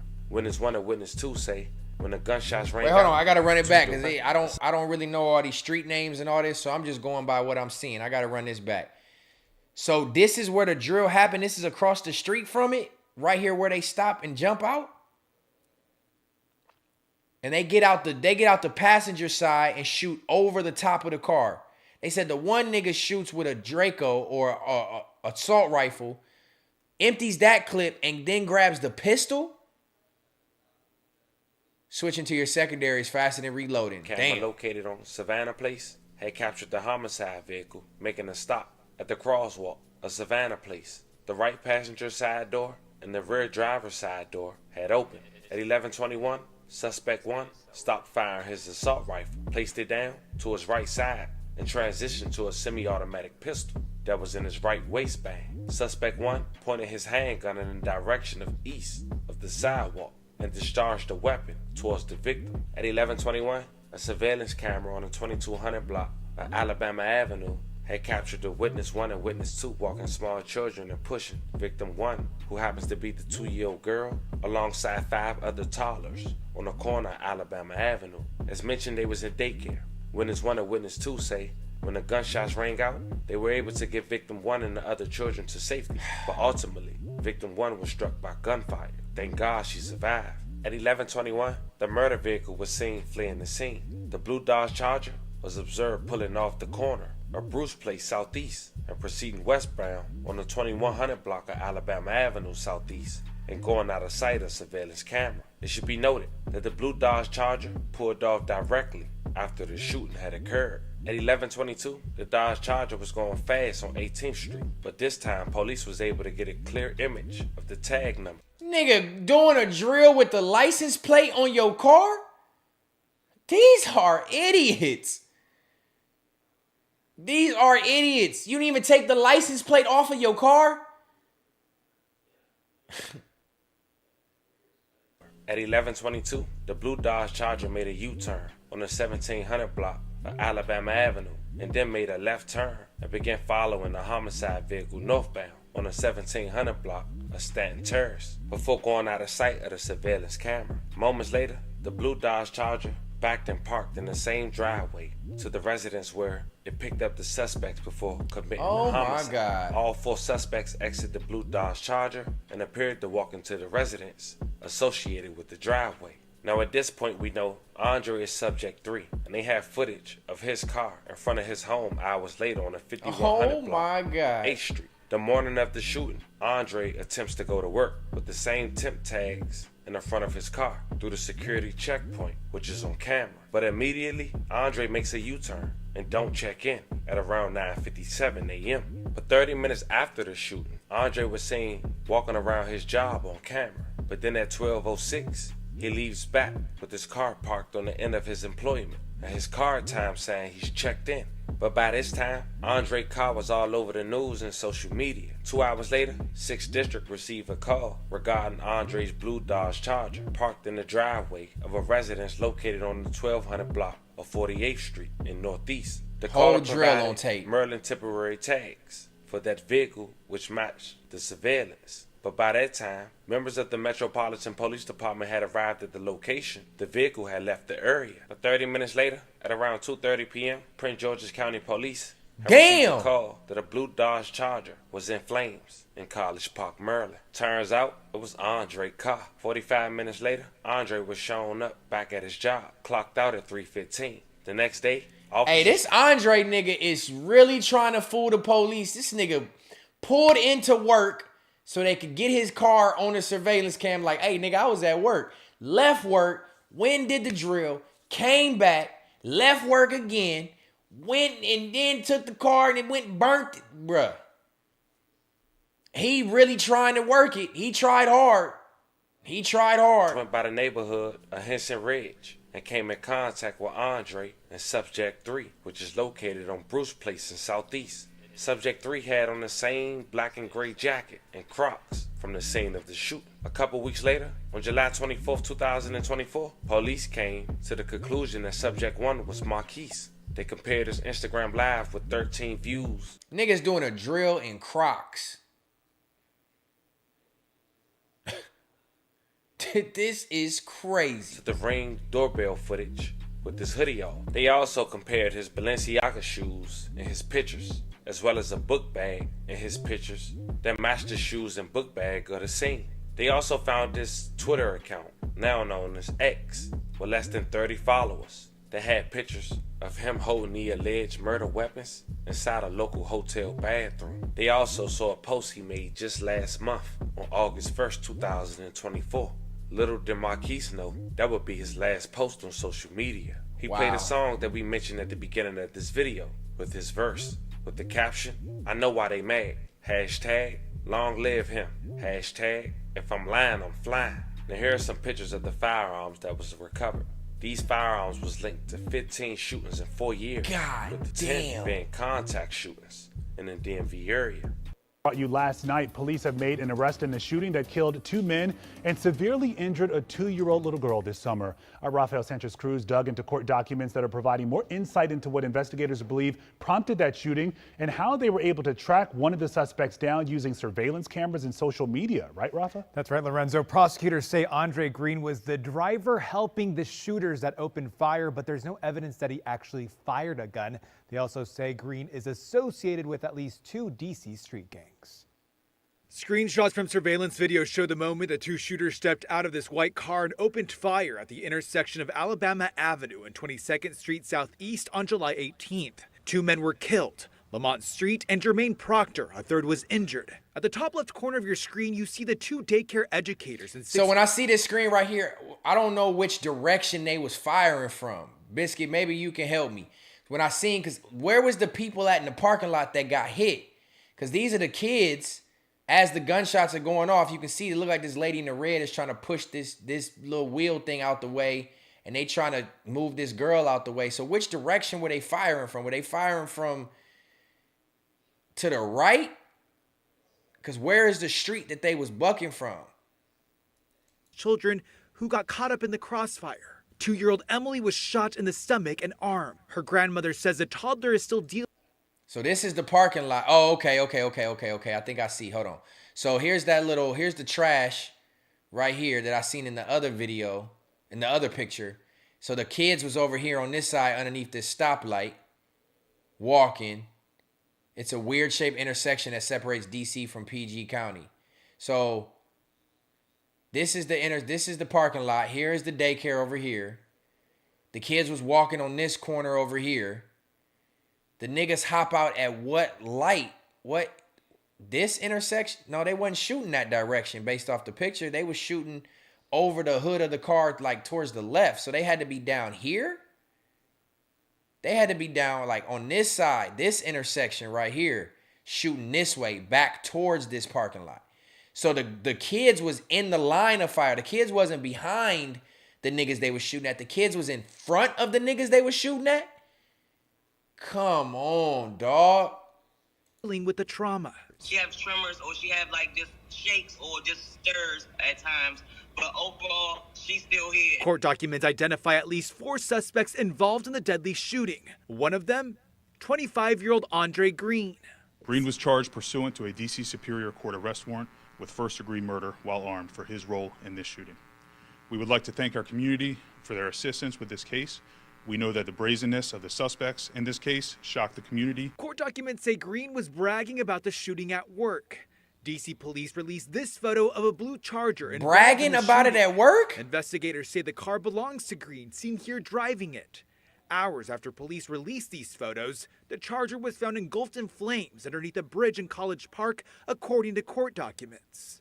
I know there will be more arrests, and I'm asking them to turn yourself in, and I forgive you. You believe it or not, I forgive you. Hell no, I don't forgive shit. So this is the intersection right here. Where did the car pull up and shoot at? It had to be down here. It had to be at this corner. Because if you remember the picture when the car came out, they were turning right and they were shooting over the left side, over the passenger side of the car towards the parking lot. So that had to be this intersection right here. They had to be coming from a street on this side, turning right onto this road that we see right here. They had to be turning right on it, going this way. They hopped out and shot this direction towards the garbage can area right here. So they shot from this side into the parking lot this way. The kids was right here underneath this stoplight. So when they were shooting over the car, the kids was right here in front of the people they was trying to shoot at in the parking lot. Did they even get the nigga they wanted, or did they just kill 2 innocent men. One was a 30-year-old and a 50-year-old. That couldn't have been their target. Arrest, and I'm asking them to turn yourself in, and I forgive you. You believe it or not, I been forgave you. Yeah, Green is being Forgive held these without bond nuts. tonight. Court documents also identify a local rapper as one of the shooters. Investigators say the rapper not only posted photos on social media with what they believe to be the guns used in this July shooting, but he also posted a rap claiming to shoot 2 men in the face. It's still unclear why the 2 men who died were targeted in this fatal incident. Did they even get who they were trying to kill? And also 2-year-old little Emily tonight. Hopefully they'll find those other suspects soon. Another sad story and harsh reality that it's almost impossible to get away with a crazy crime like this in broad daylight. And on top of that, it seemed like it was well planned. Just not gonna get away. As we wrap this video up, nonetheless, we send love and prayers to every victim we talked about in this story and to their families. As they say, the blind leading the blind. Fam, this was the story of a man recently being indicted for orchestrating a hit with his youngest. Not even pulling the trigger, but he was around it. 7 years older than the people he had allegedly with him. Let me know how you guys feel about this one in the comments. Don't forget to like and subscribe. Until then. That's crazy, man. That's sad as hell, especially when there's a kid involved. It would have been sad either way it go, because honestly, it's sad, like dude kept saying in the video, blind leading the blind. You got a grown man who's picking up young niggas to go do a drill and shoot and do all this killing shit, and wasn't even the one to plan, wasn't even the one to pull the trigger. And you gonna get the same charges, you dumbass boy. Dumbass boy, gonna get the same charges. And you got the nerve to... He tried to play it cool. He tried to go to work, act like he was at work, so he ain't had nothing to do with it. But your car all over surveillance footage, bro. I want to know what they charges gonna be. They caught all 4 of them. I want to know what them charges gonna be, man. Cause that's insane. That's insane, bro. How do you have, like, literally, I just can't put myself in the mind of these teens, specifically teens, who go and they claim to be a part of gangs who do drills and do shootings, and they go do a shooting and then they go back and brag and rap about it. Like, how do you sleep at night? How do you sleep at night knowing you just killed somebody and took them away from their family? How do you sleep at night knowing you just literally, like, are shooting just, bro, like, what is it? Do they think they're in GTA? Do they think, like, these people gonna come back to life? What is it that makes these young niggas this ruthless? That's why I try to stay out the way, nigga. I'm approaching 40. I ain't got time for none of that shit, bro. That's why I'm glad I'm in Texas. I can keep my gun on me. Granted, that don't always help, but, like, bro, how do these kids expect to just prosper in life, and this is your mindset? Golly. Your name is out of pocket, Monster. That's what I'm just gonna call you, Monster. You gotta change that name, bro. That's drugs and the music, for sure, Biscuit. I appreciate you sending me that one, man. W's for my boy UBZ. I would do a gunshot, but I ain't gonna do a gunshot because he just sent me a video of some crazy gun shooting. So shout out to UBZ for sending that video through to react to tonight. If you want to send a video, send me some videos from your hometown. Send me some videos that you think are crazy. Click that link at the top of the chat. Join the Discord. And make sure you send in your videos for me to react to. Just make sure they're between 10 to 20 minutes. If they're a little bit longer, it's cool. Send them through. I'll look at the caption. I'll add them to the list and we'll react to them, man. Join the Discord. Let's keep going up and keep going crazy. This is Third Law episode 10. And that was the 5th reaction of the night. Crazy. Kid got hit. These videos tonight have been off the chain. They're going to be long clips, but I'm going to clip them and I'm going to drop them. Don't let them 3-6 Mafia me. Make sure y'all run it back and watch all the clip videos as well, man. I can't change my name for 30 days. I'm stuck with it. You shouldn't even made that your name. It's crazy. The only thing monster that I know of about Flacco is them fucking thighs. You should have did Flacco's monster thighs should have been your name. That shit crazy. But all right, man, we're going to keep it pushing. We had 3 hours and 50 minutes, which means we are going to hit a 4-banger tonight.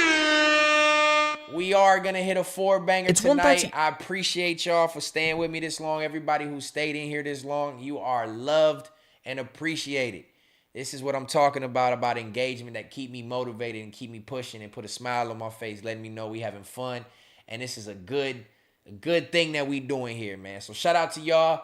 Stay locked in. We got one more. We doing 6 tonight. This is episode 10. It's a milestone episode. Why not keep it pushing, do 4 hours and do 6 reactions tonight? This is the 6th reaction of the night on Third Law, episode 10. This is Man Murders Detective at Police Station. Another dark, murderous video. But this the ones that keep the people going. So shout out to y'all for keeping it rocking. Let's go. 6th reaction of the night. After this one, we'll close up shop. And then, we'll touch base on what's to come next from your boy. Let's get it rocking. 6th reaction of the night. Third Law, episode 10. Let's do it. AM on September 25th, 2020. And officers from the Metropolitan Police Service are patrolling on London Road in Norbury, South London. Out of nowhere, in London with they this spot one. a male holding a duffel bag while wearing a black surgical mask, coat, trousers and boots. Although this wouldn't have usually aroused suspicion at that moment in time, remember most of the public were wearing masks. On this occasion, it did, as there had been burglaries in the area. The police thought this man, whoever he was, may be connected to the ongoing burglaries in the area, and so it was time to investigate. We about to see how different it is, how London police operate, people in London operate, versus how it operates in America. We gonna see. I want to detain you under Section 1 of the Police Criminal Evidence Act, okay? The reason for that is there's a lot of burglars in this area, and I've just seen you walk. You can just keep your hands out your pockets for now. I'll take it and have a look in a minute, all right? The reason is there's a lot of burglaries in this area, okay? It's 1:30 in the morning. I don't know who you are. You've probably got a totally legitimate excuse, all right? But at the moment, you're walking down the road with a duffel bag, all right? Which I believe may have stuff going to equipped to do a burglary, all right? So I'm just going to search you. In this pocket, I've got my ID. Perfect. Okay, that's fine. Don't put your hands in your pockets. Hey, As he puts hello. his hands Don't in put his your hands in your pockets. Okay. You okay? You just gonna be Already in America, they would have been on this nigga bumper. They'd have had that motherfucking pea coat on that curb in them bushes so fast. Hey, nigga, I told you stop putting your hands in your pocket. He just gradually taking his time and nigga, Inspector Gadget, search, mate. You're not under arrest. Bruv, keep your hands out your pockets, you bruv. Okay. All right. Just a bit nervous, yeah. My parents, please. Okay. Are they expecting you home? Okay, that's fine. All right, that's fine. You give me 2 seconds. Do you want me to hold that? It's alright. You're not in trouble. He acting nervous as hell. So my colleague just explains. He was just going to search you, see if you've got anything, and you're going to be gone. This is all being recorded on body. Okay? Swiss cheese. My colleague's just... I don't mean to stop it. That nigga Frogface called it a pervert jacket. That's funny as fuck. Look, it's broad as hell. It ain't even tight on his neck. That nigga is a pervert jacket for real, bro. That is funny. View of the grounds. He was just going to search you, and you're free to go. Okay. Try to do a copy of the slip. I'm going to confess, okay? Yep. In that bag is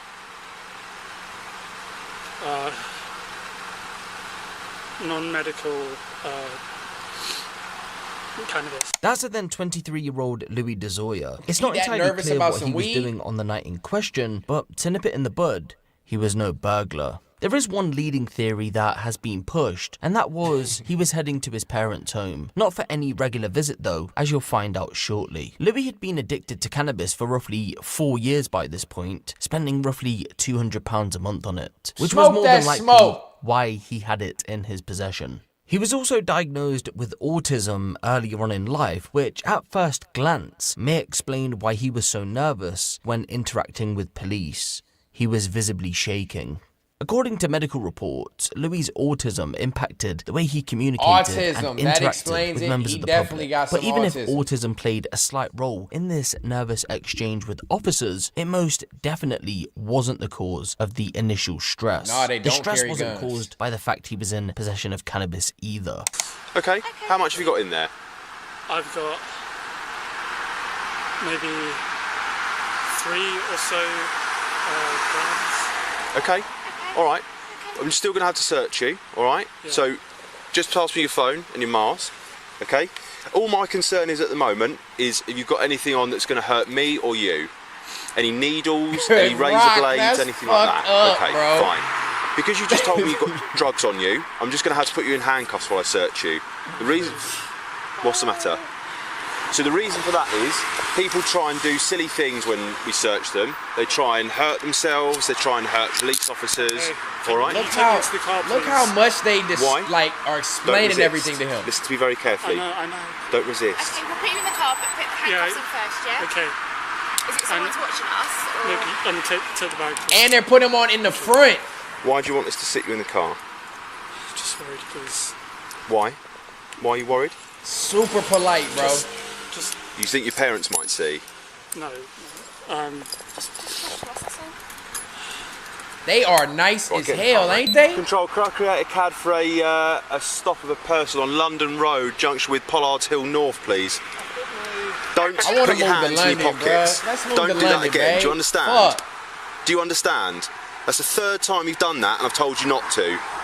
Next time, listen to me. Next time, you're going to be handcuffed to the back. All right? 3 times I've asked you. You speak perfectly good English. Stop doing it.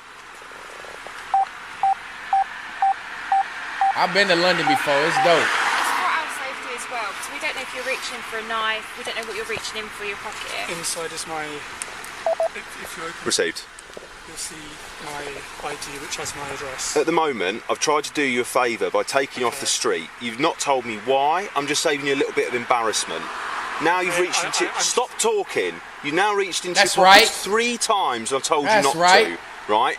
Y'all even searched this nigga? You've got drugs on you when I thought you might have had some sort of tool on you to burgle someone's house. So now I'm going to search you stood right here, all right? Because I don't know what else you've got on you. And I think there's more to this story than you're letting on, despite having drugs on you. Because he cool.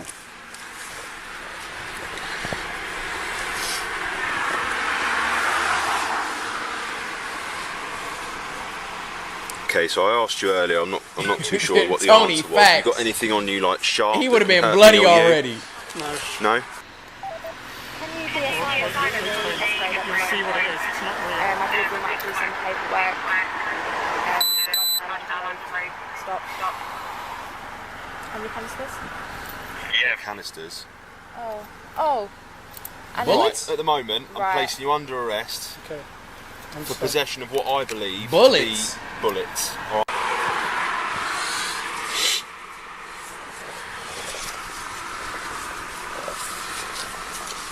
How does this man shoot somebody in the police station? That's what this shit called, right? Man murders detective at police station? Van and cell space. Crazy. One man adult arrested for possession of what I believe to be bullets on London Road, junction with Pollard's Hill North. Y'all funny in the chat right now. 1567.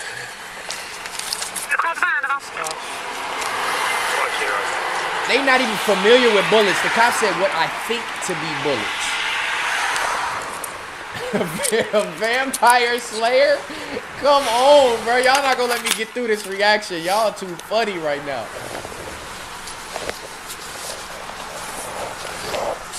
This cop said what I believe to be bullets. You don't even know what bullets look like? Y'all that desensitized to crime in London? Okay, thanks. He needs to search the back of him. You're still handcuffed in the front? Just say receive for me. Yeah, receive. Van Helsing. he got a wooden stake. Up for me.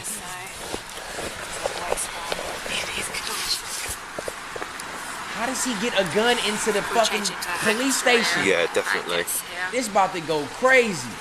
You got one pair of trousers on? I have a second pair of thermals. Right, okay. One pair of trousers. Check my trousers. Okay, I'm just going to search your inside leg. Spread your legs slightly for me, thank you. I have garlic and a wooden stake in my leg. Silver bullet. Where'd you get the boots from? Yeah, all good.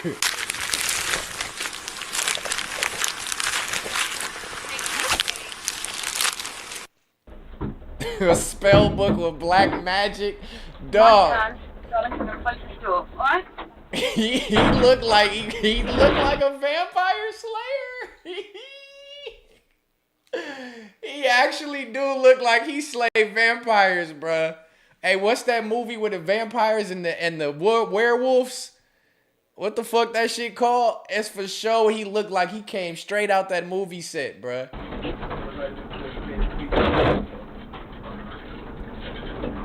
He looked like he got a spell book.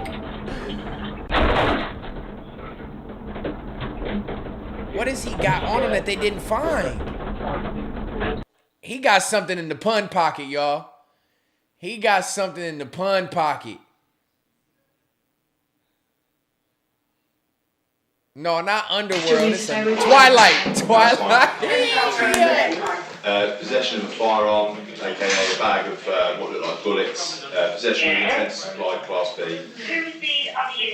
So you probably don't need a further search. Yes. Right, just tip out this. Look at them boots. Take the cuffs off. Yeah, it's fine. Look at them fucking boots. He's been a bit. Go on.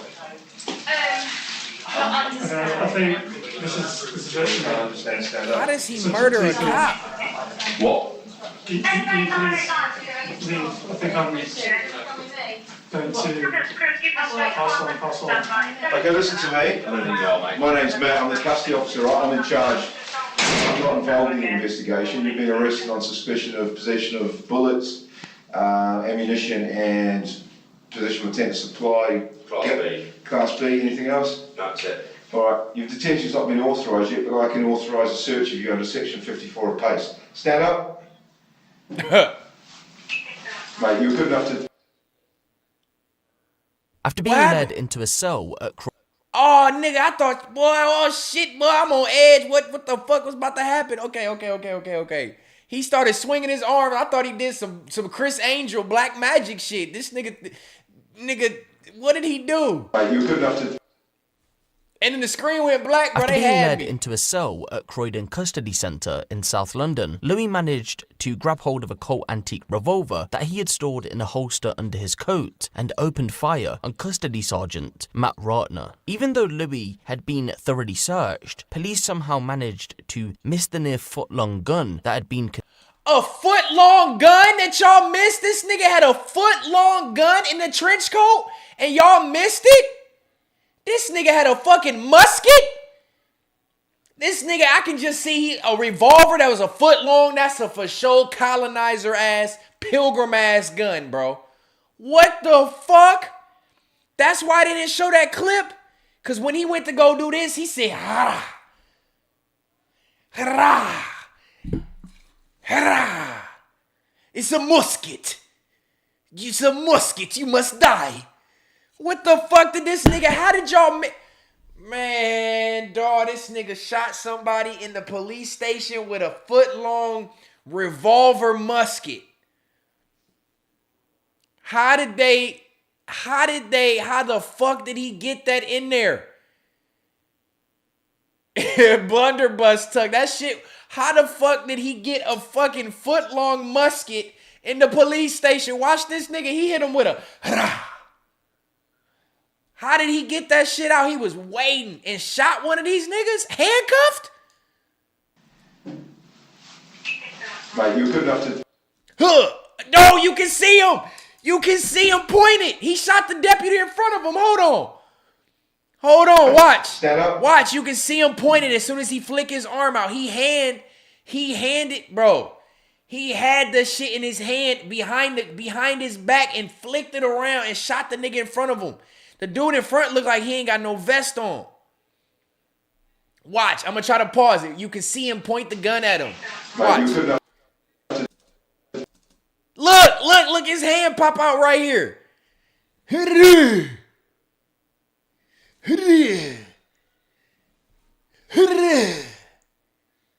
did he do that? A foot-long revolver?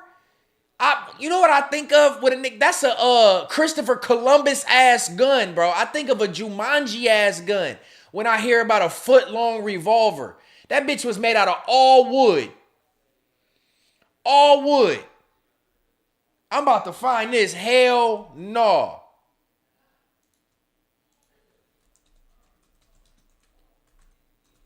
We gonna find the gun he had. This nigga had one of these. I know it's gonna be. He had one of these,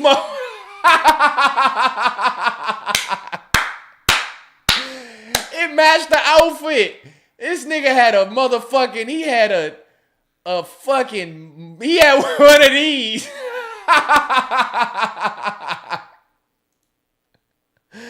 This nigga had a whole motherfucking, he had a colonizer. He had one of these.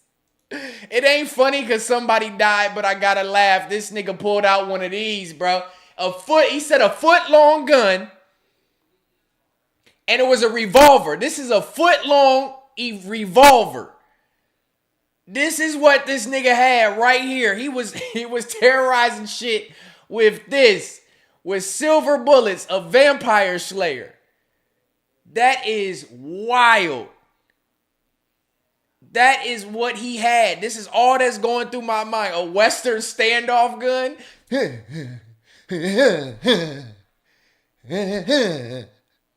He had one of them, bruh.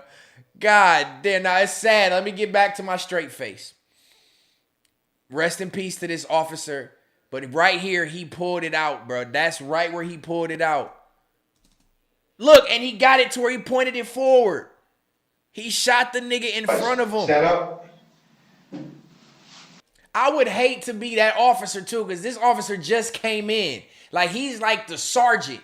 Like, my deputies brought you in, and I gotta come in here and tell you we gotta conduct this search, and I'm the one that gets shot.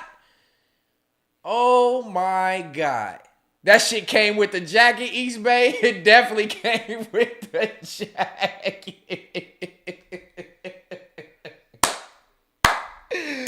Oh, the gun came with the jacket, bro. That is crazy. I gotta watch it one more time.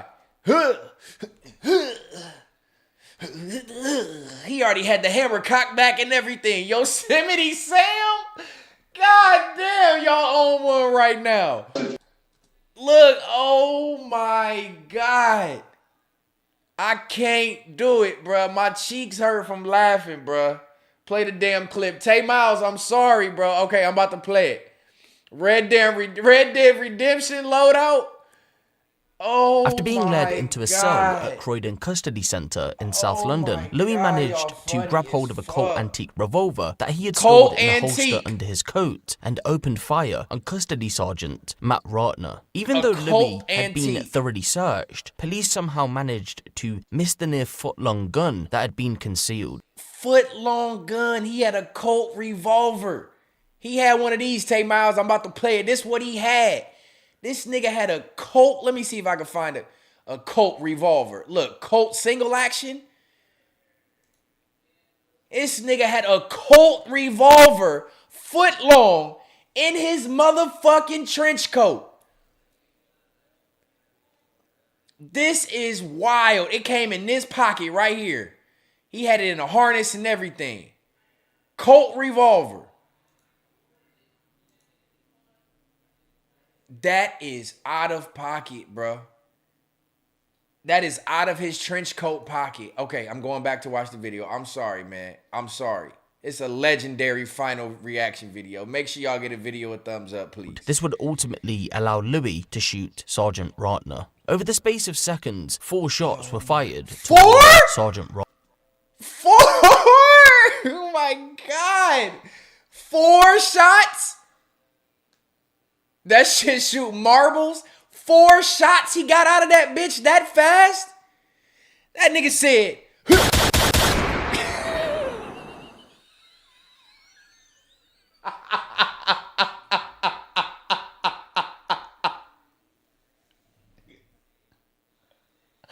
Oh my God. That nigga got 4 out of that bitch. That nigga said.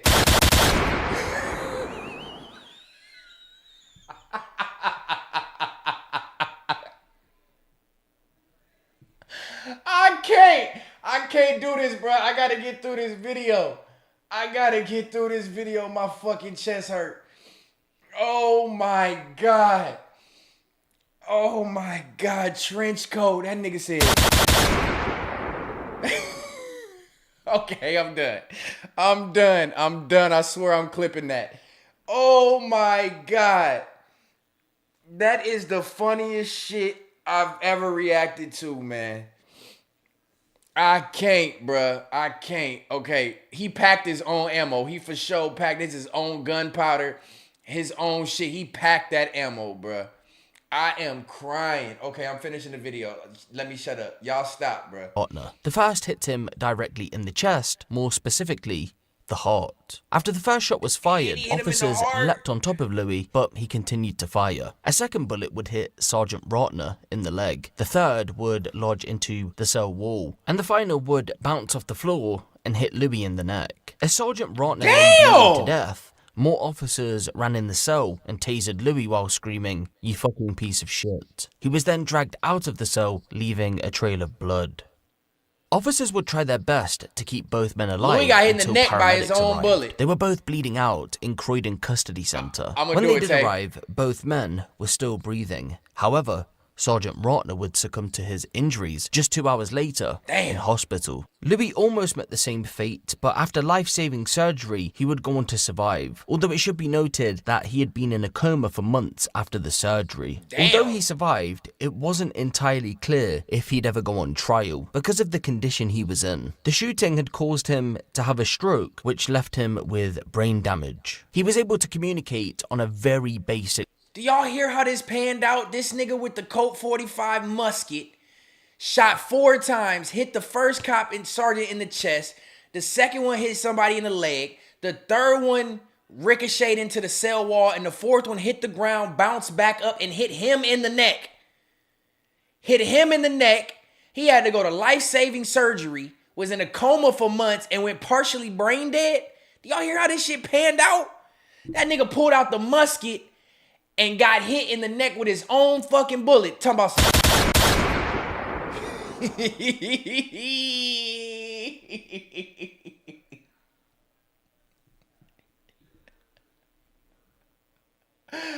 oh shit, this story get crazier and crazier. Partially paralyzed. However, the Crown Prosecution Service wanted to move forward And with partially murder charges paralyzed? 9 months after the shooting, as Louis had somewhat recovered from his injuries. His lawyers argued that because he had brain damage, he wouldn't be fit to stand before a jury. But the Niggas put judge him in- presiding over the case would disagree and gave the go-ahead. You see, Louis was able to communicate at a very basic level using a whiteboard and short phrases. A lot of the time, it would just be one-worded answers. He was Damn, also he got able that to fucked up. somewhat understand questions that would come his way. And so when the judge took all of this into account, the thumbs up for the trial was given.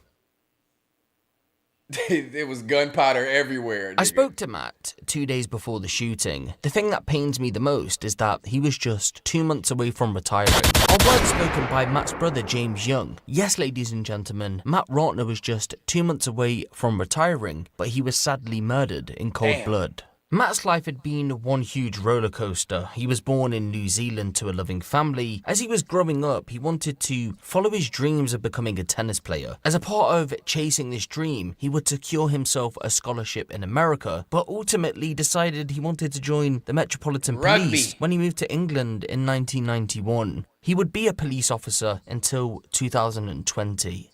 Once you met Matt, you couldn't forget him. He would take time out to talk to people. He didn't care who you were. It's quite strange, but people who had been previously arrested would turn up to the station because they wanted to chat with Matt. Matt will be missed by many. The same can't be said for Louis. In June Man, of for real. 2023, Rest in peace, Louis Matt. DeZoya would go on trial for the murder of Matt Rotner. As you know, it was never fully clear why Louis decided to go out that night armed with a gun. But the police and the Crown Prosecution Service did have one theory. He was going to either A, seriously hurt his father, or B, murder him. Again, this theory should be taken with a pinch of salt, because no charges in relation to Louis harming his father were ever placed against him. The reason why that theory was the strongest was because Louis and his father had a rocky relationship. You see, growing up, he would witness his father beat his mother. He would tell the jury using response techniques with his lawyer that he would be beaten by his father over trivial matters when he was a child. The police were fully aware there had been issues, as they had been called to at least one fight between the pair in the past. In 2019, they were called to the family home after a fight broke out. Louis had kicked his father off a bike because, quote, he had been talking too loud. During the trial, it emerged that Louis had purchased the antique firearm legally via an auction website. Antique At that is point right. in 2020, it was legal to do so. His lawyer stated that he had purchased the gun because he had feared the pandemic would lead to food shortages. Therefore, he would use the firearm to hunt wildlife. However, psychologists would tell the jury that Louis had told them he began carrying the gun months before the shooting for protection. He told the psychologists that he had been robbed in a drug deal gone wrong. Louis had lived at a flat in Banstead. That's roughly 10 miles from where he would be picked up by police. He had moved out from his parents' home after dropping out of an engineering course at college and finding employment with the HMRC. Using the experience he had in engineering, he crafted several working bullets for the firearm. He did! He made the bullets, try. We was fucking right. We were fucking right. He made the bullets. He crafted them. He got the gun from an antique auction. This nigga was a vampire slayer. He made the bullets. That's why the cop said, I think these are bullets. This nigga killed somebody and damn near killed himself with homemade bullets. This nigga is a hunter. The jacket came with the gun, 100%. Roxanne, I told you, nigga, garlic dip bullets. Garlic dip bullets he shot niggas with. Killed the cop, almost killed himself with homemade bullets from an antique auction Colt revolver that was a foot long, hidden in this jacket. That is unbelievable. Garage at the That's flat. unbelievable. Those bullets would be used to murder Matt Ratner. During the defense's opening speech, Louis' lawyers would tell the jury that he never intended to kill anyone that day, even up until the point of the shooting itself. Instead, they explained that due to a lack of personal space, Louis had an autistic meltdown. His autism diminished his responsibility. In other words, he wasn't in a sound frame of mind when he committed the murder. To no surprise, the jury wouldn't accept the defense, and Louis was found guilty on all charges placed against him. He was handed a life sentence on a life order tariff, meaning he'll never be released from jail. Damn, Louis, and you shot yourself in the neck with a homemade garlic bullet. Louis de Zoysa at one. Get the ain't no motherfucking way this nigga's dressed like George Washington. What the fuck is going on in the UK? What is going on in the UK? Hear ye, all rise for the presiding judge, George Washington the 8th. What the fuck does this nigga got on his head? Ain't no way the judges dress like this in the UK. Ain't no motherfucking way. No wonder he had a revolver that was a foot long, an antique revolver. Get the fuck out of it. That's a founding father wig, babe. 100%. What is that? That's what the judges wear? He dressed like Mozart? What are we watching tonight? This is a legendary reaction. There is no way this nigga is dressed like a nigga on the front of your money. This nigga is a British colonizer. There is no way he has an Apple laptop in front of him. There's no fucking way. That is a stone with shit carved into it. How does this? No wonder the nigga Louis had an ancient revolver. What in the George Washington slave master founding father taper wig? No, that is crazy. I can't believe this. 6 in the morning on the 25th of September 2020, you shot. Look at him. Do they really wear this shit in court? He said, I don't even believe this happened anymore. This had to have been in 1816. This shit would happen in 1816, bro. They just had some cameras we didn't know about. Ain't no fucking way. He's a time traveler. Ain't no way. Dead Sergeant Matt Ratner. He was the custody sergeant at Croydon Police Station. Look at the sleeves. He had devoted his life to public service. Look at the collar. Look at the... put himself in the way of danger to protect the public. I am flabbergasted. And to protect and safeguard those who came into custody. You have robbed Sue Bushby of their future life together. Look at his teeth. Diane Peachy of her stepson. His teeth are made of wood. Ratner of his He all father, George Washington and edition. Jessica Williams and James Young of their brother. They are all rightly immensely proud of the man you killed. They recognise that you bear the sole responsibility for his murder. They say in their victim impact statements that for the officers who were on duty that night, I can't believe they this have shit. nothing but support, sympathy, admiration, and respect. You said that you had an autistic Look at that meltdown. shit. You said That's that an you animal. had diminished responsibility. The Boston Massacre. The jury disagreed. The jury found you guilty of murder. That's a Boston Tea Party gun for sure. That nigga said. That's a Boston Tea Party, bruh. That gun is from the Boston Tea Party, and this nigga is the one who served the tea and crumpets. Could you like some tea and crumpets? The sentence for murder is set by law. It is life imprisonment. So I sentence you to life imprisonment. I have a great deal of medical evidence about your condition, and I have been given very great assistance from your lawyers. I can't believe this. I have all the information that is necessary to pass sentence. The law requires the court to decide whether to set a minimum term order or a whole life order. A minimum term order means that you can be considered for release after the minimum term. Life. A whole life order means that you remain in custody for the rest of your life. The aggravating factors, in my judgment, outweigh the mitigating factors. The aggravating effect of your use of a gun and the planning and premeditation outweigh the mitigating effects of your personal mitigation, including the impact of custody. There is therefore no justification to depart from the starting point of a whole life order. That is what Parliament has decided. Parliament? Did this nigga say Parliament? What world are they living in the UK? This nigga said Parliament. Tay Miles said, fuck all that. How he shoot the gun against that? I got you. I got you. When I feel like I need to shoot a nigga, I'm going to show you how he pulled out that fucking musket. This nigga said the Parliament. This some shit I learned about in social studies back in fucking 7th grade.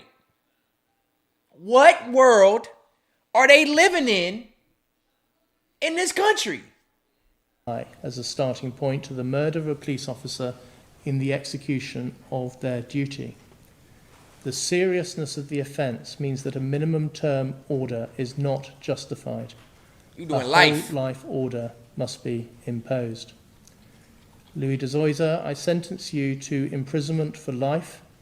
I impose a whole life order. That means you will remain in custody for the rest of your life. You may now be taken from the dock. And he nice as hell about it too. Louis was in that bitch tripping. Louis was like, yeah, I understand. You gotta do what? All right, I'll stand up.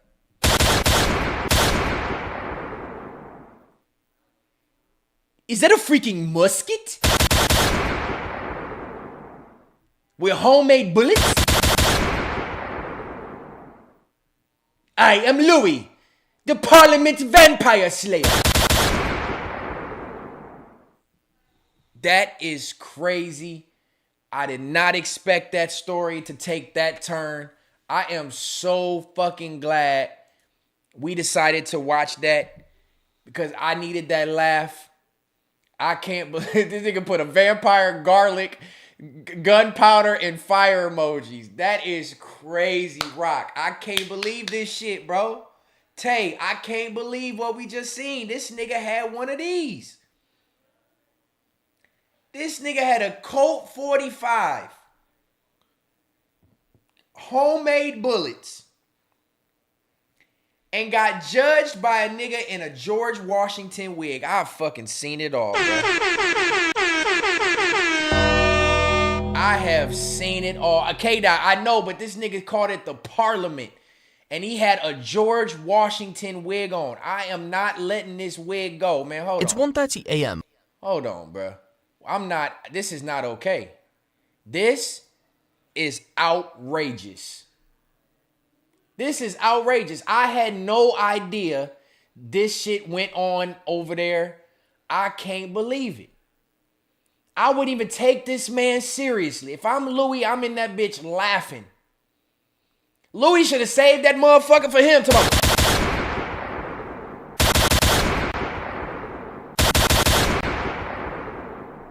He had more in the clip. You should have shot this motherfucker. Pew! I could just see his little wig flying off. That's a flying squirrel on his head. That shit is not fly, bro. That is not a fly wig, bro. That is wild. I don't know what was funnier, the fact that he had a fucking musket or this nigga right here. I am flabbergasted, tribe. I am flabbergasted. Well, W's for the sixth reaction of the night. Look like I gotta do this for that shit. They took that nigga away in horse and buggy. He is taken away in horse and buggy to serve his life sentence. That shit is unbelievable. Vinny, appreciate you tuning in, even though you tuning in when I'm signing out. This was legendary night. Hear ye, all hail the court, all hail. This was a legendary stream tonight. That sixth one took the cake. All of them was crazy. Shout out to you, Beezy, for submitting his reaction video for me tonight. That was wild. If you yourself want to submit a video that we can laugh at and something along these lines, please find a video for along these lines, bro, because this was hilarious. This took the cake to end the stream tonight, put me in a good-ass mood. I enjoyed myself thoroughly with y'all tonight. We did 4.5 hours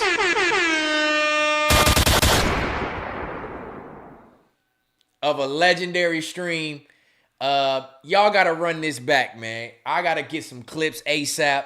This was hilarious, shocking, sad, all in one. This tonight just embodied, encompassed what Third Law should be about every night. I thoroughly enjoyed myself. Y'all rock with me the whole night. We had the most probably live viewers for the most consistent time we've ever had on Third Law. So I know y'all enjoyed yourself too. I got the recommendation next stream to make the reaction videos bigger. So we have this stream, but I'll do one that makes me smaller and makes the reaction videos larger so y'all can see more of that than just me. So next stream will be different for episode 11.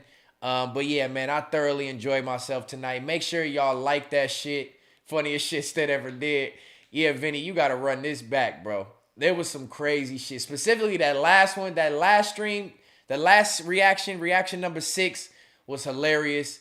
But there was some really drastic, crazy ones that we watched tonight, man. Definitely legendary for the Third Law episode 10. We are approaching 4 hours and 30 minutes.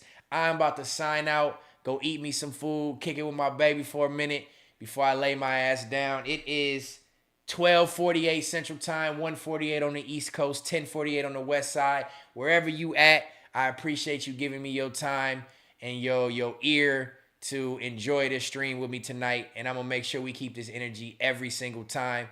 Thank y'all again for tuning in. I am about to sign out with a musket. I love y'all to death, man.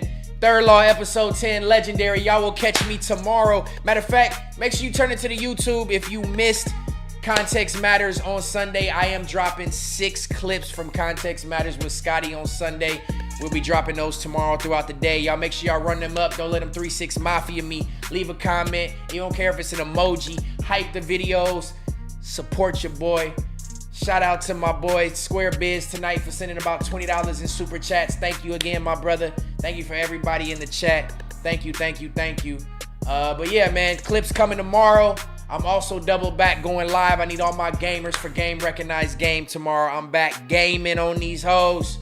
Arc Raiders about to go loot and shoot. So catch me tomorrow live again, back-to-back live nights.